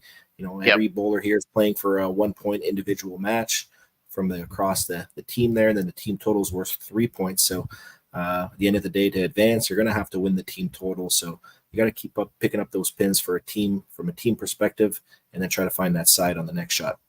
Yep, good pickup.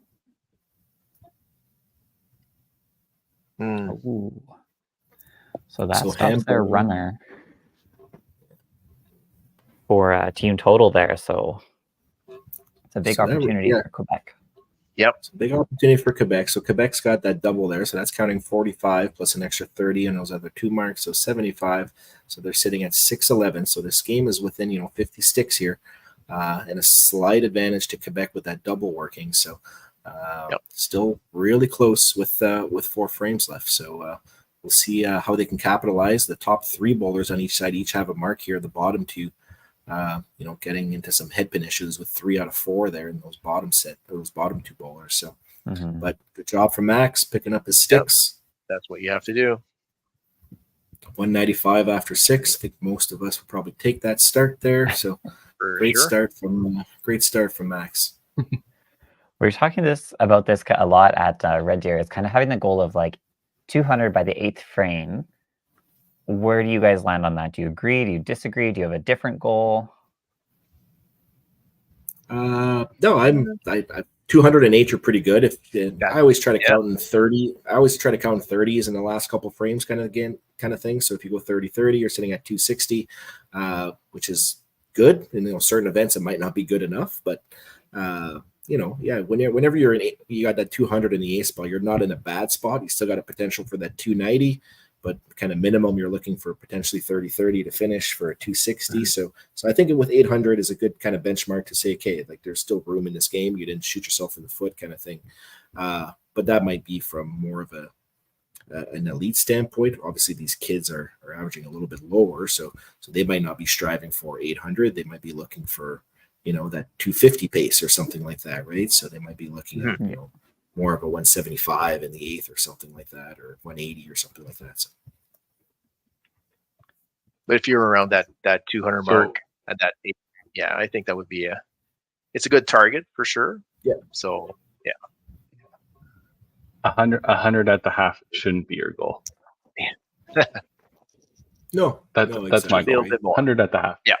Slow start, big finish. Big finishes, yeah.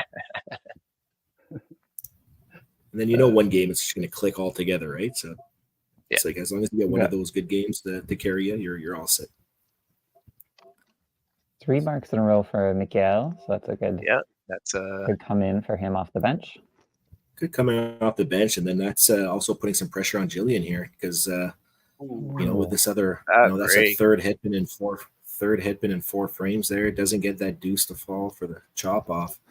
So she'll be behind the 8 ball here heading into 8, 9, 10 in her individual match. But again, got to plug away here. Got to get those pins. Yeah, you can see the frustration starting to show in her. Yeah. And no pulls yet, right, out of Manitoba. So we haven't seen the pull yet. So they're trusting Jillian and her experience to kind of figure it out, stay in there. Come back. Yeah. Or is she done now?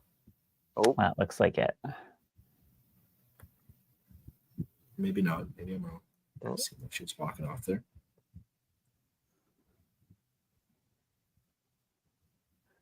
Just need that bowler to step in the lane. Who is it? Here you go.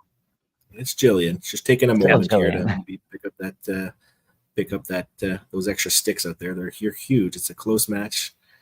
Oof. Bit of a miss there for the one. I think didn't want to peck that head pin again. So that's the thing, right? He's got 3 head pins and a set of aces, right? So he's maybe trying to make a little adjustment, over adjusted, but great second shot there for the spare. Call that the veteran pitch out. Yeah. 3 pins are the best.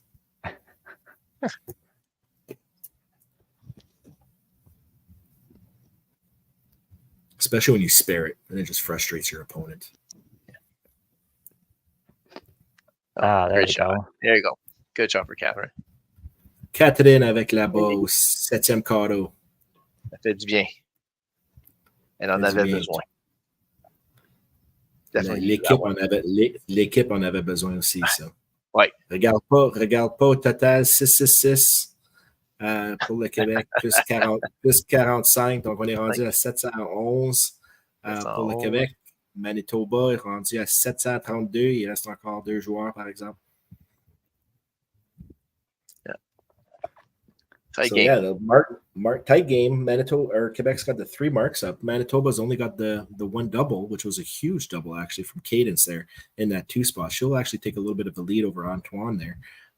because she'll have the next 2 balls kind of counting on those strikes there. And this is also a big shot for Noah to kind of keep up with Johan as well. There we go. Oh, nice shot.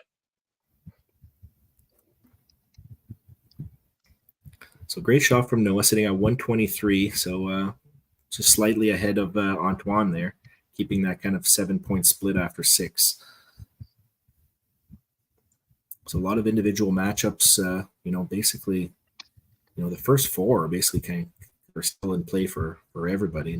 Anybody running away with it too much, even with Catherine's strike there, keeps Max close by. Don't want to get him too far away there. So. Yeah.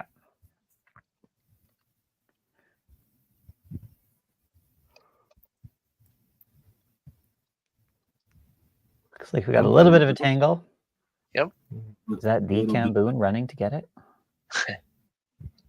What legendary setting. I have to say it was quite the honor to be able to commentate with Camboon yesterday on a couple of occasions. So and even all the other kind of commentators that have kind of joined us throughout the weekend, whatever. It's pretty impressive the names and the caliber and like some of the legends of the game, kind of taking their time, dedicating their time to be a part of this kind of virtual nationals, giving these kids an experience, hopefully of a lifetime, and be able to look back on it and have this on YouTube forever.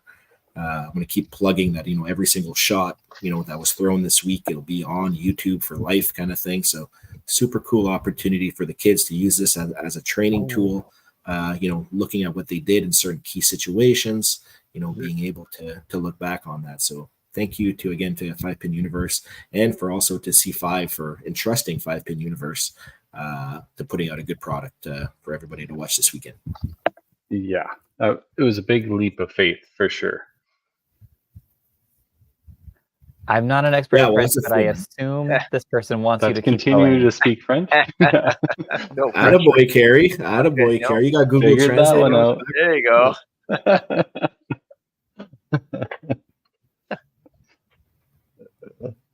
So Max, unfortunate to miss that spare. So, if Catherine can throw another couple here, we'll kind of bridge that gap to, 10, 15 sticks there. So, good opportunity for Catherine to kind of stay in that match. And also at the end of the day, this is going to be a team total situation. So 45 plus 666, 711 to 762.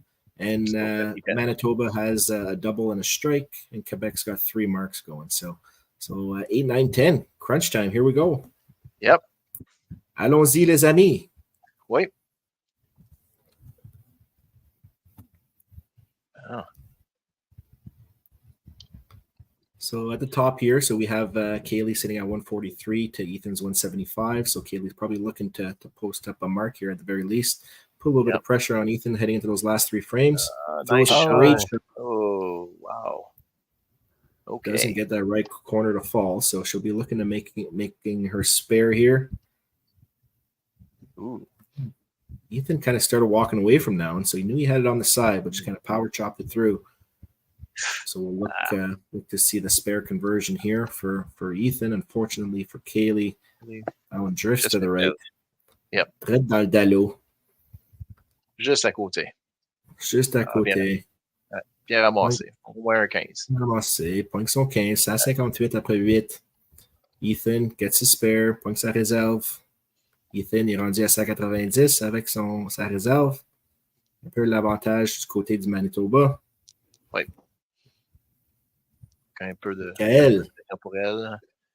Michael. Off the nice bench. Shot. Très bon. Très bonne balle. Off the bench. 30 count for the team. Forces Jillian to really do something here because she's falling a little bit behind now. She's at 115, and we have Michael now sitting at 163 after 7. So 48 pin lead with a strike and 8. I think that's the pull right there. Yeah. That's the pull from Team Manitoba here. Great shot from Antoine. Nice break. He knows it. Good break there. Yeah. So Sadie coming in, 16 years old, out of Manitoba, coming home city of Enola. Some nice high game totals and high triple totals here. She started the first game earlier today against New Brunswick / Nova Scotia. She did end up getting pulled for Noah, but so we'll see what she can do coming off the bench here. Yep. Look at Quebec. Quebec. Dead bad. Et voilà. 3 abats d'affilée comme une équipe. Excellent. Puis là, Johan était sur une réserve aussi, donc un total de 30 ajouté au total de l'équipe. Ça, c'est important. This is the Quebec team that we are. Oh, nice job. This is the kind of Quebec team that we're all used to at the national level. Anyone who's competed against Quebec before knows that their 8, 9, 10 is some of the best in the sport. They're so solid at finishing games, so strong under pressure. And it's something definitely that the coaches have practiced, with the teams. I mean, it's just one of those things that you hang around until the 7th frame, and it's just like, let's turn it on the last 3 frames. Absolutely. So I know Cadence is on at least 1 strike. Was she on a double, or we'll see if this counts? On a double, yeah. I think it was a double too. So, so that's a massive count on her double there. So brings her up to 178. Or 165 plus counting on this next shot as well in the 7th frame. So a little bit of a lead over Antoine, but that strike and 8 gives him an opportunity to keep it close here. Nice pair. Still 3 marks. Yeah, 3 marks, just three halves, but we have Noah coming up here working on a strike as well. So if we add up the total for Quebec, so we got 45 and 45, 98-31 to 835, with obviously 2 bowlers still to play on the Manitoba side, but a very close game, and especially with Quebec kind of building up that strike inventory. There you go, Gabrielle, kind of reaffirming that you put a lot of time in on the 8, 9, 10 frames there. So I had the opportunity to coach her and Callie at YBC Nationals, so she knows. She knows. If you know, you know, right? So great frame of Manitoba here. Noah with that double, puts him back in his match against Johan there as well. So a lot of close individual matches here heading into 9-10. So should be another exciting finish for the viewers here and for these kids. Oh, wow. Whoa. Wowie. Wow. Okay. You got some backup here, Stefan. Everybody's confirming everything you're saying. So. I guess que j'ai une réputation. C'est là que c'est une bonne réputation. Donc, continue. Oh, good thing they put rubbers on those 5 pins. Oh, no doubt. No doubt. So good half there. Good clean frame from Manitoba. 5 marks all the way down. Can't complain with that. They have a double working as well, which kind of covers Catherine's double here. So very close match. So we have 90 to add. So again, 831 to 880, about 49 pin difference here heading into 9-10. Yeah. So both teams threw a really good 8 frame here to set themselves up for a good finish. Doesn't get the chop off break there. So unfortunate break there for Callie. Kaylee, sorry. She will, going to take a little bit of she'll have a lot of ground to make up in the last frame and hope for a hiccup from Ethan here, but he matches her with the hitpin. So do you think these kids are kind of pressing a little bit and realizing that this is a really close match kind of thing, right? So this is kind of the common thing we see kind of across the board, right? When you're in those kind of key situations, trying to be a little bit too perfect or a little too cute, and you plow. So it's not easy. This game's not easy for all those watching kind of thing, right? It's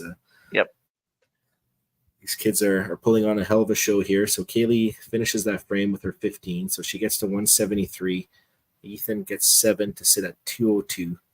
So if Callie were to bag out for 218, would force Ethan to get a mark. Never know. So you never know. Still a possibility there. At the end of the day, it's going to be all about team total. So everybody should be, trying to, strike out regardless of the situation in your individual match. Good comeback there from Mikael there. So he'll take a little bit of a stranglehold with that shot there because he's sitting at 193 through 8. The best Sadie can do now. She'll be sitting at 135. So the huge advantage there. 75, but again, But again, it's all about team total, right? So Sadie needs to kind of bear down here. Don't worry about the score across from you here. You're just kind of trying to help your team get all the points as possible, because that 3 points will be the decider at the end of the day. Yep. Unfortunate for Antoine. He really wanted that double there. Of course, right? Everybody wants to be that difference maker there, and then obviously in his match as well, it was very close. Still, he's still doing the dirty work here and kind of picking up his pins, ensuring maximum count after that head pin. Now, hopefully, get himself to 181, and we'll see what Cadence does here. But she has the match in her hand here. 76. Oof, doesn't get the sweeper to go. Great count though in her spare. Massive count. So that'll get her to 195 through 8 to Antoine's 166. So a little bit of a lead. Looks like Johan liked that one there too. Got tapped on the left. Got tapped on the left corner. Oof. She wanted that one to stay on. But again, that brings in the possibility of, a 45 strikeout, 221 would force Cadence to, get at least 11 or 13 sticks there for the win. We've seen crazier things happen. Oh, yeah. Never know. Big shot here for kept it in. Yep. Oh, no. Wow. So that's gonna hurt from a team total perspective. I know Manitoba hasn't put up many marks here either. Just Sadie kind of getting that spare in the 9th frame so far. But Quebec went from 4 strikes to only going to be having 2 spares going into the 10th. Yeah. So it'll kind of put the pressure for them to in the 10th frame to throw some really big shots there. So and Quebec was all over the middle, right? The 3 opens have been 3 head pins. So again, maybe just pressing and wanting it a little bit too much. A lot of different factors can kind of play in there, but we'll see what they can do. They're still well in it. So you got to add 39.53. So they're only 30 pins back right now. Max can add another 30 pins here with 1 big shot. But again, Manitoba only has the 2 marks, so it can still be very close here. We'll see what Max does to see if he can widen that gap a little bit for Team Manitoba.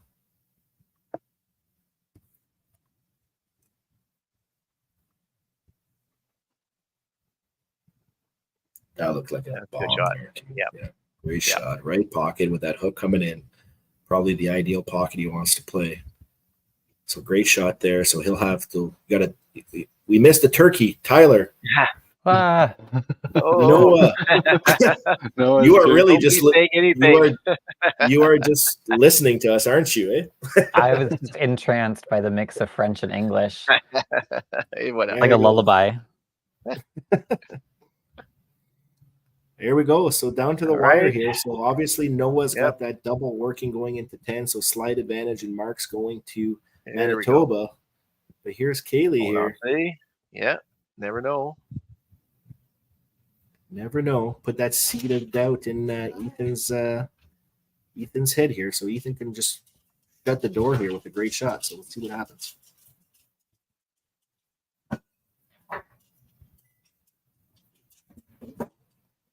That looked good too. Great shot. Yeah. Yep. Left pocket, slight little backup coming into that shot. Great shot for Ethan. So that'll kind of secure that match for the Manitoba side, assuming everything stays on the lane here. Yep.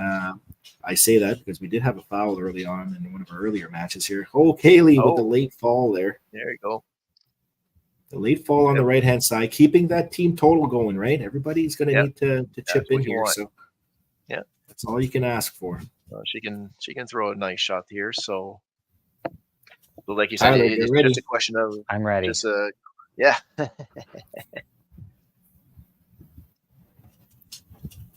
Yeah, they all can play. Obviously, Kaylee had a little bit of a tough finish with that right corner kind of miss spare and then the head pin. So that kind of let Ethan kind of run away with it a little bit. But great finish from Kaylee there. 35 count, 208.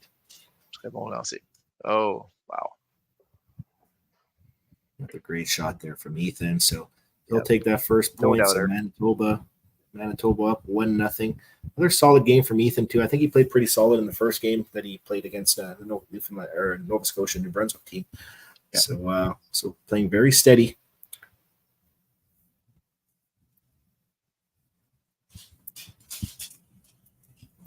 See if Mikael here been doing a great job coming off the bench here. Yeah, bon lancer. Great. Yep. C'est beau, Michael. 2-23 au 9e avec un abat au 10e. Donc, ça va sécurer la victoire au-dessus de Jillian. Oh, there you go. Turkey! There you go. For Ethan. Great job, Ethan. Great finish. 247. With that head pin and 9 in between a couple marks there. So, great game. Way to stick with it and finish that one off to take your point for your team and for team total, too. This is going to come down to the wire here. So Jillian / Sadie now in for Jillian. She came off the bench with a couple 5 spares there, if I'm not mistaken. So she'll be looking to add to the team total here. Unfortunately, too little, too late from an individual point. But the way Mikael has been playing here, he came in off the bench through a double, 5 spare strike, 5 spare, another strike. So tons of marks there for Mikael. He kept a real clean sheet on the way in. So he did a great job off the bench. We'll have a little bit of an idea here after 2 bowlers. So, great game there from Michael. Yep. 253. Avec de l'aide de Rosanne aussi. Ouais. Au début de cet ajout-là. So, 2,53. Il va remporter la victoire par-dessus Jillian et puis Sadie. So, Sadie's going to max out for maybe another 7 pins, get them to 1077. Quebec sitting at 1030 with that extra mark for Johan there. So, still, 40-pin game here. A lot of marks can go a long way here. Get it. There you go. Gets the sweeper going left. So exactly what Quebec needs to do here. Just kind of throw strikes and see what happens. And if I'm Quebec and I'm rolling like they are now, with you saw Kaylee go up with a double. You saw Mikael get that 30 count. Just keep throwing those strikes. Try to get that game in early and make Manitoba think about it, kind of thing, right? Yep. Post a number, and then see what happens. Exactly.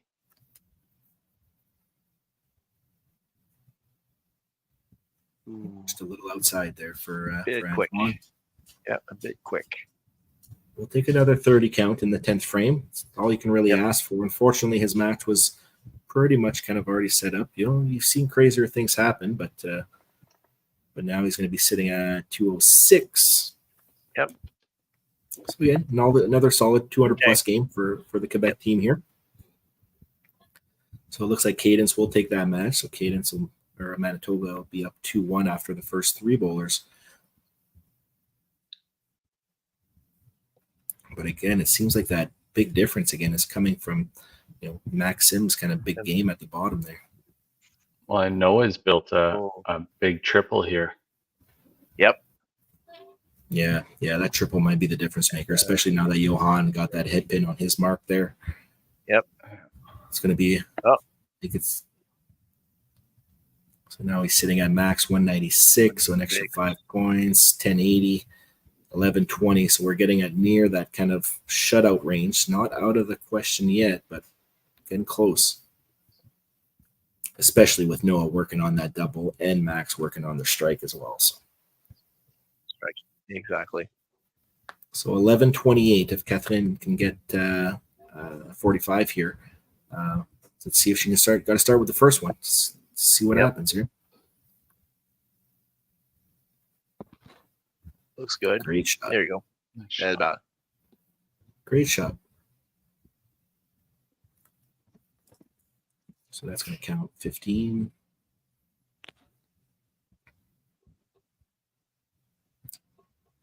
See, she'll need the second one here. Looks good again. Here we go. It's break. You just never know. Well, and it's so unfortunate for Quebec too, right? Quebec's got 3 head pins in the 9th frame, another head pin at the top there for Kaylee, another one for Johan. One of those shots goes either way. Could make this real interesting. What a finish! There you go. Yep, able to. Look at that. A head pin, double, head pin, turkey. Un peu de dinde pour nos amis du Québec. So look at that 5-hole 5 Okay. for Noah. Hmm. 11-28. So a 20-pin spread 20 here. pins. There's a chance. Hmm. There's a chance here.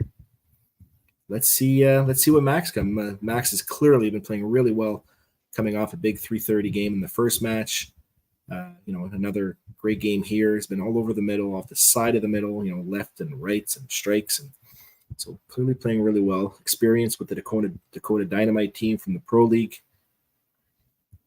So just the guy you probably want for this shot here. Yep. Yeah. Oh, Okay, that puts him at 10-18. Okay.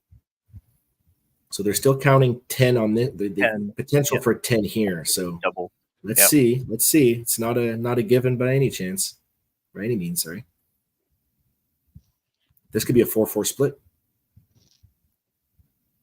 Oh no! Oh, what? No. What? This is a 4-4 no. split, isn't it? Yeah. Well, he needs a he pin. has to hit He a needs, pin. he needs 'cause a pin he's here. Tied with Catherine. Yeah, he's tied Yeah. with Catherine. Holy. We have a 4-4. Sure. We have to play again. Carrie, it happened. It happened. No, because they split team total. Oh no, they No, don't. he only split. counts Yeah. 5 on the No. last ball. Oh That count no. on the Yeah. second shot was the big difference Exactly. here. So team total goes to Quebec. Huh. 4-4 split. We got to play again. Oh my wow. god. That did not What a just happen. finish. What a finish from Catherine. Again. Finishing, not knowing, posting that number, putting that pressure on Exactly. Manitoba. On sait jamais. And Wow. there you go. Jamais just happened. So So That wow. did not So- just happen. according to C5 executive director Sheila, she informed us at the start of the whole event, this is a new Yes. game, is it not? Yeah. Yes. I think, There we go. Yeah. All right, so our apologies to Northern Ontario, as you You're gonna gotta have to wait hang out. another hour. My lord. Wow. All right, well, we'll give the teams Wow. a few minutes here to readjust their lineups if they so choose. Yeah, maybe we will run our little highlight video from day Let's do 2, that. and we'll let these guys reassemble what they got going on. We understand that nobody was preparing for a 4-4 split, so let's retry. So are we taking a little 10-minute breather? Or? We're just gonna play the highlight. Yeah, rule. we'll play the highlight rule, and then we will see where we're at with the teams. Okay, sounds good. Sound good? All good. Yep. All right.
Okay, now hear me out.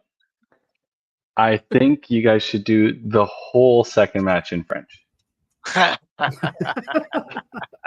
Bien correct avec ça, pas de trouble. I think Stefan uses his French a little bit more than I do. Whatever, I can get around a little bit, but It's all good. It's all good. Yeah, maybe we'll just all pop into the room here, and we'll give the teams a little bit of time to readjust.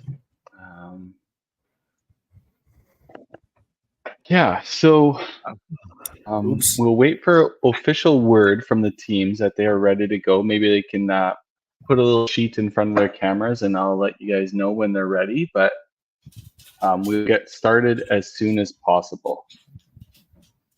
So if this is the case and the championship stepladder doesn't hit a 4-4 tie, closing ceremonies might be happening while we're still playing the final match. So just so everybody pays attention, if they want to catch closing ceremonies, we'll try and keep you all informed when it's starting on the other stream. Who would have thought 4-4? Yeah. Where's that clip of where that's why you play the game kind of thing. Yeah. It's just exactly. It's Al that jinxed it, actually. We'll just throw it out there. I've been saying it every game. That's why Sheila put that comment earlier on in the stream. But we just wanted to cover our bases, right? And I was totally kidding. I was just everything was going so smoothly. I'm like, this is probably the only thing that can happen to throw everything off schedule, and here we are. So I apologize. I am Nostradamus. I am the predictor of the future. I clearly saw this coming. Yeah, 100%. So we'll just see what's going on. On the other side, for anyone that's curious, Ontario beat Alberta 6-2, so they will be playing British Columbia in the gold medal match. Alberta will take home a bronze medal. Okay. Good job. Congratulations, Alberta. Good. Yep. Setting a record this tournament, so definitely nothing to sneeze at. Really? Was it 1607? Something like that? Yeah. Wow. 1607 with the $1.90 game. Pretty crazy total, right? So very impressive. It's fun to be a part of that team for that game for sure.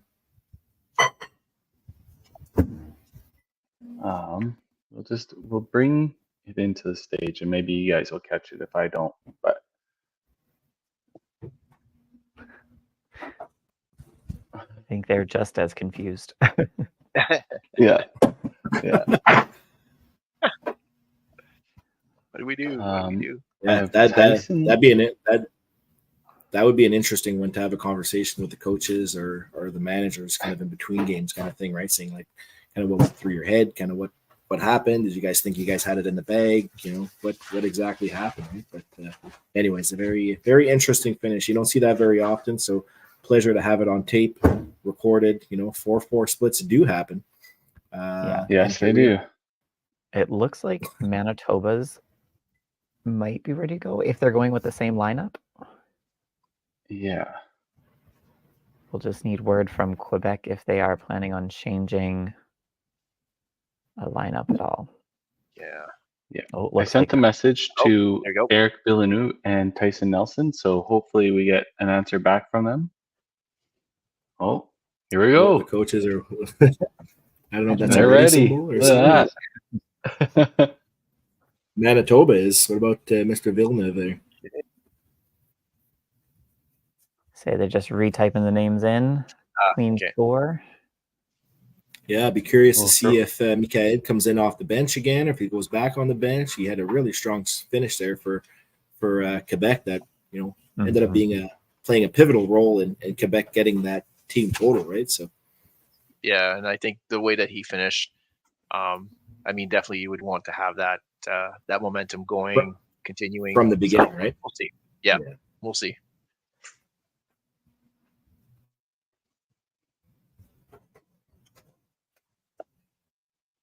Once Quebec gets their scoreboard up, we'll throw the banner up that they're good to start their match.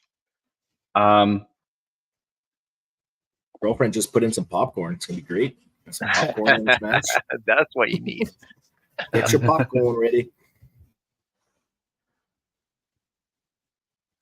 Ethan is ready to rock and roll here. He is. He says, "Let me go." Let's go. I think he's gonna throw first ball. Yep. I like how they All graphic right. says All right. enjoyable. Oh, Allons-y, les amis. right. For commencer. Quebec, Manitoba. Good Take shot. two. Take two. Yeah. Part 2. That's a pretty good start for a first ball.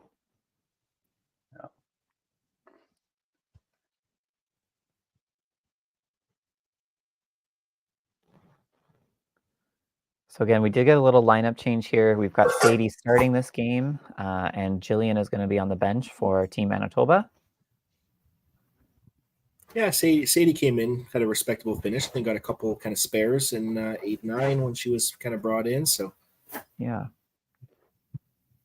Jillian kind of just struggled finding the side, I think, right? I think she had quite a few head pins and stuff like that. Just couldn't get anything going. So Yeah, she had like but three head pins. Jillian, with the ton of experience that she has, is not a bad person to have on the bench either. So I'm sure they're confident in her, nice in her shot. abilities, and she'll be ready to go.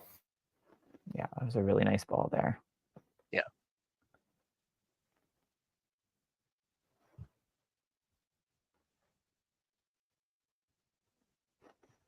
Let me send a message to Eric as well on my side. Like, what's going on? Yeah.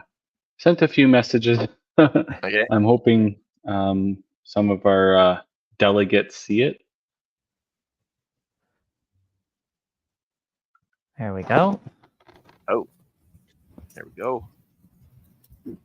Very different. So Yeah, it's very different lineup there. So Kaylee starting on the bench this match. See Mikael leading off the team here. Well, with his great finish that he had coming off the bench there, not a bad position to put him. Yeah, You why can not? see him getting fired. You can see him getting fired up as well on the team. So it'd be a good energy guy to have at the top spot. Yep.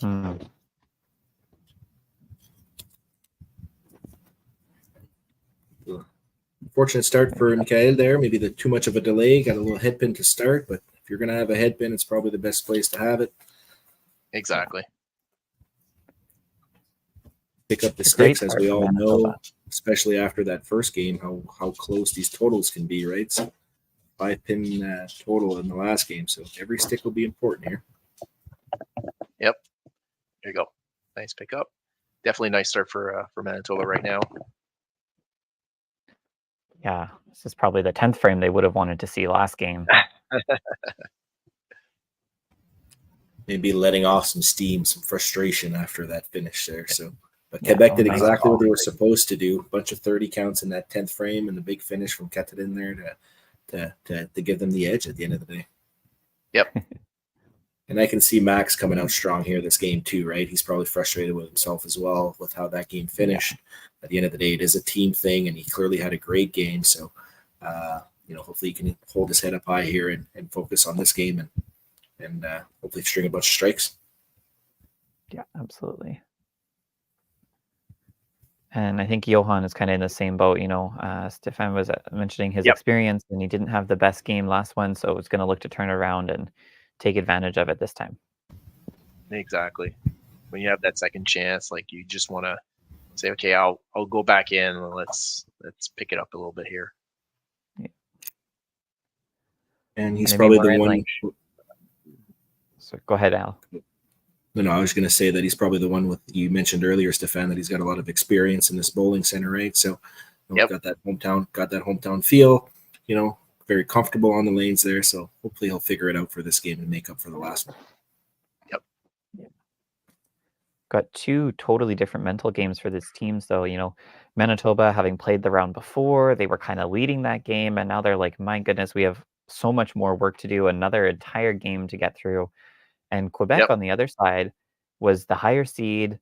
They were kind of trailing that game. And then Katrin had that huge strikeout. And now they're sitting here going, oh, we've got another chance. Like, thank goodness. It's how do you take that boost of energy kind of thing, right? It's like it must be super exciting thinking that you're probably out of it, heading into that 10th frame or very close anyways, but then they really clutched up. Now super excited to have another opportunity here and being part of, potentially the first ever 4-4 split in Consolation history. You know, we've got history made here, folks. Yep. Way more exciting than the championship stream. I don't know why you're not watching us. We ain't bashing nobody. Hey, voilà. Oh, nice. There we go. All right. So good frame. Good frame. Good start there. 3 marks for Quebec, 5 marks all the way down here for Manitoba. Yep. So it's kind of what we expect to see after that first game. Nice competitive game. You know, it was an 11:30 to 11:28 to 11:23. So some decent scoring here. So let's see if we can improve on those scores and see these young athletes clutch up and try to get to that Consolation finals. Mm. Playing for As Team Northern Ontario is waiting on the back there. Yeah. Yeah, you said it this time, Tyler. You said the antique bronze, not me. Yes. There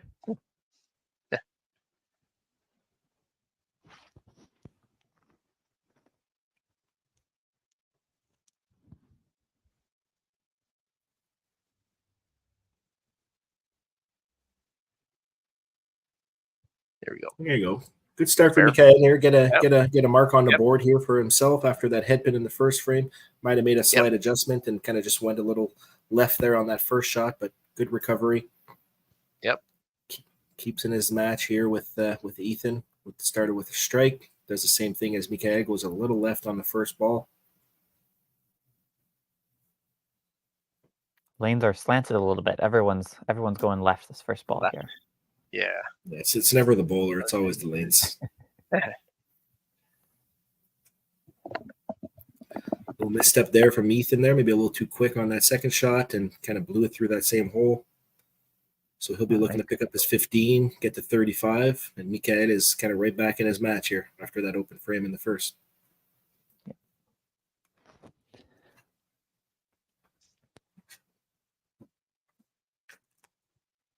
Good spare for what was on there. See if Antoine kind of gets back on the middle for this frame here. Ooh.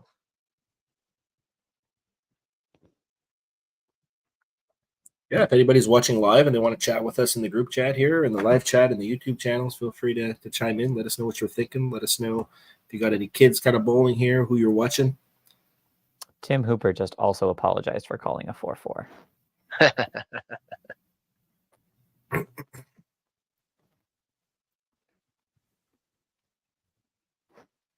Manitoba and Quebec just wanted some more airtime. Let's be honest, right? Exactly. They wanted to add to their video library that they can watch at a later date and see what happened. And Quebec going on the pitch out spare kind of train here. So 5 spare, 5 spare, 5 spare. Johan with a 5 here. Let's see if he can match the rest of his teammates. 30 counts are good, though, so it's never a bad thing. Just regroup from the bad shot.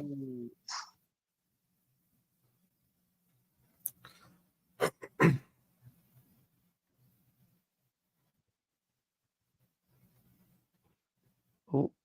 Uh-oh. We will get carry on that. There we go. There we go.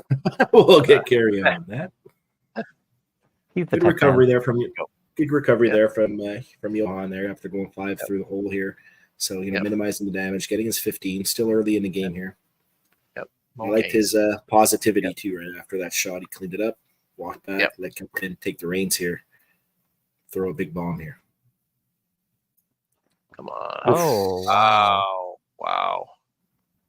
That's it. That was a good shot.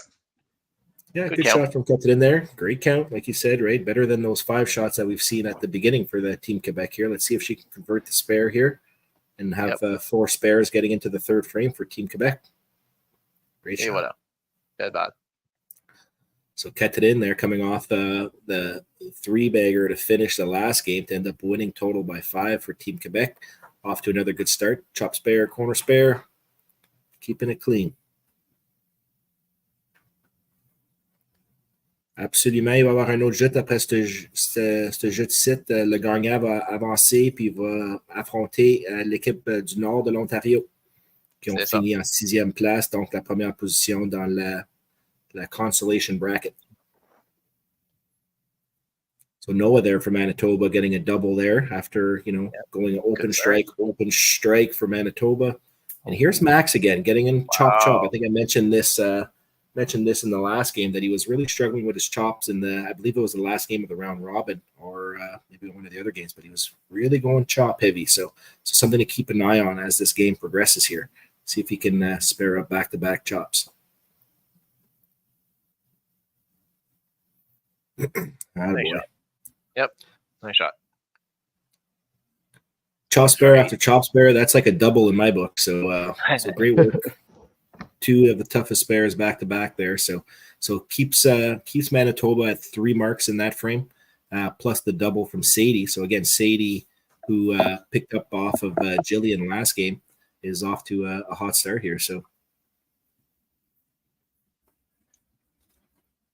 if we add in the marks for Quebec, so we have 60 pins and marks here. So they're sitting at 178. So 178 to 195 with an extra mark to the Quebec side. So basically a dead even at this point. Oh, nice shot. Okay, I like that one. Ouais, très bon lancer, ça. Nice when he gets that confidence. ball out. Yeah.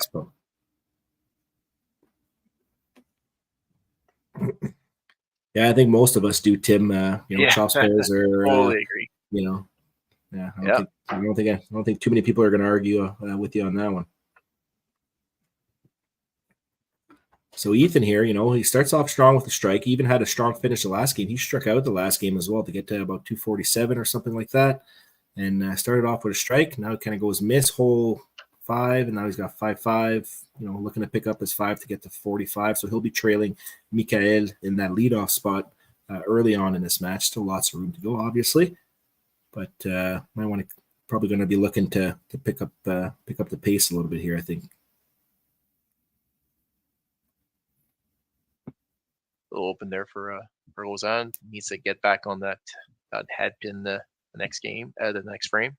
So just get that out of the way and restart. Got that little penalty shot in that on that third frame, right? Missed the middle. Yep. Take your licks. Get the 8. And then that's what happens. Oh, if I get a chop, I know I'm better off buying a scratch. Yeah, just mark me down for 12. I'm good. Save the energy of throwing 2 balls. So good count there from Antoine. Unfortunately, doesn't make the spare. And Sadie, turkey. There you go. That was a good shot. Great shot from Sadie there. Like I said, coming off the bench the last game, hoping Jillian finish off that game. Came in with a few spares and a decent showing off the bench, and comes out really strong here. So the coach has entrusted her to start this one here, and clearly the right decision. Really hot off the start. In the 3-hole here, a little bit of a close match here. Even with Antoine's missed spare there, he's sitting at 53. Cadence here needs the mark to kind of keep it close here. So maybe take a little bit of an advantage because she'll still have that extra ball there. But great shot from Johan there. Yeah, definitely a much better shot coming out, not turning at the end there. And he wants to stay in the game, looking at Noah's start there. So you don't want it to let away too quick. So much better shot. Yeah. And it comes down to team total. It comes down to team total. So every strike matters here, and kept it in, getting robbed there again. Putting up some big counts, though, and working hard on those spares, keeping the team in it here. So let's see if she can continue that. And seems to be the leader of this team. Been a stranglehold at the anchor spot, if I'm not mistaken here. So exactly. Nice pickup. Playing well.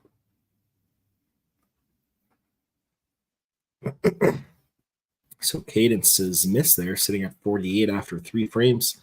Antoine sitting at 53. So a little bit of a lead for Antoine there. We'll both be on open frames. So 5-pin lead. That can. What is the reward for the consolation round? The antique bronze medal. So they are still kind of playing for a medal, but I guess they've called it for the consolation round, an antique bronze medal. But I think the important part of this consolation side is just giving these kids the exposure to playing kind of in that stepladder kind of format in the finals, playing some meaningful matches in the national championship. And another turkey there. So 2 turkeys for Team Manitoba, Noah and Sadie. off to real hot starts. So really kind of carrying the load here. So for Team Manitoba. So Quebec finished that third frame at 252 with 3 marks working. So an extra 45. So 297 to Manitoba sitting at 311 here. So still a very close match. Little slight advantage to Manitoba because of those doubles, but lots of room to work with.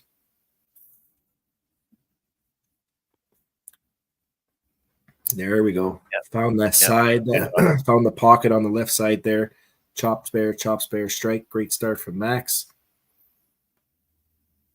Matches up the marks as well. So we got 3 marks, or technically 5 marks, I guess, if you're counting doubles for Sadie and Noah versus 3 from Quebec. It's about a 40-pin game in total. Lots of individual points up for grabs as well. So a lot of close matches there.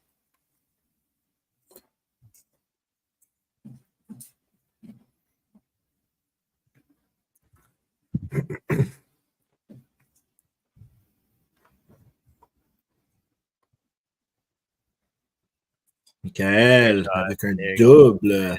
Très bon lancer. Très bon lancer. Il met beaucoup de pression maintenant là, sur Ethan avec ce lancer-là. Absolument, avec ses 2 abats d'affilée. Ethan avec un chop-off, un compte de 10. Donc, ouais, Michael va définitivement prendre l'avance un petit peu sur Ethan après ce doublé-là. Good shot from Roseanne. Fortunately, a bit thin, but looking to pick it up here. Again, you just want to close those frames up to stay in the game. There you go.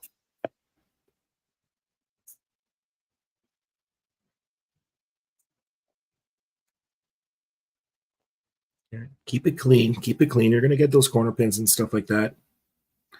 Yep. So it's just a matter of keep grinding it out. Those big 13 counts are great counts when you're putting them on mark. So yeah, got to keep plugging on another corner pin there. Look good. Just missed out. Those situations where it's not going to go down until he spares it. Yeah, exactly. The bowling gods are forcing him. There we go. There you go. I think there's a bowling ball in the gutter on the right-hand side. I think that's maybe why Sadie is, holding back here to maybe clear that out of the way, make sure no bowling balls get damaged or anything like that. So I think he's going to kick that in right there, I think. Yep.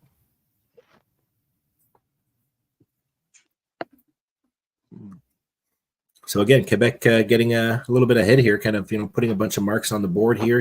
Manitoba is still stuck on their second bowler after that little bowling ball arrangement there. The bowling gods are in an ornery mood. Yeah. Sometimes that's the bowling gods can get a little ornery for sure. I think we all know that, right? Bowling has got to be one of the most. Unfortunately, it's a sport that no one's ever going to perfect. And we all go and we all know we can throw those big games, and that's why we play the game, right? So yeah, exactly. Sadie, a little wide left there after her hot start there with a 3-bagger to start, but she's still got a comfortable lead over Roseanne. However, Roseanne does have that corner spare working there in the 4th frame, so a little bit too quick there for Catherine. She wants to get a much better shot here. Is at this bowling center, is it an inside shot or an outside 3-pin spare? I would say inside, actually. Inside's always better here. Yeah, you'll have that head pin flying, so you'll be able to catch it. Maybe on the kickback or something. So, okay, but you could still go straight through it. But she just missed it there, and hopefully she get a better shot here to pick up all those pins. Oh, there you go. Did it on the outside. Did it on the outside. So again, a 3-mark frame for Quebec, which is not bad. You got a double working at the top there with Michael as well. So sitting at 45 plus 30, 75, 395 for those following at home. So 395 is the running total there. Cadence throws a great shot there to kind of keep up with Antoine in that 3rd spot as well. It's only 5 pins behind after 3 frames. Now a strike versus a spare. So still a close match in that 3 spot there. And Noah here as well. He can take a Really good start. really good start here.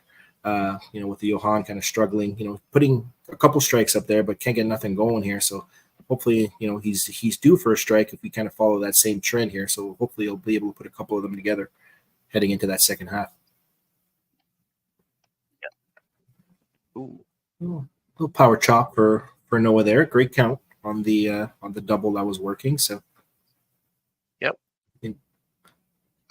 hell of a start there, sitting at 85 after 2, potentially 115 after 3. That's now 4 chop offs for Team Manitoba so far after 4 frames. Maybe the kids are a little fired up here, throwing a little bit more aggressive, a little heavier shot. So good spare from Noah, 130 after 4. So a good lead over Johan here. So Johan's going to have to make a move here heading into the second half.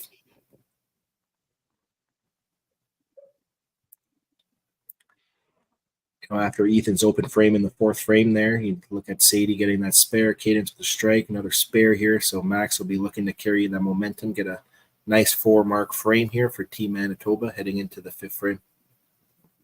Ooh, wide left. I think that might have been Max's first miss today. I think that, might be his first middle miss. Yeah. That's okay. No harm, no foul here. Get your 30 count and move on. We all do it. So he wasn't working on a big string or anything. So just same goal here. Strike shot inside right. Beauty. There you go. Yeah. I just want to close that frame up. Braden, don't say those words again, okay? Because Carrie's going to be mad.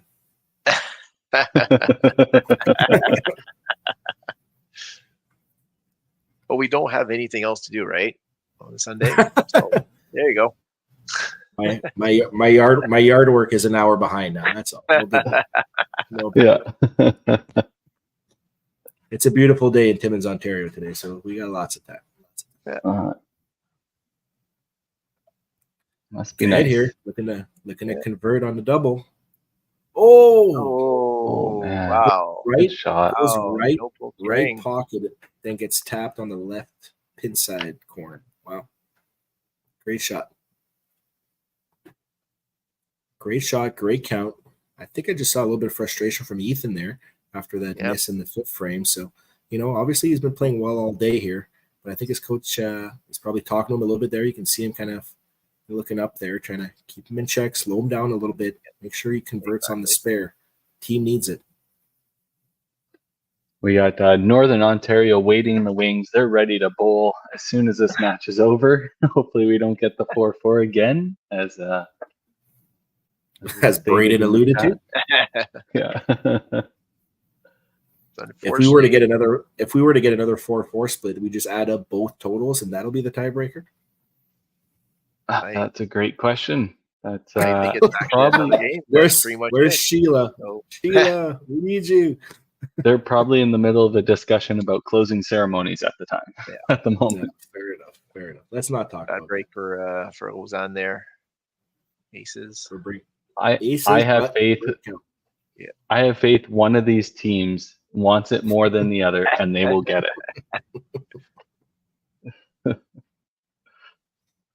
So yeah, definitely tough break for Roseanne there. So getting the set of aces, he's sitting at 100 after 5. Ooh, I don't like that. Yeah, don't give us something. Don't give us anything. No. I think we need to move the scoreboard on the Manitoba side. We're in the 5th frame here, so we can't see the 5th frame scores here for Team Manitoba. So if you can scooch that over, it'd be greatly appreciated. So great shot from Sadie, great 30 count on her spare. So she has clearly 140 in the 4th frame. So hell of a start there for Sadie. Big lead against Roseanne in that 2 spot. So yeah, great start for Sadie there. And Ethan kind of, facing a big deficit there against Mikael. Mikael's at 131 after 5, so a 60-pin lead for him heading into the second part of the game here in the second half. Cadence with a double. Marks all over the place. There you go. He was due. Much better. He was due. Strike, open, strike, open, strike. Let's see if he can double up this time. Yep. Want those odd frames to just carry over. Yeah, we'll see if Noah was off to a good start as well here. He had a triple to start, chop spare, and another great smooth shot there. There you go. Good shot by Cat And kept it in. So the bottom three from Quebec there after a couple opens to start the second or the fifth frame there. Really picking it up for them. And Manitoba here too. After Ethan's open frame, really rallied behind Ethan here, trying to pick him up. 3 strikes in a row. See if Max can make it 4.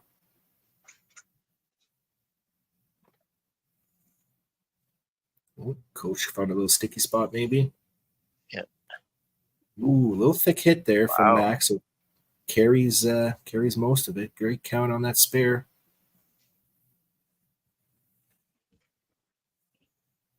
I don't think he was too upset about that corner. I think he knew he was a little full on the middle there.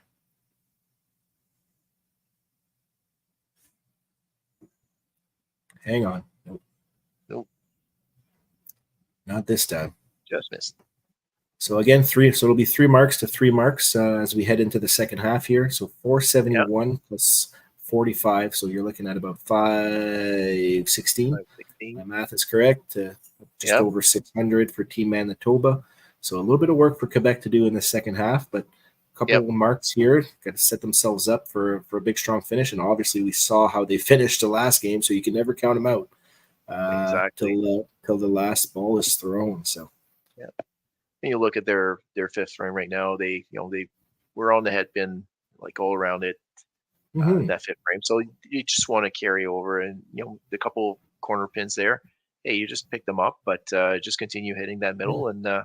7 corner pins for Team Quebec already through 5 frames of this game. So, they've only missed 1 or 2, I think. So, still fairly strong percentage here for these kids. So, and as we talk about corners, there's Mikael with another one. Yep. Good shot by Ethan there.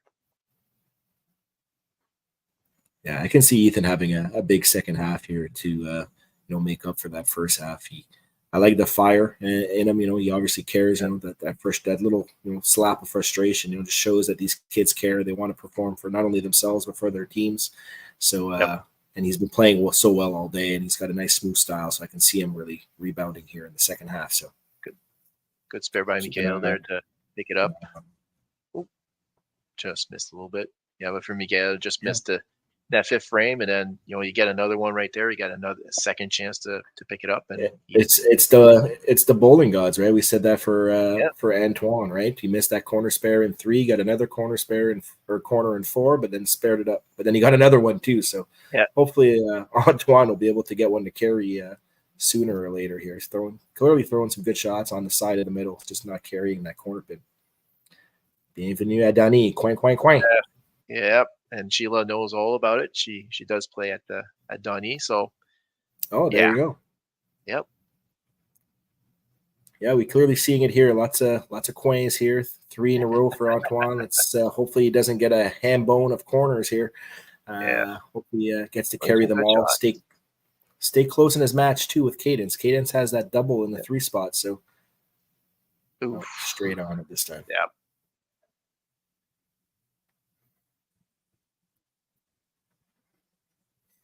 So Sadie there slows her down a little bit with the head pin there, but still a great start. 174 after 6, so she'll have a 61 pin lead over Roseanne there in that 2 spot. So big lead for Mikael, and then a big lead from Sadie on the other side, kind of evening those kind of top 2 matches up from a total pinfall standpoint. And we'll see what Cadence can do here, working on a double, so she can take a little bit of the lead here in her spot in the 3 hole here. That looks good. No. Oh. A little too full from Cadence there. Yep. Keeps that match pretty tight. Nice and close here, but Cadence is still counting. That's the importance when you get these head pins on these marks too, right? This next shot is worth 10 points, right? So it's exactly. Got to really focus on getting these pins for the count, for team total, and her individual match. So great job there. There you go. So now with that count, she'll actually take the lead, get it after the 6th frame here. So Cadence will have a very slight lead. And then Johan, unfortunately, Just kind of sticking to his Smith there. We can see a Don't want trend that spare. happening. Come on, give him the spare here. From the back Maybe? door. No. No. Better count, his best count that he's had so far. So that's improving. So we'll stay positive here. His counts are improving, and we know what he's going to get the next frame. So let's just lock him in. Let's just lock him in for that one. So again, only the one mark for Quebec at the top with Mikael, and same thing with Manitoba. Yeah, you want Catherine here to throw a good shot to kind of just get back on the rhythm here. Get some life on the team here. So scores are a little bit lower than the last game so far. Obviously, there's still lots of room left. There's still 180 pins for these kids to finish off this game in 79-10. But at the halfway mark, a little bit lower than the last game, I'd say. So we'll see what they can do in the second half of this game. Good spare there for Catherine. Yeah, that got her right back in her game against Max too, right? Yeah, exactly. I mean, she can see that there's a that game is still there for sure. She just needs to stay in it. Ooh, there you go, right back in it now. That is so only really 2 marks for Manitoba. Only two marks for Manitoba. The one double with Noah does give them a little bit of an advantage to 2 spares from Quebec. Quebec sitting at 621 with those 2 marks added in to 704 for Manitoba. So again, Manitoba a little bit of a lead here, about 80 pins, but pretty even on the mark side of things. So still lots of movement can happen in these last 4 frames.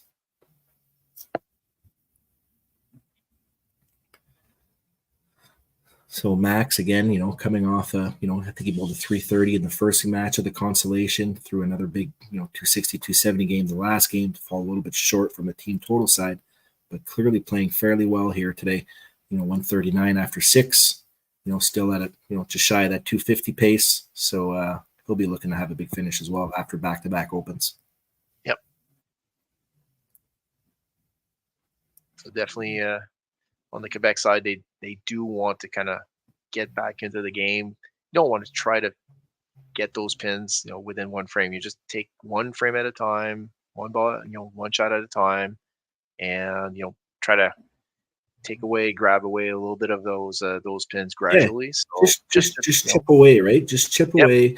Put those marks up on the board. You're not going to make up 100 pins in one frame, right? So you just got to take that next shot mentality and really just kind of focus on exactly that, the next shot, right? Yep. Great shot from Mikael. Wow. Again, another corner pin. Quang. Hey. Et boy. La réputation de Tony, c'est ça. Malheureusement, c'est la réputation, mais on espère qu'il puisse faire la réserve encore. Là. C'est ça. Continuer à faire des réserves pour l'équipe. There you go. Puis il y a une belle avance sur Ethan du côté de l'équipe de Manitoba. Donc, des coins, si tu fais tes réserves, c'est une jute de 2,80, donc c'est pas pire. C'est ça. Très bon. Continue à faire ça. Très bon. Oh, just missed.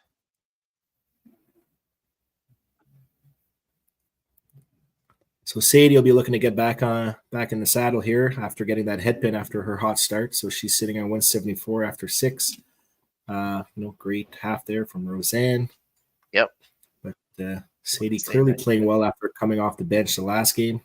Oh, missed to the right there. Seemed to have laid it down a little bit. But Roseanne keeps she's got to keep putting some marks here, keep putting some pressure on Sadie, just making her aware that she's there. Big shot for Antoine. He really wanted that one. He wanted that one, and I think the team needs that. They need to put some marks up on the board here, especially Ethan's got a spare, but he had a big spare. He had a big 30 count on a strike, so that helps. Yep. But in Quebec, there's no defense in bowling, right? You just gotta. Yep. Oh no! Wow. Maybe that's what he needed, though. He needed to break the streak of this strike open thing here. So let's go with the right corner spare, and then he's going to bury the next one to get a nice solid 30 count. Oh, it's a big miss. Yeah, big miss, but the rest of the team is clearly kind of still holding you up here. So you're throwing, you threw a great shot there. You got to take that positive enforcement and just kind of work on that in 8, 9, 10 and try to have a big finish here. You're still 135 pins left. Solid 260 game would be a great finish here. So we'll hope Johan can regroup after that getting tapped there. And he's definitely capable for those last 3 frames. Yeah, hey, we're all subjectable to those. So Yep. good count from Kelton in there, squeezing out that head pin there for the extra 5 points on the count. He actually gives her the lead against Max there, so she has 144 after 6 to Ethan or Max's 139. And with Antoine's strike there, actually he'll take the lead in his match versus Cadence as well. So see, a lot of these matches are kind of flip-flopping every frame or two kind of thing. So definitely some close matches. But Quebec does need some mark to kind of bridge that gap in the team pool. I think that big difference is kind of coming in Noah's game here at that 190 here with the double. So otherwise, again, we could be looking at a 4-4 split. You called it. You said it. I didn't. Yeah. Anyways, we're not going to go there. Sheila's not going to want to talk to us anymore. So we can't have that happening. So hopefully, like you said, somebody will pull through here and get at least a 5-3 or a 4.5, 3.5 split or something like that. But Braden did point out in the comments there that Ethan is not kind of feeling 100% right now. So maybe a little bit of the inconsistency there could be. We don't know. Unfortunately, we're not there in the pit there. Turkey for Noah. Nice Turkey, shot. Tyler, and Carrie in the background there. There you go. Yeah, Ty already put it up on the score. Yeah, I saw it there. Yeah, that's why I said Carrie or Tyler got it there. So they're paying attention, even though they're not talking too much right now. They're still watching in the background. Oh, I was in big meeting discussions. We're good. Oh, big C5 meeting discussions. All right. So great frame from Quebec there. 4 marks. So that's an extra 60 pins you can add to their total. So that's 719, and we see 719. So about 817 for. So about 100 pin difference, but only 2 marks working, potentially 3 if Max were to convert this chop spare here. So again, like Stefan mentioned earlier, chip away at it, right? If they can get an extra mark or 2, ahead of Manitoba, they're going to chip away, 15, 20 pins every frame. You got 3 frames left. You can bridge that gap pretty quick here. So this is go time now. And as we mentioned in the chat, previously, Stefan's put a lot of time in with these kids on working on that 8-9-10 finish. And we obviously saw that in the last game again with Quebec having a big finish there. So looking forward to see if they can replicate that. So Mikael here working on his corner spare, 3 corners in a row for Mikael. Yep. And definitely something tells me that there's a little bit of a chat there from the Quebec side, a little bit of a get together. So just to say, hey, let's just go 8, 9, 10. We're gonna need to have a chat with Tyson because he doesn't move the scoreboard anymore. So so great shot from Ethan there. So like I said, clearly not feeling well, but when he throws that strike ball, there's no doubt about it. Like it's just a beauty pin reaction there. So sitting at 131 after 7 with a strike and 8. So still in his match here against Mikael. So he'll be looking to get a big spare here. Doesn't get it. Gets the kickback. So bad break. So bad break. So it kind of slides Ethan in a little bit into this match a little bit. Like if Ethan were to kind of get the next couple strikes, it would put him at 176 to Mikael's 191. So within 15 pins, right? So still a lot of work for Ethan to do, but still in it. Still there. Yeah. So Sadie kind of Sadie kind of slowing down the last couple frames. 5-3 hole, misses again here. I don't Manitoba has not done their sub yet. So, Jillian's still on the bench, probably raring to go here. So you never know. There's potentially a couple spots here. Well, he's probably not going to go in for Noah. Noah's playing really strong. maybe a Cadence spot. That's another close match to look at as well. Oof. Look at the helicopter they're trying to get across there for Roseanne. Exactly. Yeah, It's an Quebec unfortunate having, pick there. Yeah. yeah, they have their pull as well. So we'll see kind of those two matches as well, Roseanne and Johan. Yeah. Exactly. Kelly's sitting on the bench and looking at it. I mean, you're an 8, 9, 10. Never know. Yeah, we've seen it a lot, right? We've seen it a lot, at open provincials from experience or open nationals or even with the pro league being kind of streamed. So, sometimes those bench players just come off the bench and throw 4, 5, 6 in a row kind of right off the bench. So you never know. You just never know. These kids are all capable of doing it, right? Yeah.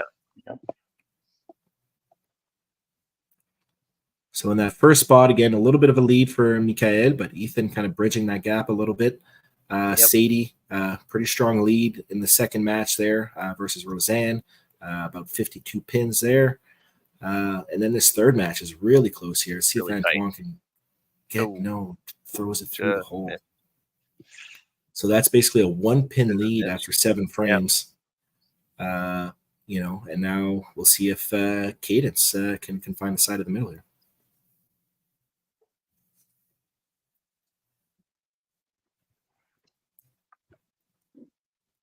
Struggling a little bit, not she's still close to that 200 pace here, so she can kind of regroup here, get a spare, get some marks again, and that's what Quebec is kind of falling short here. They're losing all their marks. Exactly. Didn't do too much in that 8th frame so far. Hopefully Johan and Katalin can be the lead here and kind of get that 9th frame started early for Team Quebec. Yeah, there you go. Great shot. There you go. Again, individual match pretty much done at this point between Noah and Johan, but team total at the end of the day is what it comes down to. So here's hoping Quebec can make a match out of this, and we have a sub from coach. There you go. So Cadence after going wide left, wide right here, Jillian coming into this close match. So Jillian, lots of experience, 17 years old, 400 high game, just a monster high game.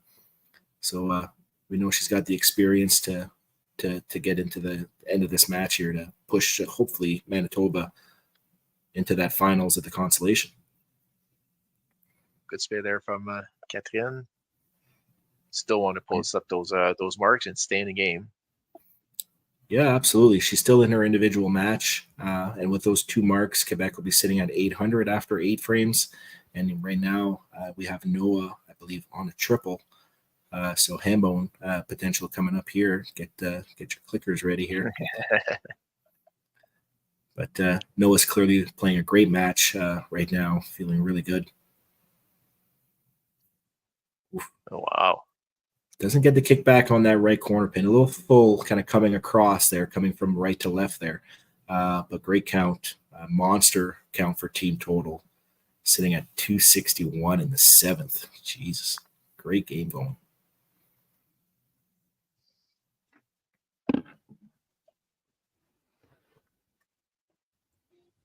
Noah looking to keep the game clean.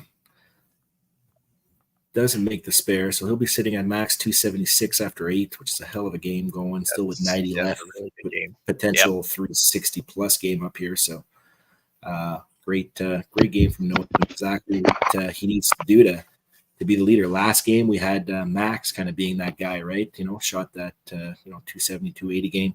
Shot that big game for Team Manitoba to kind of keep him in. And now Noah's kind of being that person in this game. So you can see they're kind of sharing the wealth here with Team Manitoba. But Quebec still in it. They're going to be down about 100 pins. With, they're not going to be losing any marks here because they already have 2, and Manitoba only has the 1 so far. So Max looking to match up the marks here with Team Quebec going into the 9th frame.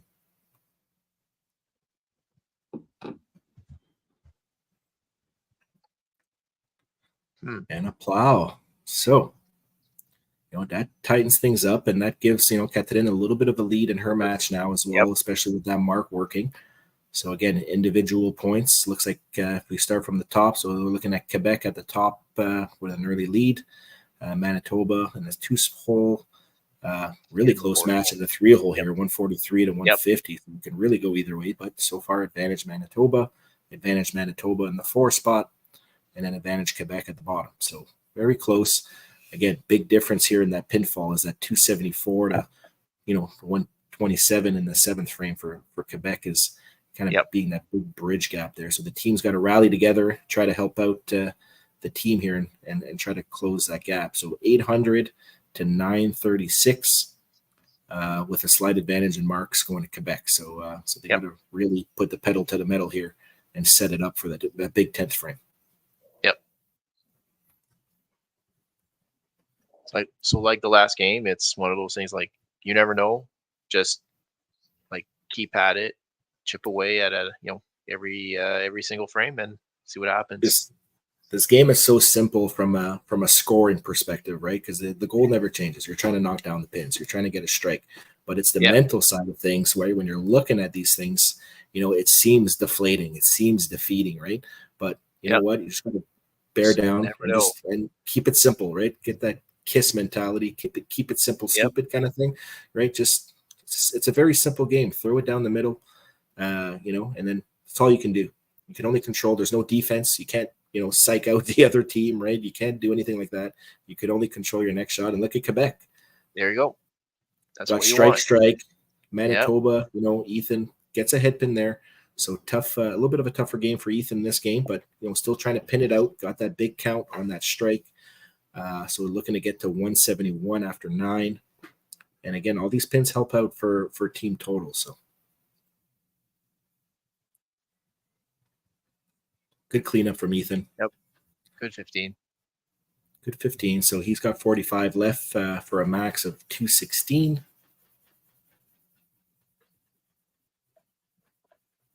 So Antoine's in another close match here. So he'll be looking to pick up his spare here again. It's going to end up being team total too. So a big important spare here for the Quebec side to keep that momentum going for Johan and Katrine, who are currently working on marks as well. There you go. Great shot. There you go. Yeah, no harm, no foul. A mark's a mark in the 9th frame. You're not really working on anything. So just about setting it up. They always say those kind of key frames, right? 3, 6, 9 are kind of your key frames. You want to get some marks there. 9th is obviously your kind of foundation frame heading into that last frame. So they're doing a great job here, keeping it close. Johan with a double. Big strike. I mean, for him, like you mentioned, his game is individual game. It's out of reach, but let's just keep at it for the team total and keep it going, get some momentum to Catherine, and you just never know.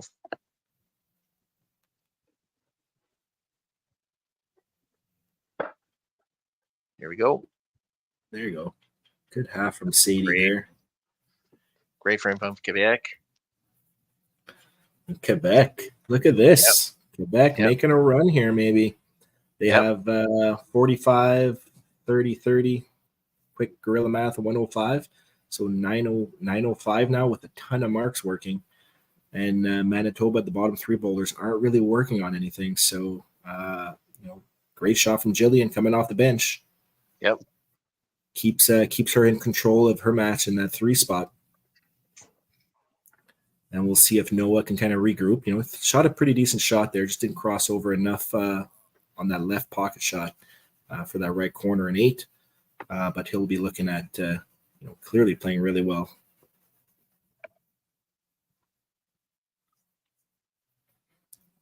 And now Manitoba has a couple marks working in the 9th frame as well. Sadie with a corner spare, Cadence with her strike. So they're also trying to build, that 9th frame for themselves going into 10. Exactly.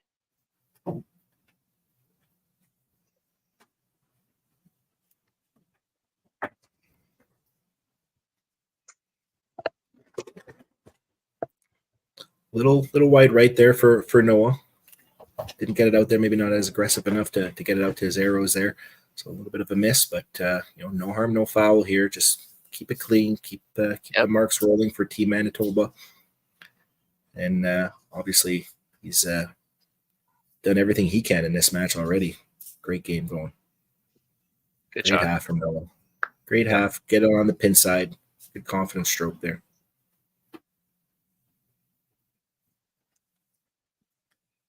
And Max, we noticed at the beginning of the game, I think he started kind of chop spare, got another chop spare in 7 here, a head pin. So playing a little bit of a thicker line here. I don't know if it's a little bit of extra speed in a shot kind of thing that might be not breaking as much or not getting those, not getting that movement on the ball. So see if he can make that adjustment. Or again, a little full there. Wow. A little full, but could have carried that left corner pin for sure. So so he'll be looking to put another mark up for Team Manitoba. Again, they still have a pretty strong lead here. They still have about a 100-pin lead after you add in all those Quebec marks. So they still got about 100 pins here, and they're setting themselves up fairly well with, if they can get this additional mark here. No, that's the second time I think he misses his left corner pin. Really uncharacteristic for him. So again, now we got 3 marks for Team Manitoba sitting at 10-19. And Quebec has, I want to make sure I have my math right. So it was 45 plus 60, 105, 905. And they have a couple of extra marks and a double working. So tons of points available for Team Quebec here. So Manitoba is not out of the woods yet. So hopefully another exciting finish here. And as we see these kind of frames kind of fill up, give us a better idea. We'll try to keep you updated, with the total scores as we go through each boulders here.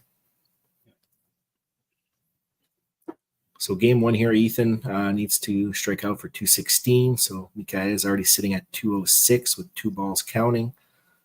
So big advantage to Mikael here. But again, just kind of runs down to team total here. So they're going to want to fire on all cylinders, have a very similar finish that they had in the last game.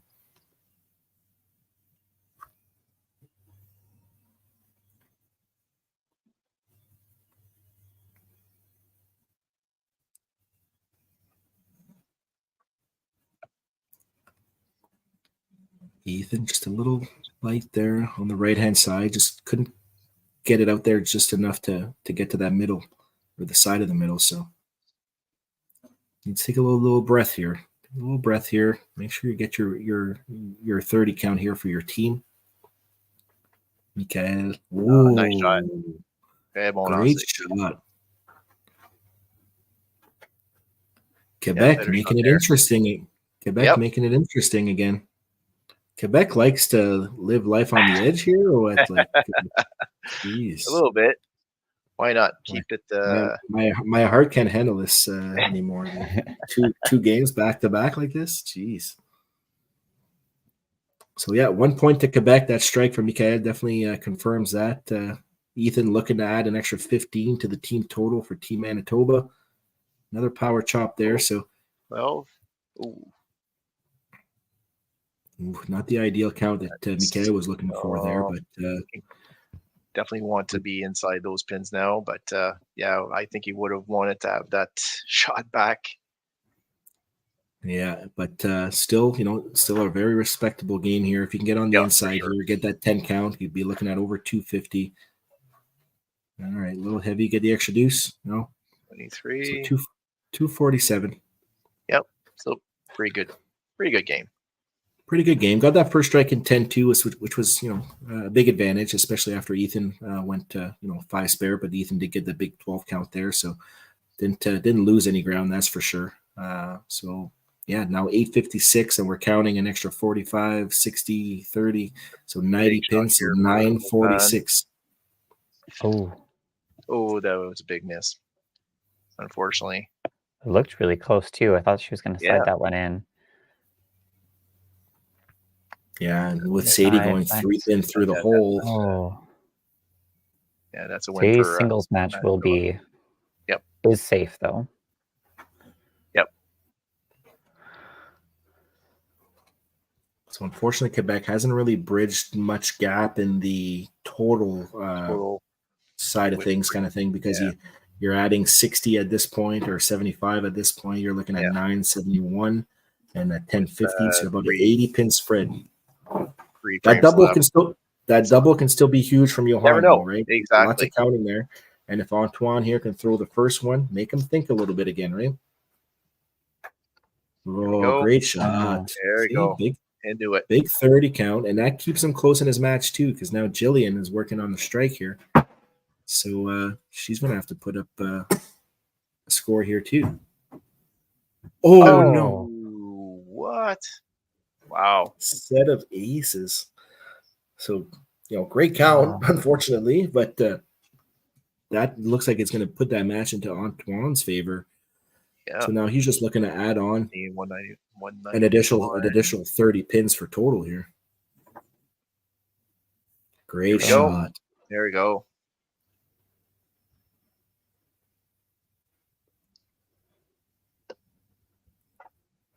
So we can officially eliminate the 4-4 split.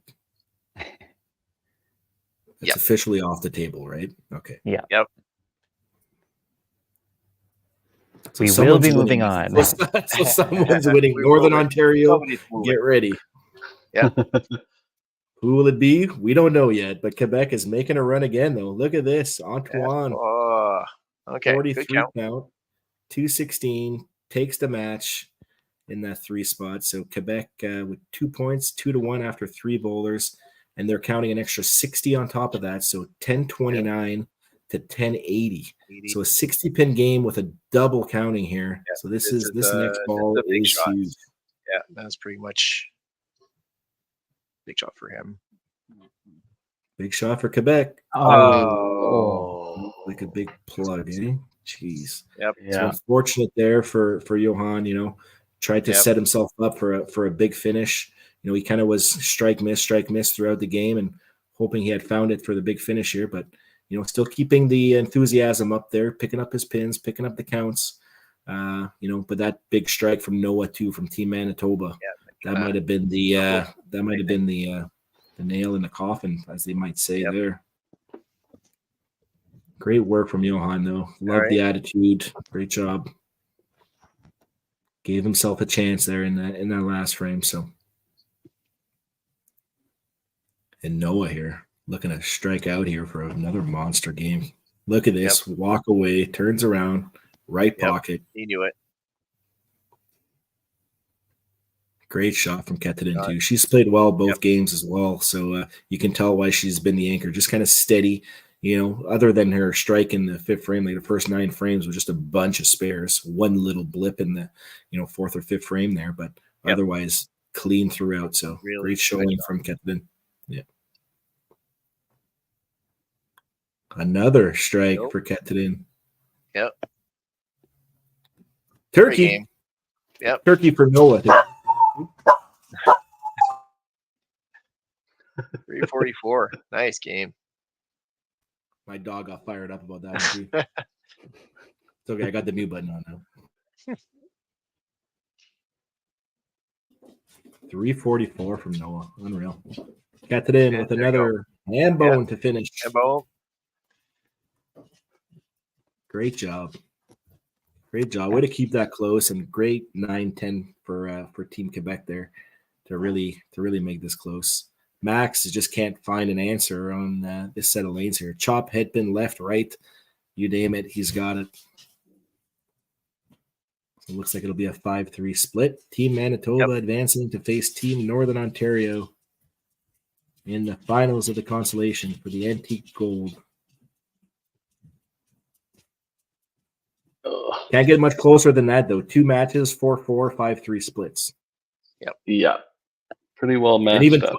And even total here, like, look, 11:51 to Quebec made it to 11:34. So within like 17 pins. Wow. Wow, unreal. Great match. Yeah, 9-7 match. Yeah, sure. Let's call it a 9-7 match. Absolutely. And the pinfall difference was probably like combined, it was a 5-pin win for Quebec. So you had 5, so 12 pins, the difference, like overall total out of 10 games, 10 games total, 12 pin difference. Unreal. Amazing. All right. Well, congratulations to Quebec on a great run.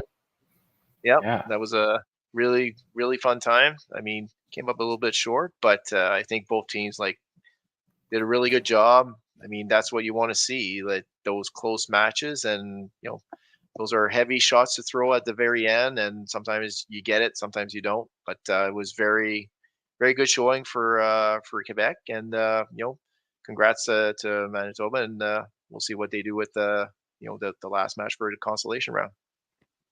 Yeah, you bet. Absolutely. So, due to our time constraints and stuff like that, we're gonna probably move into the next match. We'll just give like a 5-minute break, so we'll start at 10:02. Hopefully everybody's paying attention.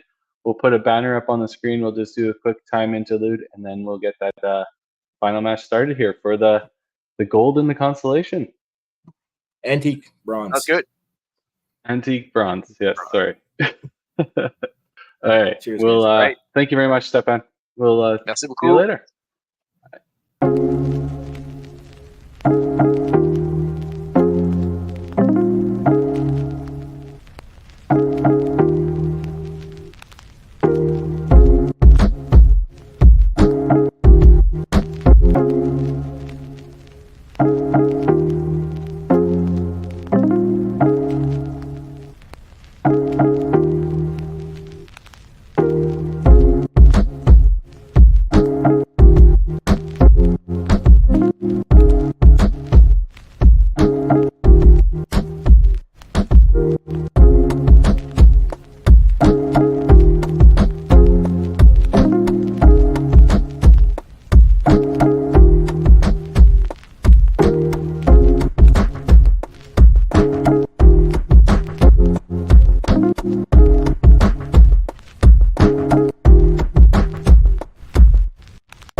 All Back. right.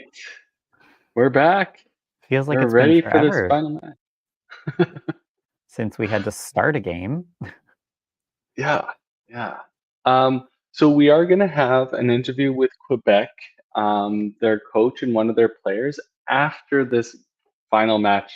We'll do the third place finisher, second place finisher, and the finalists, obviously. But yeah, we wanted to get this match rock and rolling. We know Northern Ontario has been waiting a while, so we don't want them to get cold and get this going. Yeah, they've had to sit here with for a that, while. yeah. Go ahead, Ty. Oh, Or should all we right. give Al, since this is Al's? It's Al. I was so close. I just saw all these last names. I'm like, no. Anyways, for the Northern Ontario, so our sixth place qualifier, first place in the Consolation division here. For the girls, we have Jordan Graham, Emily Boizo, Isabel Hayden. For the boys, we have Colton Wiltshire, Sean Wikowicz, and SJS. For rounding out the boys and the coaches, we have Philip Mayo and Natasha Smith Trombley. And Team Northern Ontario is playing out of Mario's Bowl in Thunder Bay. Awesome. And you've seen them. This is their fourth time now. We have Jillian LaMonica, Cadence Madden, Sadie Olson, Maxim Gibson, Noah Brown, Ethan Blackburn, coaches Grant Spack, and Debbie Tarn playing out of Polo Park in Winnipeg. Perfect. All right. I think we're ready to go. I think so. Ready to go. Finals of the Consolation match, or Consolation round. So good luck to Team Manitoba and Team Northern Ontario. Crystal clear pictures. Let's hope it stays that way. It's looking good. So in the previous matches, kind of highlighted a few of the new teams and their kind of high scores and high averages on their team. So Team Northern Ontario, it's their first match today. So coming in nice and fresh, high averages on the boys' side, averaging 245.7. Round robin was SJS, leading the way for the boys there. And for the girls, averaging 264.89. Jordan Graham having a really good tournament here, carrying a lot of the workload for Team Northern Ontario. Yeah, it looks like she's been playing anchor pretty much the whole tournament for them. Just coming off the 4 steps, or it's not 4 steps anymore, YBC Youth Championship Senior Girl Doubles gold medal, I believe.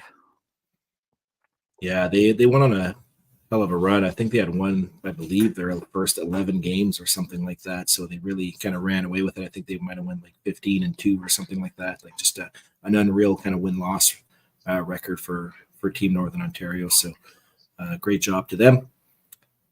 So they're coming in fresh. Jordan, has been playing a lot over the last few months across the province in numerous championships, youth challenge, even playing some cash events and stuff like that. So really putting her name out there. So amazing. And from my understanding, her dad owns or operates Mario's Bowl.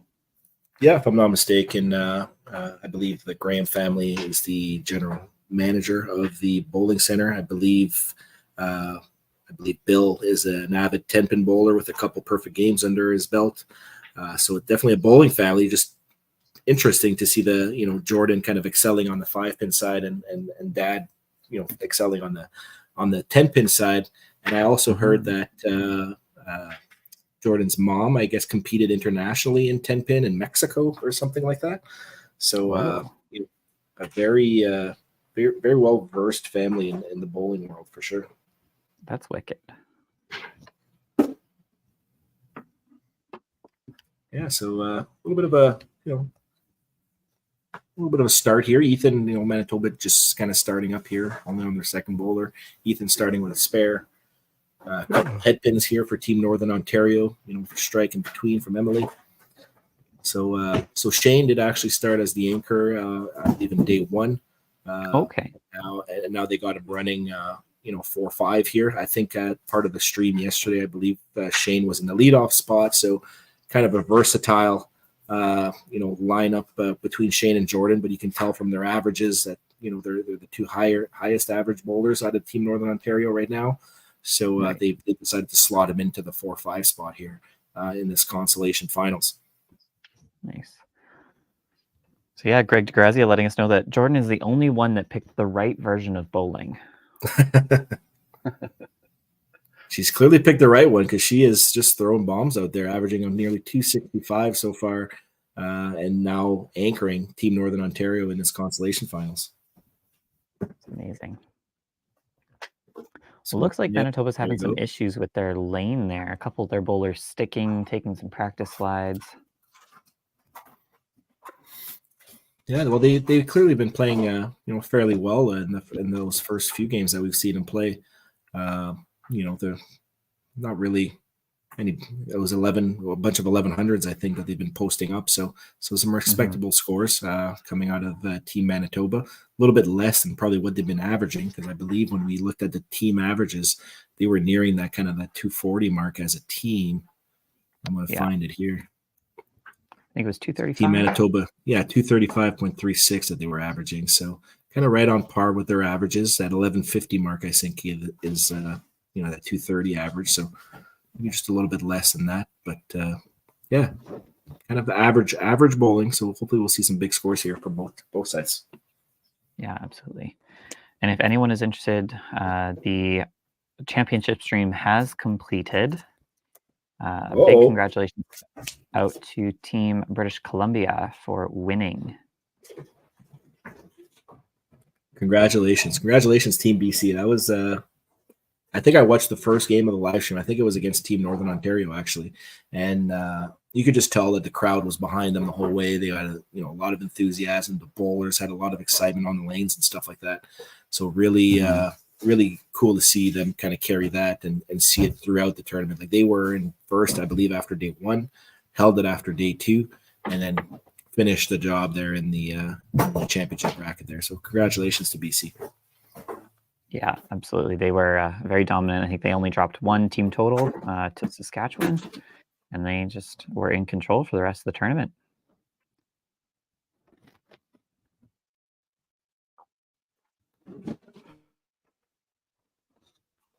It's a little open frame there from Cadence, 12 pin, kind of went open there. So Noah coming off that big 340 game, that big game alert that we saw in the previous game. So kind of carried Team Manitoba to this spot here in that 5-3 win over Quebec after the 4-4 split. So the 9-7 win is what we'd like to call it.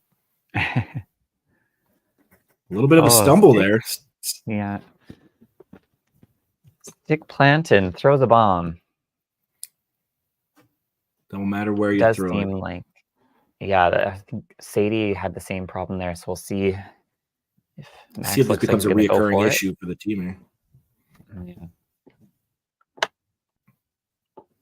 I can see again Max kind of struggling that last game, but he was really throwing good shots in the first two games that he played. I think he had a 330 and then a 260, 270 game. Struggled to about $190 last game, so I can see him coming back with a strong game here to lead Team Manitoba. Yeah, absolutely. Oh, it's a good shot. Leaves the corner. Looking for a spare. Noah's strike's going to match Shane as they go into the second frame there, starting out strong. So Max has had some issues with his corners. We'll see if he can pick it up here. Yeah, I think he missed a couple of them last game, so right on it this time around. So 3 marks on each side. Fairly decent start from both sides. So should make it for an interesting finals. Thanks to Greg for adding in those marks so that we don't have to do any math. Makes it a lot easier for us from our end, adding in the marks, especially later on in the game. Yes. So thank you, sir. Oh, nice shot from Isabella. There you go. I think she got away with that one a little bit there. I think she a little excitement, but got the nice little sweeper to the right. Yeah. Good result. Forces Ethan to kind of stay on it here as well. He's working on a spare in the first frame. Yeah. Yeah. See, Ethan's gone right back at it too. So Ethan kind of struggled a little bit earlier on in the game, I think, in the last match, but then really kind of, I think struck out again for another decent game. So finished really strong. So from his little big bro info there from Braden early on in the last match, Ethan wasn't feeling 100% here. So, but he's still grinding it out. He's played every single frame so far today. So this will be his 4th game today. So, yeah, that's tough when you're not feeling 100% for sure. Oh, nice job from Sadie back on it there. We saw her start with a big turkey last game and then kind of struggled, but made her way to the end of the game. Yeah, it's always, we call it a struggle when someone starts with a, 3-4 bagger, a big start kind of thing, right? But then it kind of maybe just averages out towards the end kind of thing, right? So she still had a really great game there. Absolutely. Colton right in the middle, leaves the corner, looking for a spare here. He's got that big lob. You can see it kind of, we were watching him yesterday on the stream, and some shots, it looks like it almost takes the rotation off of his ball when he overthrows it, because it kind of arcs down and hits the ground really hard.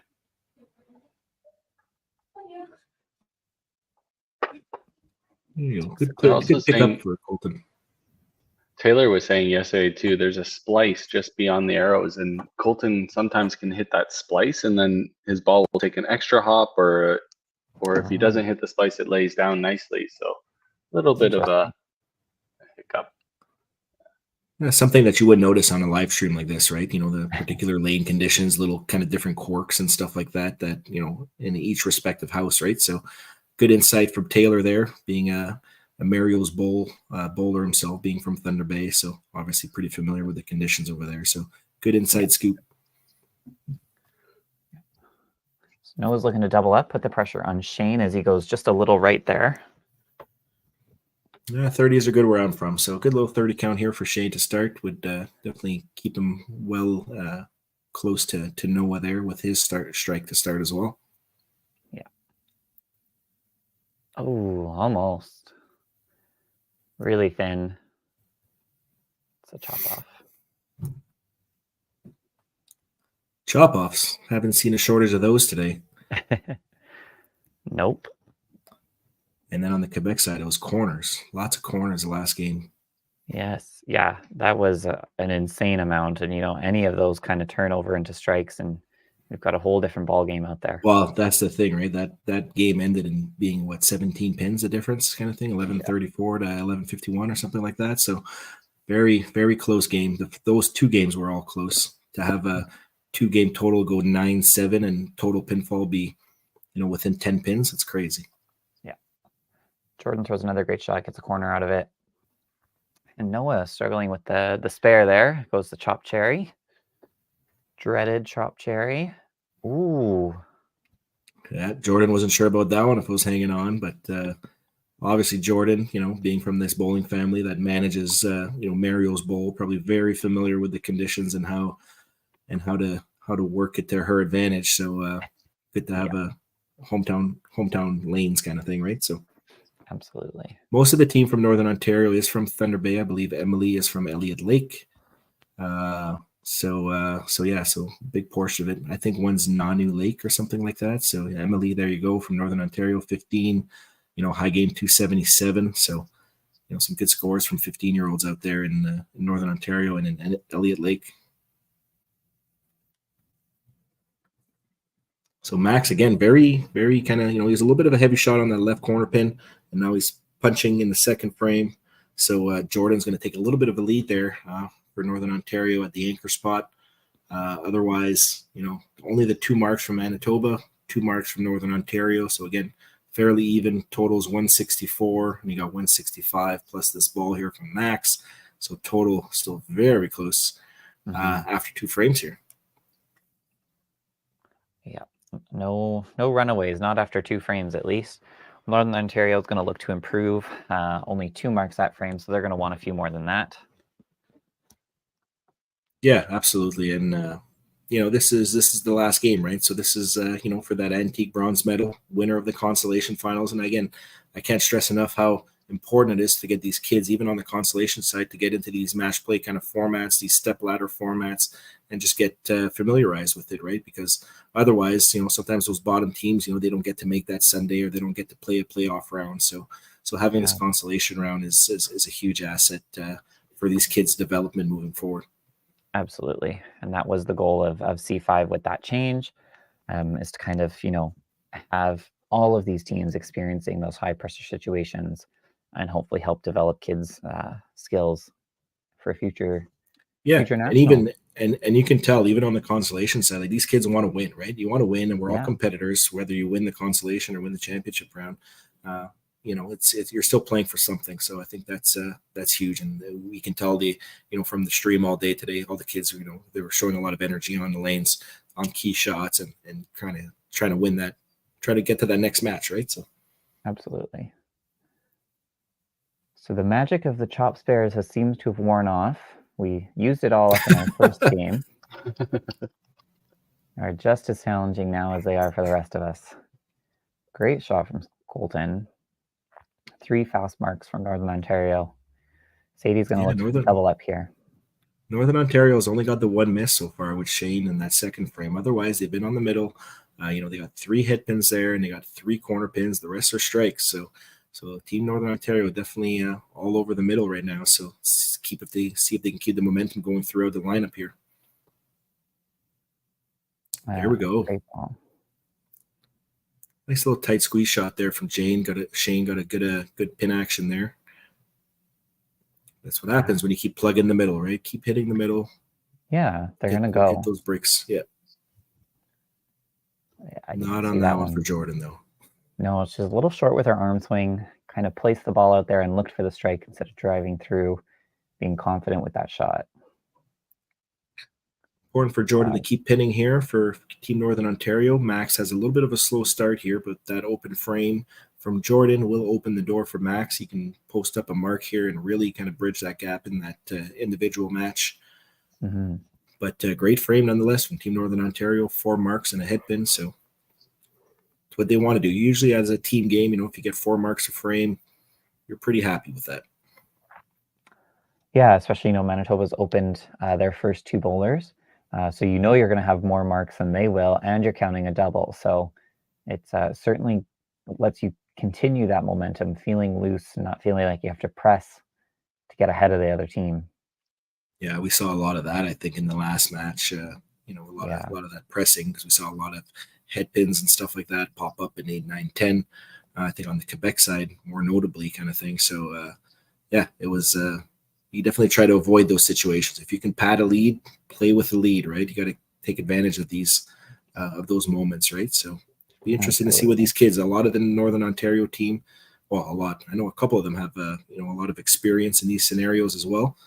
A little side note, just because I remember this, I was looking at Shane's profile the other day, and one of the questions was, "What was your best 5-pin moment?" And it said, "Good, bad, whatever." And Shane outlined that his best memory of 5-pin bowling was his 2023 Youth Challenge team choking, just like that. So I don't know why that was his best memory. Hopefully we can create some better memories for Shane so that he doesn't think of 5-pin bowling, doesn't think about his team choking here. Hopefully they can take advantage and win the consolation round, and we can change that for maybe next year's bio if he doesn't age out. I don't know if he's aging out or not. So I think it said he was 18 there. Okay. 1 more year. Manitoba's going to have to stop the bleeding here. They are running into some issues with open frames. They're all over the middle too, right? They have 3 misses, but otherwise, 1, 2, 3 head pins, chops, 12 counts, kind of all over the place. Unfortunately, not converting on those spares, which is kind of maybe the difference right now. So hopefully they'll be looking to kind of clean that up moving forward. But we obviously know Team Manitoba can play pretty well. We've seen them throw well. You can see their scores in their round robins, averaging 235 as a team. So a little bit behind the 8 ball right now, but still lots of room to go.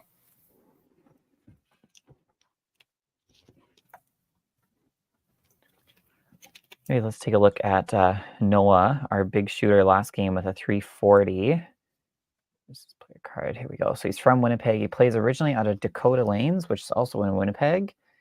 He's got a 400 to his name. He's thrown an 886, so some pretty solid bowling from him there. It looks like he's, been a staple for their team this weekend. Yeah, he's played really well in the consolation finals here as well. So he came off the bench, I believe, in the first match. So had their little secret weapon there kind of thing, and came in and I believe stole the match, and been playing, obviously shooting that 340 the last game, just a monster game. So definitely averaging well throughout the tournament. So Yeah, he's averaged 235 in the round robin, so definitely was a key part of maintaining that team average of 235. Yeah, right on average. Well, Max again, just a thin kind of chop off on that shot. So he'll be looking to make the spare here to hopefully convert a strike in the fourth frame to get within 4 pins of Jordan there. So again, Manitoba at this point, I think are just trying to put some marks on the board here with only the one spare working in 3. Max looking to convert and give him a second here. No. And Carrie's favorite shirt. We really jinxed that about saying how all these chops and how they were really doing so well at sparing chops and how jealous we were of them being able to spare chops on command. Now we have 3 chops this game and not one has been spared. Yeah. That's the definition of the announcer's curse, I guess. Yeah, so moving into the fourth frame here, we've got Northern Ontario sitting at 258 with a double, 2 more strikes and a spare. And we have Team Manitoba at 255 with 1 spare counting here. Yeah, so definitely slight advantage Northern Ontario early. Let's see if they can capitalize on all these marks here and start maybe building a little bit of a lead heading into that halfway mark. Oof, that looked a little thick there, so I think she'll take that chop off count on that double. I think so too. So again, that kind of, gets her a little bit of a lead against Ethan here. Ethan does unfortunately get a head pin in 4, but difference won't be too much now. So if Ethan can pick up his pins, he'll be sitting at 85, Isabel Max 95. So very close match at the leadoff spot, but again, slight advantage Northern Ontario. Yeah, just a 10-point difference is nothing when you still have 6 frames to play. Oh, exactly. So 92 for Isabel. Good start all over the middle. Got the head pin, couple strikes, chop off, just didn't pick up her spare there. So, decent start, just at about that 240 average mark. Yeah.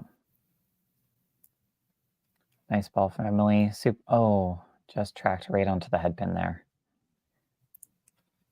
So Emily, Mark head pin. Hopefully put a couple marks together, as we move on, progress in this game here. Sitting at 58, Sadie, at 45 after 3. She's probably looking to post up a mark here as well to get her back, get herself back in the game. A big strike if she can throw this one. Oh, and Emily puts another one right in the same spot. Doesn't want to miss the middle. Sadie pops one as well. So it's 2 head pins now back to back for her. Got to be looking for some kind of adjustment there. So back-to-back head pins, but if she picks up her pins here, she can actually take a slight lead against Emily. So again, pinning is very important here. We've seen it in the other games where, where it was a 5-pin game or a 12-pin game. So that, that 5-hole hole, unfortunately for Emily, left a lot of points up there. So Sadie will be looking to take advantage of that and hopefully get a lead in her match here. Yeah, Colton getting that ball out into a better spot, gets the spare, keeps his marks in a row. Great job able to build.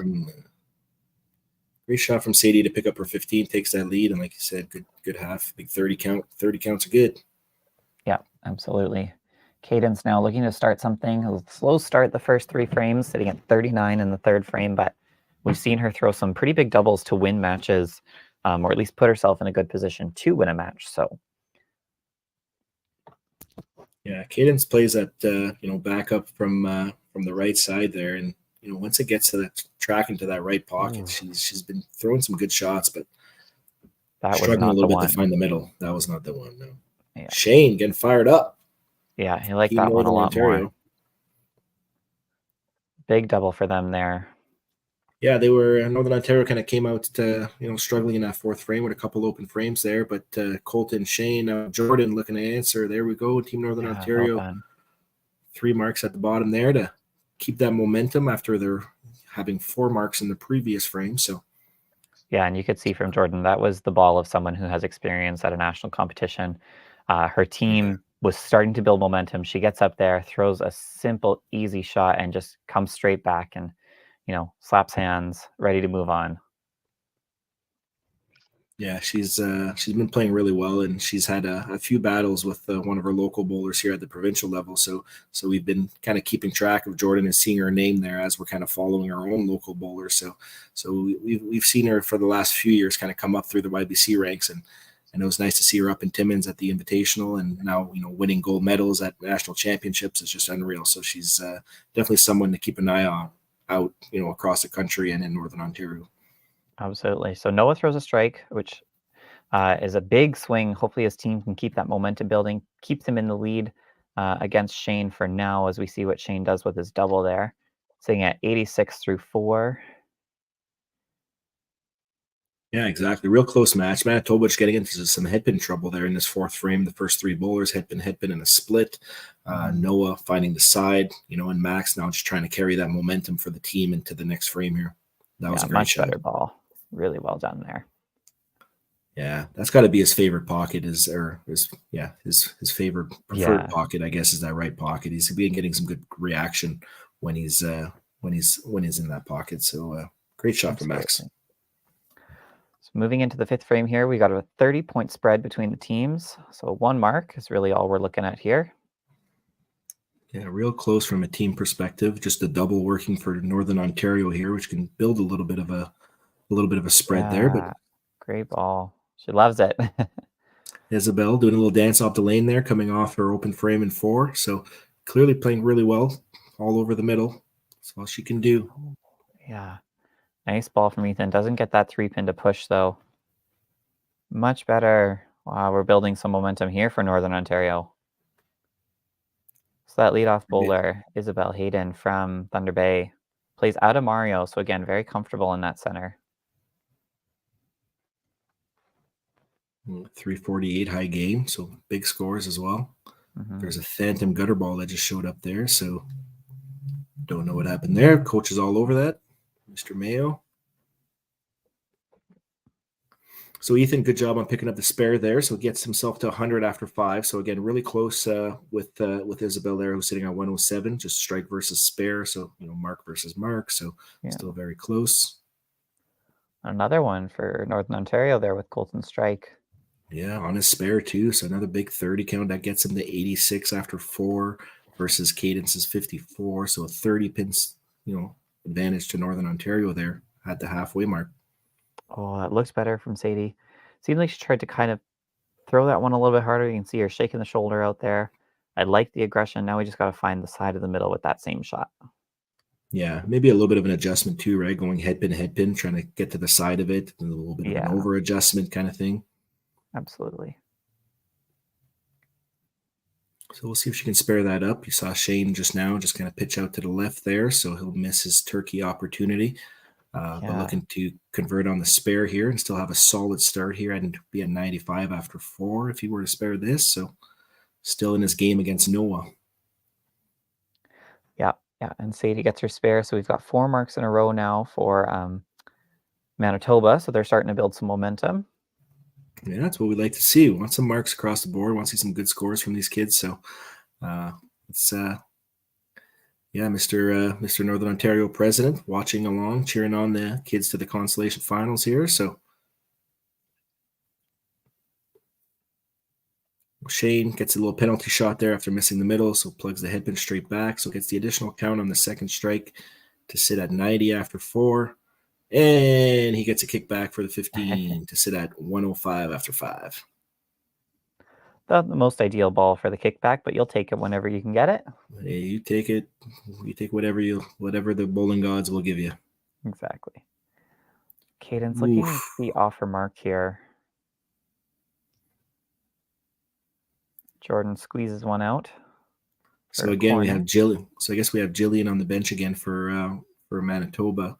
So again, talking about potential pulls here, on either side, really. Like there's still a lot of close matches here, but you can definitely tell that Cadence is kind of struggling at 64 after 4. Yeah, and her body language too is kind of projecting that image of feeling frustrated, not seeing a way out of that, missing the middle 3 frames in a row there. Yeah, and then even at the second spot, you got a really close match there. Sadie going head pin 5 spare. Now Emily getting that strike, so just 2 pins behind, but technically an extra ball in her hand. So, that's another close match to keep. They're all close, even the leadoff spot, right? So a lot of close matches. Yeah, you can't let them get away from you right now. Oh, little gentle there from Noah. Slowed it down in his follow through. That arm decelerated. Yeah, so Northern Manitoba is going to need to start matching up some marks here to at least kind of keep it fairly close. Because if you look at 495 to 391, there's already a 100 pin difference here. And Northern Ontario has themselves set up with 4 marks. So big important spare there from Noah to get that 30 count on his strike and also give Manitoba another mark heading into the second half here. Yeah, you can see the coaches up there now, kind of right behind the lanes, trying to get some energy back in his bowlers. He knows how important it is to have good energy out on the lanes and to use that energy to your advantage. It is tough when you don't have someone beside you as a competitor, but this is where the challenge is to find your own ways to stay motivated. Yeah, I think everybody here is competitors, right? So they all want to win, regardless if it's consolation or not. You're playing for something, and you never know. Maybe there's some rivalry. Northern Ontario against Northern Manitoba. Is that what it's called, or is that a Kiwi thing? Or Yep. so Yeah, and there's certainly a fatigue factor, especially for Manitoba. They are playing an extra game than they thought they'd have to. Oh, wow. That was impressive. I would My not be able to shoulder- do that. Yeah, my shoulder would have My popped back right is out of place. broken. My back is broken just looking at that. Kerry Kreitz could have done that. He is an expert at No, pulling out a shot. He's somebody special, that's for sure. Hey, let's Hey. Oh, he's still listening in the background. I see. Yeah, they are coordinating closing ceremonies, I'm sure, There with you our go. derailment of the timeline here. Blame it on Yeah. Well, he We called will a 4-4 split in the first match, so I knew it was happening today. We will just be doing an interview for our consolation top 3, and then no closing ceremonies formally today live. We'll be doing a post-production and get that out to everybody. Nice. That's There exciting. you go. Good to know. Isabel, what a double. Well done.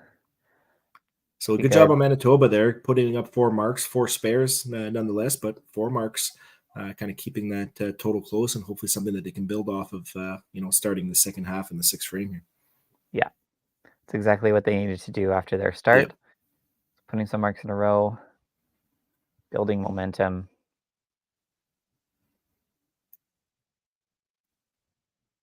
And Ethan's been playing really well. Nice. Look at that confident shot, Much a little better. turnaround before it even hits the pins. Yeah, Emily goes outside. Outside is the way to go with Marios.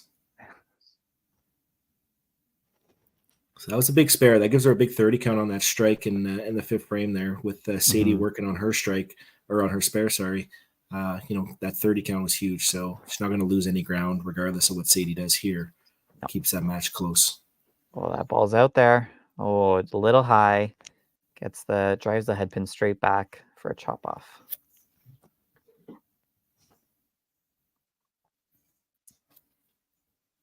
Yeah, great. Can keep the 30 counts kind of rolling here. It's ideal. Oh, not quite. He's still got a little bit of a lead in his match against Caden, so he can afford a little bit of a slip up here. But from a team total perspective, you always try to tack on as much as you can. Yeah, exactly. So an extra 5 points here added to the total, get the team to 580. We can see Manitoba here sitting at about 475. So still a little bit of a lead here for Northern Ontario. But still, there are a couple bowlers ahead too, though. So yes, yeah. I think Sadie is actually she's Sadie's walking left. Oh. I saw the coach put the hand back to Sadie, and I think Sadie got a little confused there. So I don't know if she's going back in or she's. I think she's staying in. Yeah, I think that was she's coach staying was in telling too. her. Yeah. Oh, Shane, great ball. And coach from Manitoba likes to go on the lane and flash his paper at us there. So yeah, we'll know. We'll know. Yeah. Oh, Team Northern Ontario. Oh, yeah, gets the Good 12. extra count. Good extra count, but Northern Ontario looking to put up another 4 frame or 4 mark frame here if Jordan can convert on her spare. So again, it'd be another solid frame for Team Northern Ontario. Just keep plugging along here. Yeah, and she gets it. She loves it. There you go. Team Northern Ontario, solid, through the first 5-6 frames here. Kind of putting those, four marks of frame over the last couple frames here. So maybe building some momentum heading into the finish here. We'll see how, Manitoba can respond here.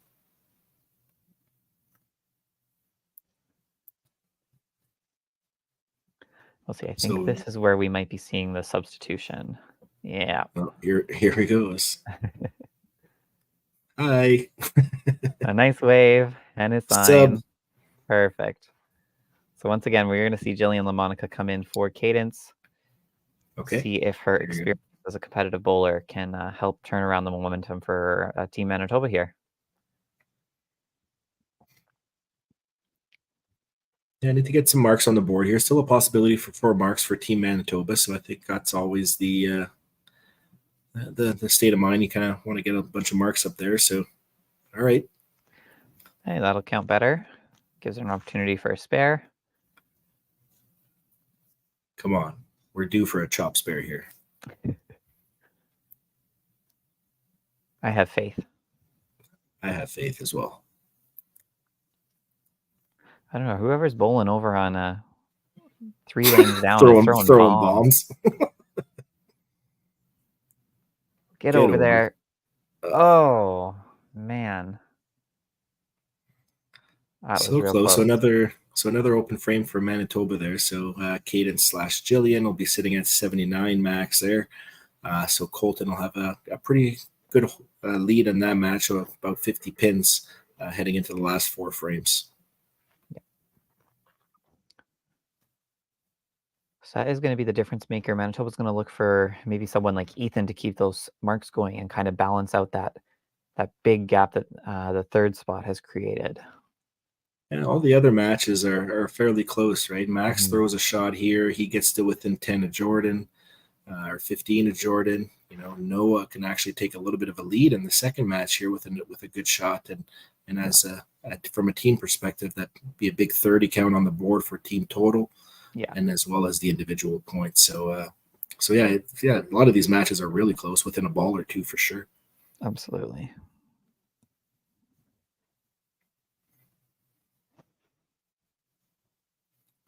So Noah again coming off a big 340 game in the last one here. Playing fairly well here again. So we'll see if he can keep the momentum going. It looks all right. Oh, tracked right into the middle of the head pin there. All right. So Manitoba is going to be in tough here. With the lack of marks. So hopefully Max will be able to, that's a job. That's the anchor's job too, right? When a team has a little bit of a rough frame, throw a good shot in the bottom spot there, and hopefully get the team fired up for the next frame. Because there's still lots of frames to go, still 180 pins for each bowler up there. So, a couple marks in a row will definitely bridge that gap real quick. Absolutely. And we've seen this team, they started the tournament out so strong, so they absolutely have it in their repertoire to throw those shots when they need to. We've definitely seen them throw some big games. We saw Max with a 330 plus, Noah with a 330 plus. We've seen it in the round robin from the girls and how they've averaged and bowled. So we all know that these ladies, everybody on this team can post up those strikes. But it's time to clutch up now. This is the final match of the tournament. You always want to finish with a good game, and you never want to finish a tournament on the losing side of things. But we understand that this is a competition. It's going to happen. Yeah. Oh, man. All right, so tough frame there. Ethan with the only markup on the board for Team Manitoba at the top there, getting into some headpin problems. I see 5 headpins just on the screen right now from Team Manitoba. So again, very, very hard for a team to get something going when you have those kind of open frames, especially headpins in between there. So tough start here. Still 4 frames left, still lots of game, but they're gonna have to figure it out here. Yeah.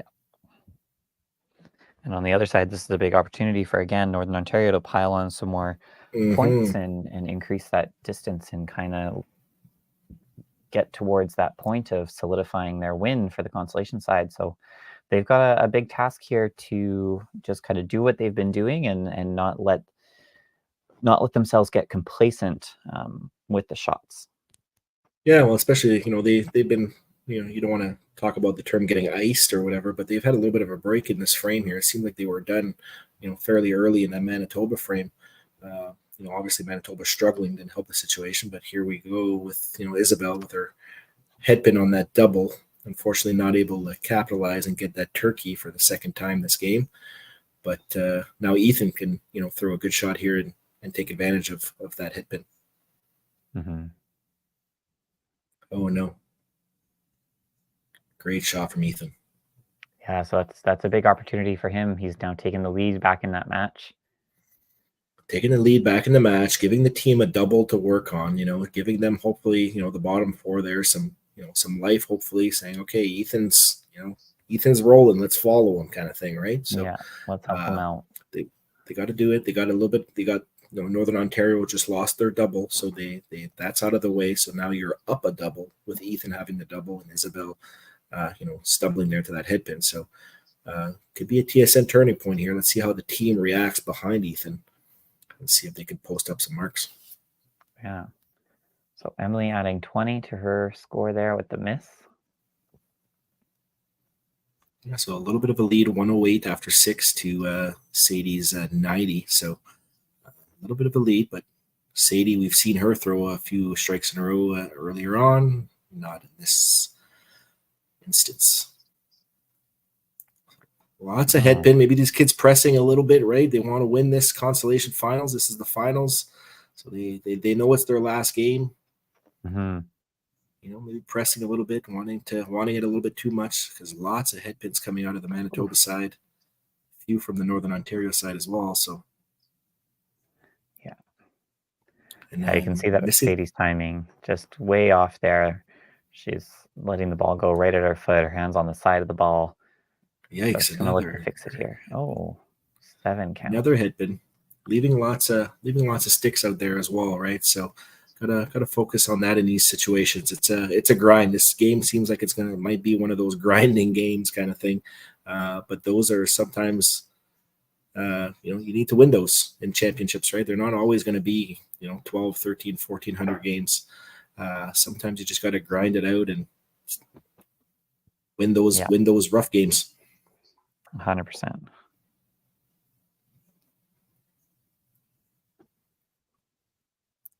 Good pickup there from Colton, picking up all the wood there on his head pin. So he's at 141 after 7.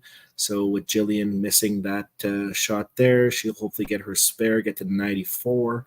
So still a little bit of a comfortable lead for Colton with only 3 frames left in the game.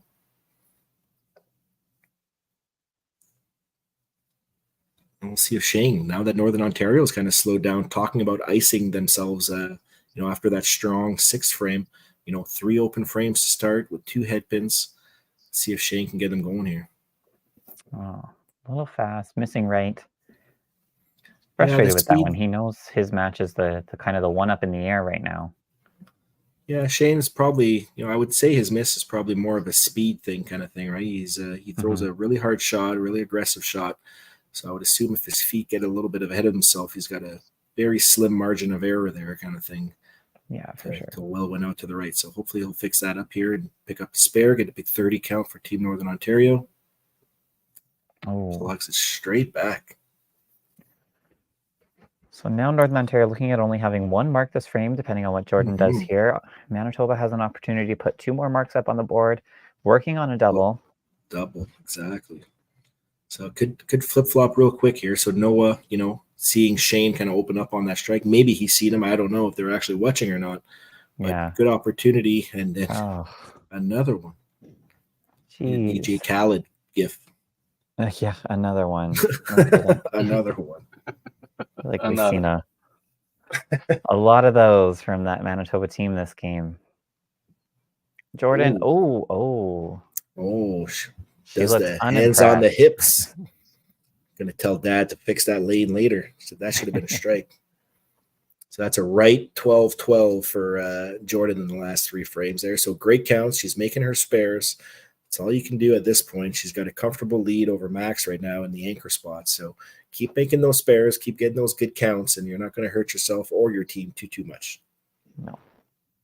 And the So one Noah mark leads is on the 2. board.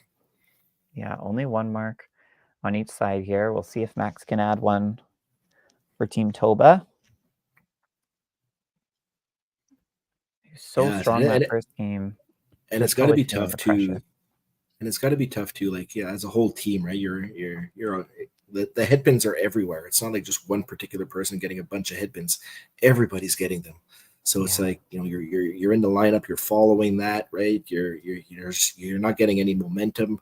You're not, you know, and then you're going up and you're like, you feel you got to be that person to throw the strike, and then you press, and then you're punching another head pin yourself, kind of thing, right? Yeah. So it's just a vicious cycle. Just as what we see here, you know, you get scared of the head pin and he just pushes it a little bit, trying to avoid that thick shot, and then is a little too thin to get the strike.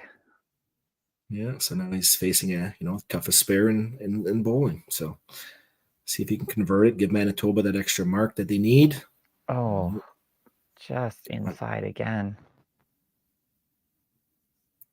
They're all over the middle. Got to give them that, right? That's always lesson 1. Hit the middle consistently. They're clearly doing that. Now it's time to see if they can make this adjustment and make those adjustments in 8, 9, 10 here. They're not completely out of it. You know, they're down basically 100. They have an advantage of having a double working, so that's, you know, a 45 count. It can really almost cut that lead in half with one shot here. So still lots of room. 8, 9, 10. They can definitely make it up. Nobody's got any marks working really, other than Ethan and Jordan. So let's see what happens here. Still a close game. Could go either way. A lot of close individual matches too. Oh, another one. Yikes. I'm gonna have nightmares.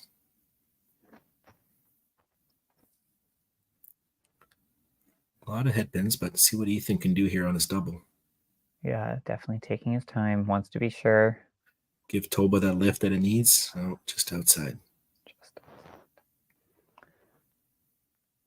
Still has the lead over Isabel here, 170 to 157. Yeah, so hopefully you can get this extra count here. He's still counting 20 on it, so he can get up to a 195 and 8 here, which give him a good 20, 30 pin lead on Isabel. That's a better shot there. Yeah.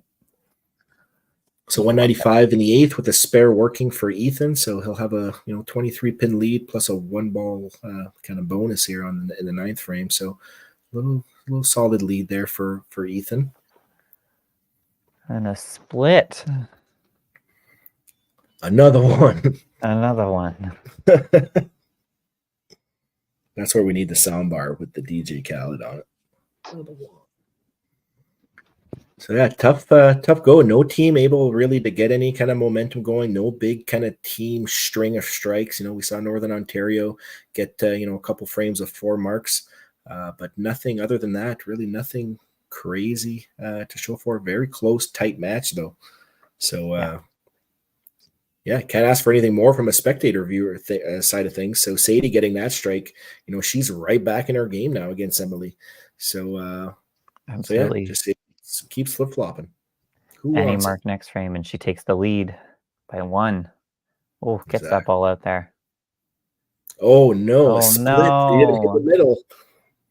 And Jillian with a strike. Here we go. So Manitoba, 3 marks in a row to start the 8th frame here. And Northern Ontario, technically like 2.5 head pins here. Yeah, right. But it counts as a middle hit for the stat book, I guess. Yeah. But Colton still got a little bit of a lead there, even though Jillian's got that strike. But 154, Jillian gets the next 2, sitting out 139. So only a 15-pin game. So that one was pretty thick, but gets away with it. Yeah, it gets that right corner to fall at least, to leave him with the left corner. So this is a close match. It's still a 1-pin match, right? So 146 to 145. So Shane's going to be, Shane's got a lot of experience. So hopefully he's going to channel that in 8, 9, 10 here. throw a good shot for his team, because team's still showing no marks, and Manitoba's got 4 coming down the line here. Mm-hmm.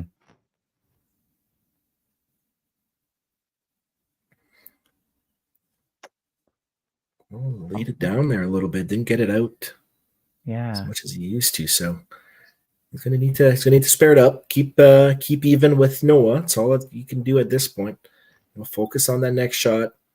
Slow down, do what you got to do. Like, it's either strike or nothing for Shane so far. A lot of 5 misses, and other than that, he's got 4 strikes up on the board. So Yeah. let's start him up with a spare here. Oh, and a better shot from Max. Still a little heavy, but it was on that right side, which we know works a little better for him. And there's the first mark for Northern Ontario in frame 8. Let's see if Jordan here can be that leader again. Get to put another 30 count and another one. Ay. They're contagious. Northern Ontario letting Manitoba right back into this match. 1 mark in the 8th frame to Manitoba posting up 5 marks, 2 strikes up there. So yes, Northern Ontario does have about an 80 pin lead here. That can go away really quick. That can go away really quick, like within the next few shots here. So yeah. They certainly chipped away at it 1 ball at a time. That was just a big flip flop, like 1 frame kind of thing, right? They post up 5 marks to Northern Ontario's 4 headpins, and the 1 spare. Wow, tides have turned for sure. Absolutely. Isabel. Okay, that was a little thick. Yeah. Let's say finds an extra 3 pins out of that one. Yeah, a little thick there. So she'll be looking to get a mark, set herself up in that foundation frame in the 9th here. Ethan's looking pretty solid so far. So hopefully continue that for Team Toba here. Easy spare for Isabel. Yeah, just post up marks at this point. Don't even look at the scoreboard. Just post do your shot. Oof. It was a little thick from Ethan there, from his conventional kind of walk away strike shots that he's been throwing. So great count on the spare nonetheless. Yeah. Emily getting really fast, loses the middle on that shot. Does it hold up there? Oh. So that'll let Sadie right back into her game there too, with that strike working. Again, all about kind of posting marks right now. Unfortunate for Ethan, doesn't get it, but does get that big count, which was huge. Yeah, clean 15. Isabel strikes out and she maxes out at 247. So Ethan's sitting at 221. So still some kind of wonky possibilities out there. We did see it in other matches. So Isabel is still in this match. Absolutely.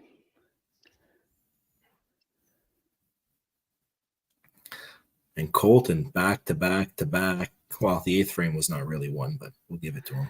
So it ended up being 1. It ended up being 1, whatever. So 3 in a row for Colton, which is just allowing.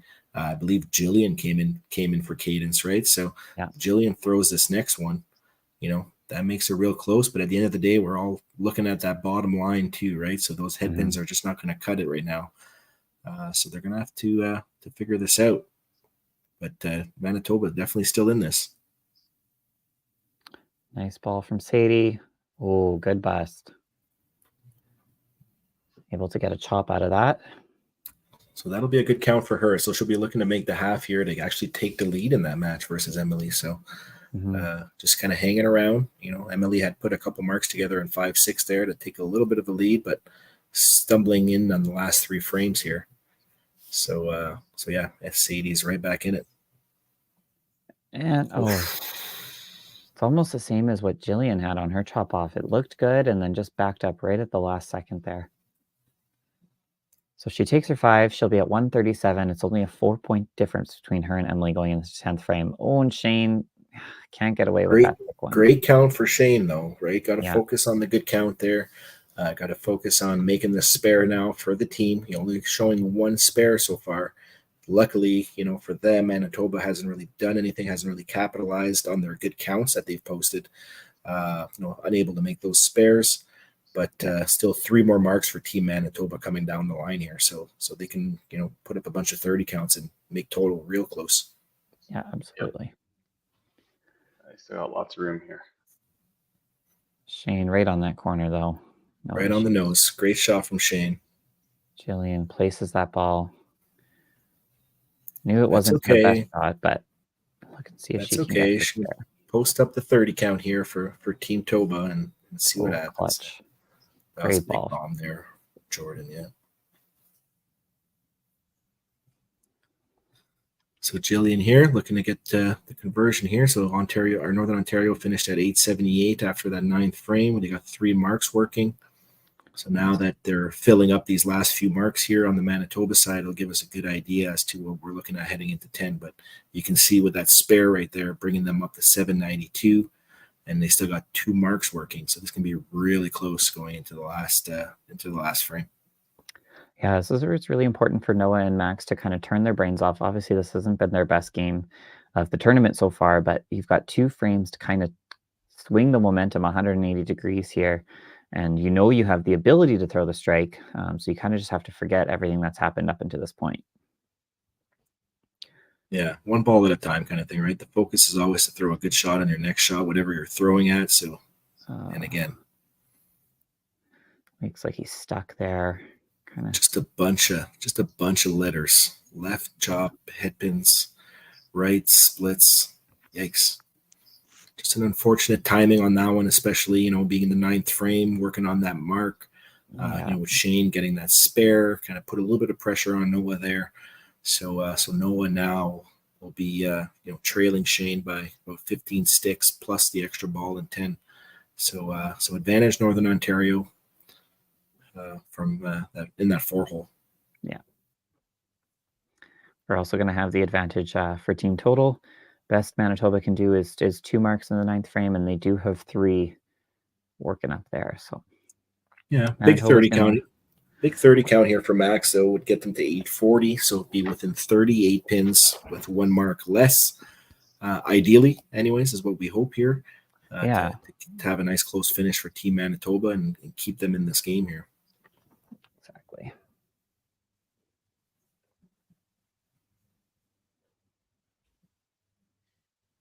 Isabel keeping it loose on Northern Ontario side there, just vibing. Yeah. Great shot from Max. So here we have it, folks. Finals of the consolation round. 10th frame, Northern Ontario, Manitoba. Last frame of the 2024 Youth Challenge Nationals. Yeah. So here we go. So Isabel trailing in this match, obviously, versus Ethan. It's going to be a goal for Isabel here, probably just all about team total. And another one. And another one. That's 4 head pins for Isabel this game. The first 7, 8, and 10. So, still grinding out, a little small 200 action out of that game. Unfortunately, she will lose her individual point to Ethan. And now Ethan will be looking to take advantage of Isabel's head pin and trying to, get a few marks here to try to bridge that gap in total. I'd say we're only looking at like a 40, 45 point spread between the 2 teams here. So it could really swing. Oh, a nice ball. That's why Ethan puts a 45 count here, gets him to 885, which would only be, 13 pins back. And they would both have 2 marks to work on in the bottom 4. Yeah. So, very, very close. But one shot at a time here. I'm sure the coach is kind of talking into the coach and into Ethan's ear there, just saying, "Okay, slow down, take a deep breath." You can see that. You can just see his shoulders move there, right? Taking that deep breath, making sure that he's ready to go when he's ready to go to throw that next shot. Yeah.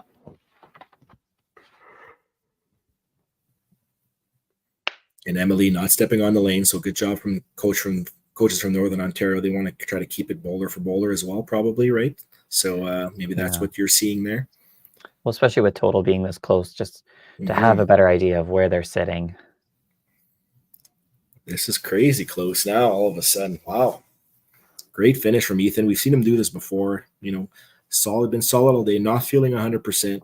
And here coming up clutch in the 10th here for Team Toba here and, potentially getting to 268. Another solid game. Mm-hmm. This could come right down to the last bowler. And they're both working on strikes. Love to see it.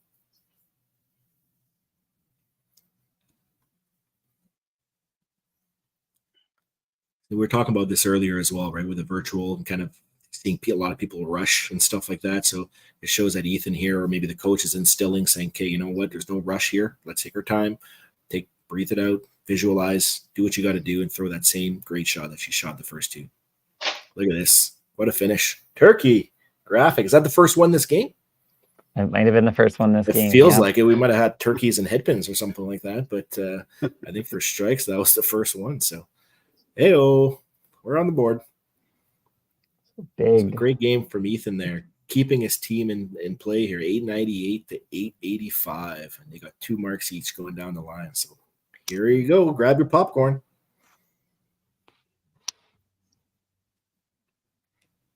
So Emily on the lanes first for Team Northern Ontario. Close individual match here as well, 141 to 135. Wide left there for Emily. See what Sadie can do here. We've seen Sadie throw a lot of big shots too in the first few matches that we've seen her play in. Well, looks better. Yeah, nice. Great half. Sadie. Oh, gets roasted. Ball.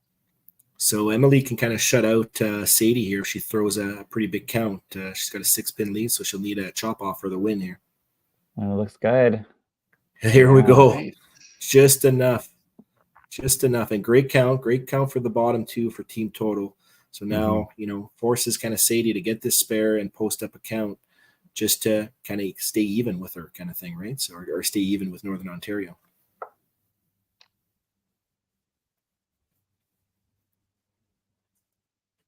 Oh, laid it down a little bit there. Yeah.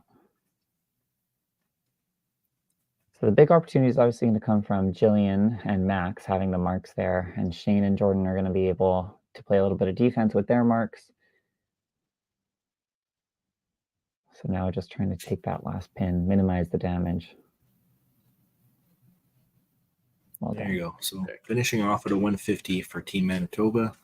So that win will go to Northern Ontario. So 1-1 split after the first 2 bowlers here. So now we have, one of Manitoba's marks kind of coming up now. Northern Ontario has them both at the bottom. So Northern Ontario with a 26-pin lead. So very close. So this shot here on the spare is huge. You can see this is Jillian coming off the bench too. Yeah, Colton not on the lane yet. Oh, looks good. Shot. Yeah. There's Jillian's, experience kind of coming into play there. Coming off the bench, go strike, spare strike, in a very close game that's going to come down to probably the last bowler. So Colton's going to look to just kind of match it, because now that brought Jillian back into the individual match here as well. So she's only down by 10 with the first strike and 10. So forces Colton to do something here potentially. Yeah. On the middle.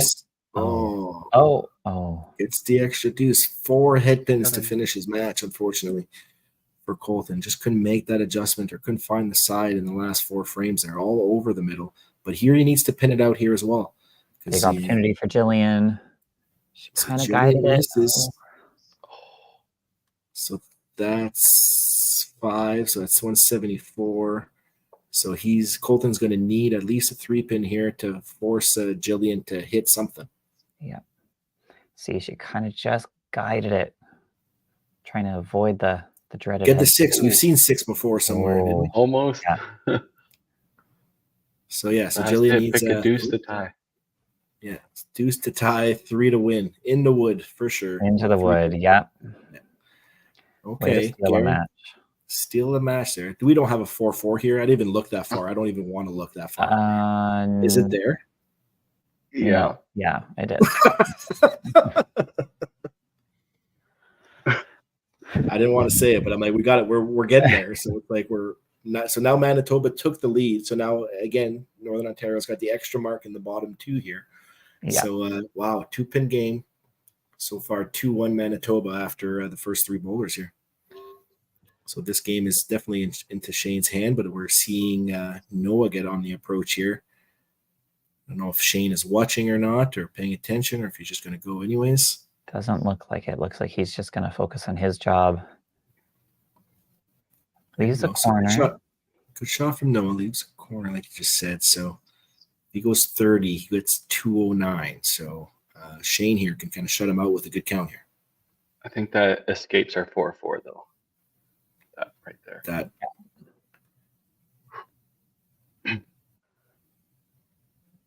Oh no. Oh, Okay, so Yeah. Shane only got the 5 count on a spare, so not a huge count on the spare. However, can convert here and then cap it off to give Jordan a little bit of a lead here going into the bottom anchor bowlers here for both sides. Yeah, so Big another shot here individual coming. match going to Northern Ontario, so we're split 2-2. Oh, no. So now we got a tie game right now as it stands. Oh, So boy. a potential 5-pin lead for Northern Ontario, and they're both working on strikes. I mean, we're not even going to commentate. We're just going to let them shoot. Yeah.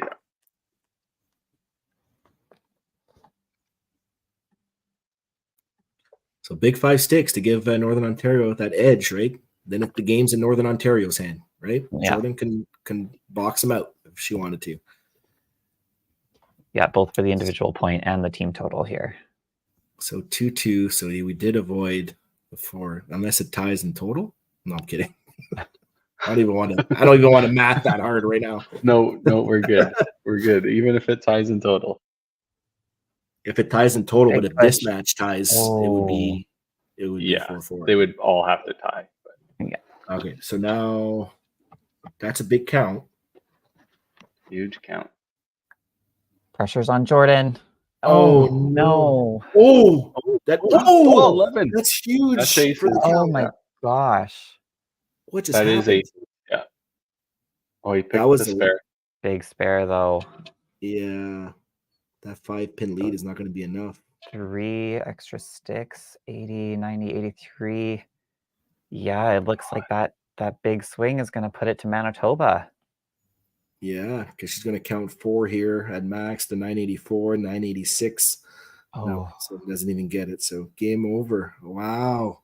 Manitoba squeezes out the total here. Wow. 988 to 982. Oh, wow. Unreal finish. Wow. One pin. So so Max, unfortunately, ended up on the 4-4 split kind of thing, right? He had that head pin through the hole and then makes up for it here, winning the consolation side for Team Northern or Manitoba or clinching that spot with that left corner spare head pin to make it 5-3. So unreal. Great job, Wow. everybody. Congratulations, Team Manitoba. Really well That done. is insane finish. I don't know. How do you take that? It's unfortunate, right? Because there's a losing side to this. Team Northern Ontario finishing in second place in the consolation. It was headpins crazy for both sides. It was kind of a tough match. 982 to 980, whatever it was. Not the ideal scoring that we've kind of seen throughout, especially in the finals of the consolation. But sometimes that's how bowling goes, right? It's just sometimes you get those grinder matches, and that was just. You could tell both teams wanted it. They were plowing the middle, maybe just a little bit too tense one side or another. And, that's why pinning is so important, right? How many times did we see 5-hole or on either side? So, great match to commentate on. It's all we can ask for from a viewership perspective. That was a hell of a way to finish for sure. Yeah, exactly. So we're just going to do a quick wrap up with the top 3 teams in the consolation round. I know we have Quebec sitting in the back. They're probably getting ready. They just turned off their camera. But we'll quickly go over their roster before we introduce who's going to do the interview. Go ahead, Al. All right. So our team from Quebec finishing in 3rd place in this consolation bracket. For the girls, we had Rosanne Nadeau, Catherine Lafortune, Kaylee Sinnette. For the boys, Michael Mador, Antoine Nadeau, Johan Dany, and coaches Céline Saint-Auge and Guy Charon, and they were bowling out of the Donis Bowling Center. Amazing. And I'm not sure. It looks like they're not quite ready. They're sitting back there the whole time watching the finals. They just fell off their chair about that exciting finish. Hey. Hi, can you hear us? You bet we can. Céline, Catherine. I'm going to bring the 2 person you want to talk with. Perfect. Just the people we want to see. Hi there. Hello. Hello, welcome. Yeah.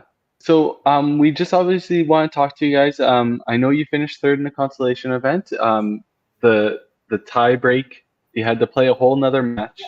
How is the virtual nationals for you guys? Could you hear us? Do you guys want a French translation? No. Please. No, you guys are okay. You guys all the way. They are having issues with their audio, I think. I don't think they can hear us properly. Can you hear me okay? Sorry. I heard the question. We'll answer now. I think there's about a 10-second delay. So sorry about that. We heard it twice. So obviously that ability to be able to see other bowlers and feed off the other teams, we didn't have that in this virtual format. But I will say it was as close to being good as it could be. Good response. I like that. Okay, so we'll keep the interview a little bit short due to the audio issues. Yeah, so sorry about this, guys. Is there a question you guys want to ask really quick? Maybe just for Katrin, you know, as playing anchor for most of the tournament, and then having the tie and you struck out, what was that like for you? Did you know or did you not know what the result was?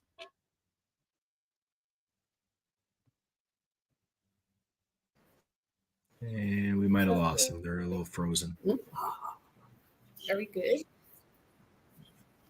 Oh, maybe.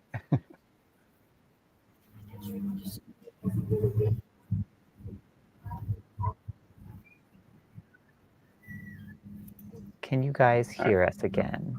Or is there still a delay? Just a second. I think we're back live now. Oh, yeah. Yeah, we heard all that, Eric. We can hear you. Okay, I think we're back. So how I felt about being anchor? So what did I feel about being anchor? It wasn't the role that I wanted to be in originally, like in the placement. Are you? I think we're like, do you hear me like now? Okay, good. Okay, good.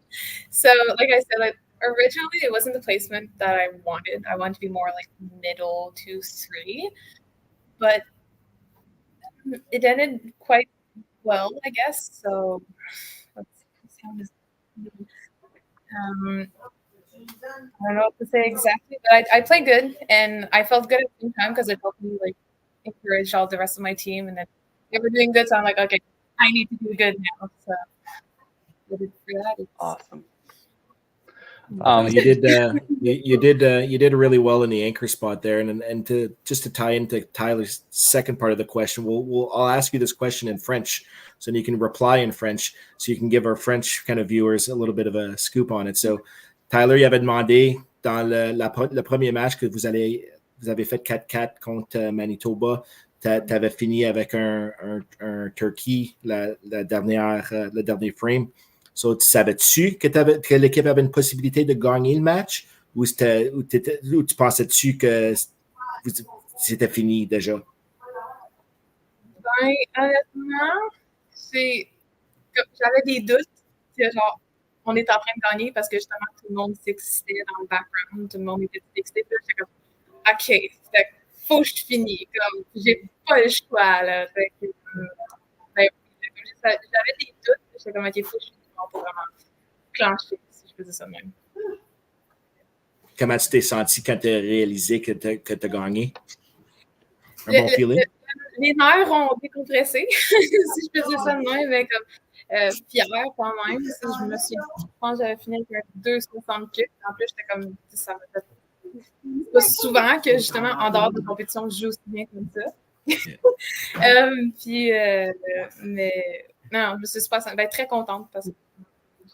So Tyler Carey viewers, I just asked her basically in French about how that finish in that 4-4 kind of split match was. Did she realize that if she struck out, if the team had a chance or not? She basically stated that she didn't really know, if they had a chance or not. She felt that it was kind of out of hand, but she's like, at this point, I might as well just kind of leave it on the lanes and just go for it. And that's exactly what she did. So she felt great. She was extremely happy. She kind of felt the crowd as well in the background, kind of feeding off that energy. So she kind of knew it was a little bit close. But when the beginning of the frame, I don't think she really knew that it was going to be that close or even led to a potential win. So pretty cool feeling for Kathleen in the anchor spot there. Yeah. I don't know how many ties they've had in a stepladder final, the 4-4 to force the second match. So to do it was amazing. Sure, it's extended our day and it extended your guys' day out there as well, but better to have more bowling, as I always say. Amazing. Well, we will let you guys go. Enjoy the rest of your evening and enjoy your summer if you don't have any more bowling, and enjoy all your extracurriculars. And fantastic watching you guys bowl for 3 straight days. Well, thanks. It was a wonderful event. Hoping we can do this again next year. Thanks. Take care. Live in person. In person. It would be great. Yeah. It would be great. Thanks. Take All care. right. Have a good one, guys. All right. And in second place in the Consolation event, Tyler, you can do this one. We've had Al do all the hard ones. Uh-oh. Okay. So we've got Jordan Graham, Emily Vuoso, Isabel Hayden, Colton Wiltshire, Sean Wakewich, and Shane Jonathan Scambarelli, with coaches Philip Mayo and Natasha Smith Tremblay. And they were hosted at Mario's Bowl in Thunder Bay. Perfect. How's it going, guys? Can you hear us? Perfect. So second place, obviously it came down to the wire to the 10th frame. A crazy finish. To be involved in something like that, can we just get your take on it? I know that the feelings are fresh and all that. If you wouldn't mind filling us in.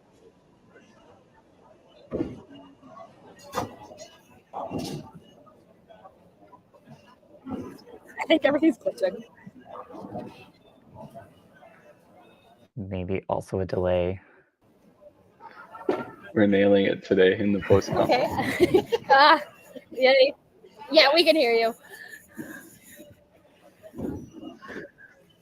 Can you hear us now? Are we live now or are we still delaying? I think we have a delay. Big delay. Did you hear the question that Carrie posed to you guys? I think it's delayed. I think we need to do post-production stuff. Yes, Tash, we're on. We can see you, Tash and Jordan. We just my take on it or your take on it? So I think it's delayed again. Oh, it's really delayed. Oh yeah. We'll just sit here quietly so you guys can answer the question. I think we're delayed. I think so. I think it's a little delayed.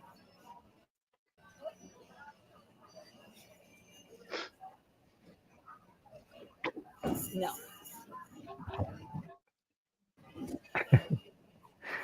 They do not. Good. We're like a few minutes delayed. We're like a few minutes delayed. Yes, we are dealing with a delay here. We'll kick them out. Okay. We'll have them come back in. I kicked them out. I'm hoping that they will come back in. Hopefully they can hear us if they got a second stream going on in the building. They are more than welcome to come back in, and hopefully that'll fix our delay issue. But we will move on to our consolation winners. So I will read this one since I forced you guys to do all the other ones. Jillian LaMonica, Cadence Madden, Sadie Olson, Max Gibson, Noah Brown, Ethan Blackburn, Grant Spitzak, coach, and Debbie Tarn as the other coach, playing out of Polo Park, Cam Boone's house. Thank you very much, guys. Congratulations.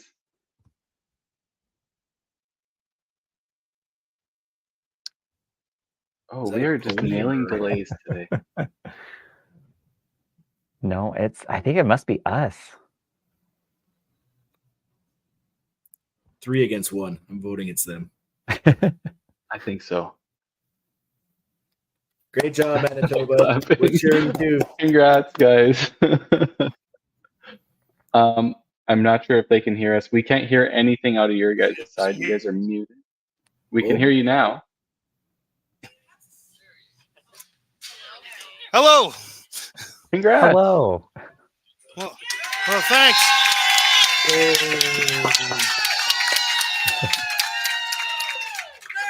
I love it. Obviously, you guys had quite the crowd there today. Lots of bowling for you. How was it being part not only of a 4-4 split, but kind of going all the way up the ladder, and then taking it in quite dramatic fashion right down to the last frame? Well, I thought it was a lot of fun, and I'm hoping the bowlers thought it was a lot of fun having all those close matches. So, no, it's great to have these teams in the consolation round have the opportunity to play that step ladder kind of format, throw those key shots, get use that for learning, moving on in their bowling career. So yeah, a lot of close matches today. You guys definitely kept us on our toes there. So the first 4-4 split maybe in youth challenge stepladder history maybe, and even that second match against Quebec was crazy close, and now the finals against Northern Ontario, just unreal bowling from everybody. well, thank you. Here, I'm going to pass it off to one of our bowlers. Hold on. Perfect. Hi. Hello, Jillian. Congrats on winning the consolation event. Thanks. How was it? How are you and the team feeling right now? I think we're excited. It's kind of a weird feeling, like you feel like you won, but still 6th place. So yeah, fair enough. How was virtual nationals for you guys? We'll hit that with the last question of the day for you. Can you roll that into one thought?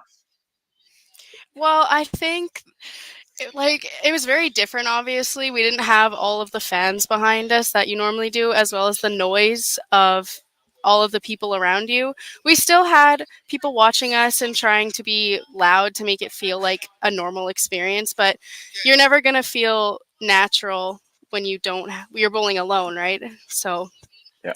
But I think based on the situation, it worked out really well, and I think we all made the best of what we were going through, but we still played as a team, and it was good.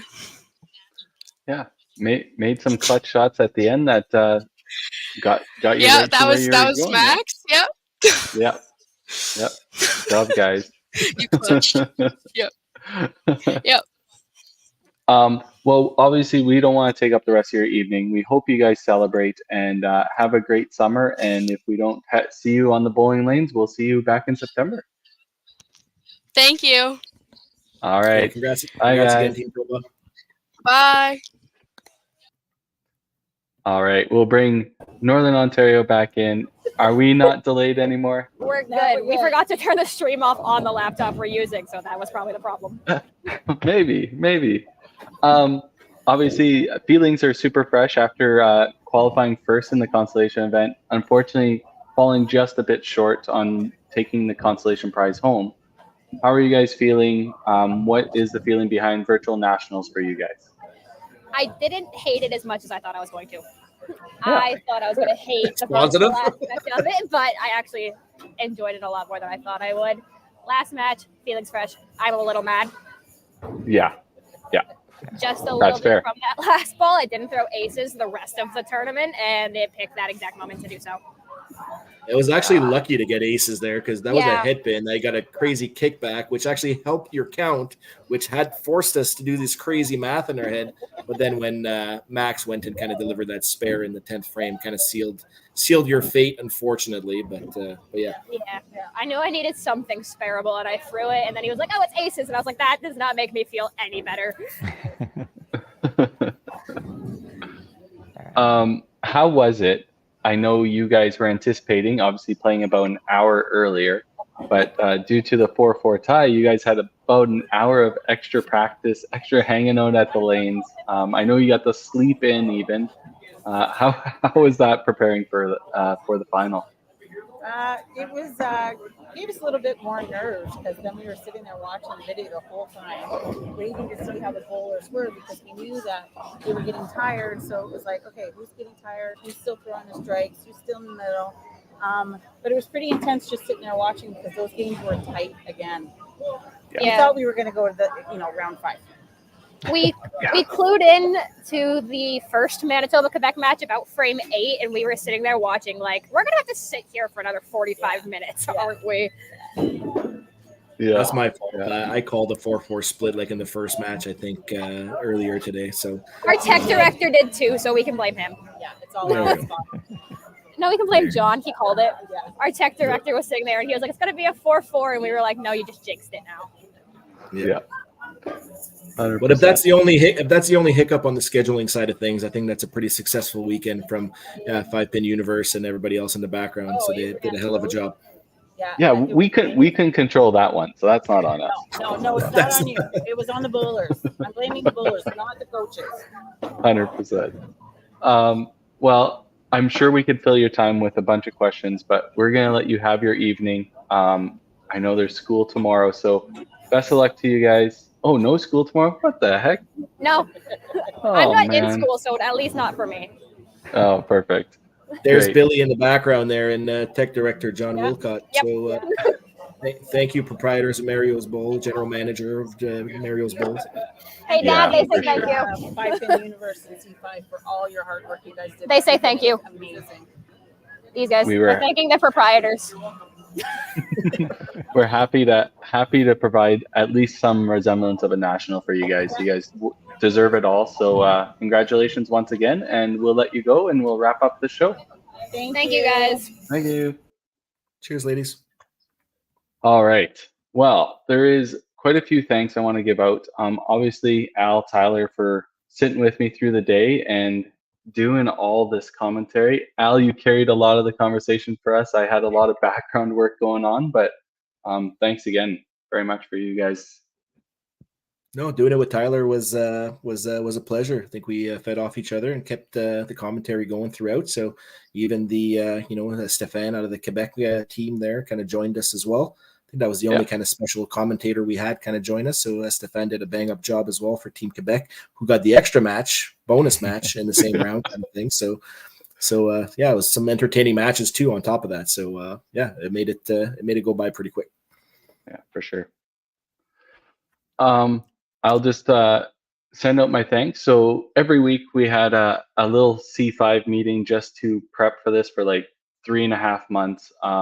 We couldn't have done this without Tim Wiseman, Vanessa Gouvreau, Sheila Carr, Tim Gadd, and Len Islison, president of the C5. He was in there every once in a while helping us out, make decisions. Daryl Bradley at Bradson Promotional Group was a huge contributor to this. And his tech guru, Stephen Hill, they did amazing on the graphics and the highlight reels that some of you guys have seen. Commentators in tech, Mitch Ryu, Dexter Wiseman, Steve Barker, myself, Mark Johnstone, Al Paquette, Tyler Tidcat, Tim Hooper, Katie Rayner, Daryl Bradley, Stephen Hill, and Christian Murphy. Without you guys, this national doesn't happen. Thank you very much. And I think we're going to close this out with the Friday and the Saturday highlight reels, and then we will end the show. Thank you very much, guys, for helping me out. And I think, Al, are you going to Open Nationals or Masters Nationals this year? That's not a great way to finish this call. No, I'm not. Oh, I thought you. Well, I'm not either. So I don't play Masters, so I didn't even have a chance there. So and then C5, no, I'm not going there. So for sure, we'll go to Midland and Club Tour. Maybe we'll see you guys there. Perfect. And Ty, obviously, we know you have a Masters and Open Nationals experience still to come in. So best of luck to you, and have a great summer, guys. The kids were inspiring, so hopefully we'll carry on some of the good bowling. Hopefully. All right, we'll have a highlight reel here for you, and we'll end the show. Thanks, guys. Okay. Cheers, guys.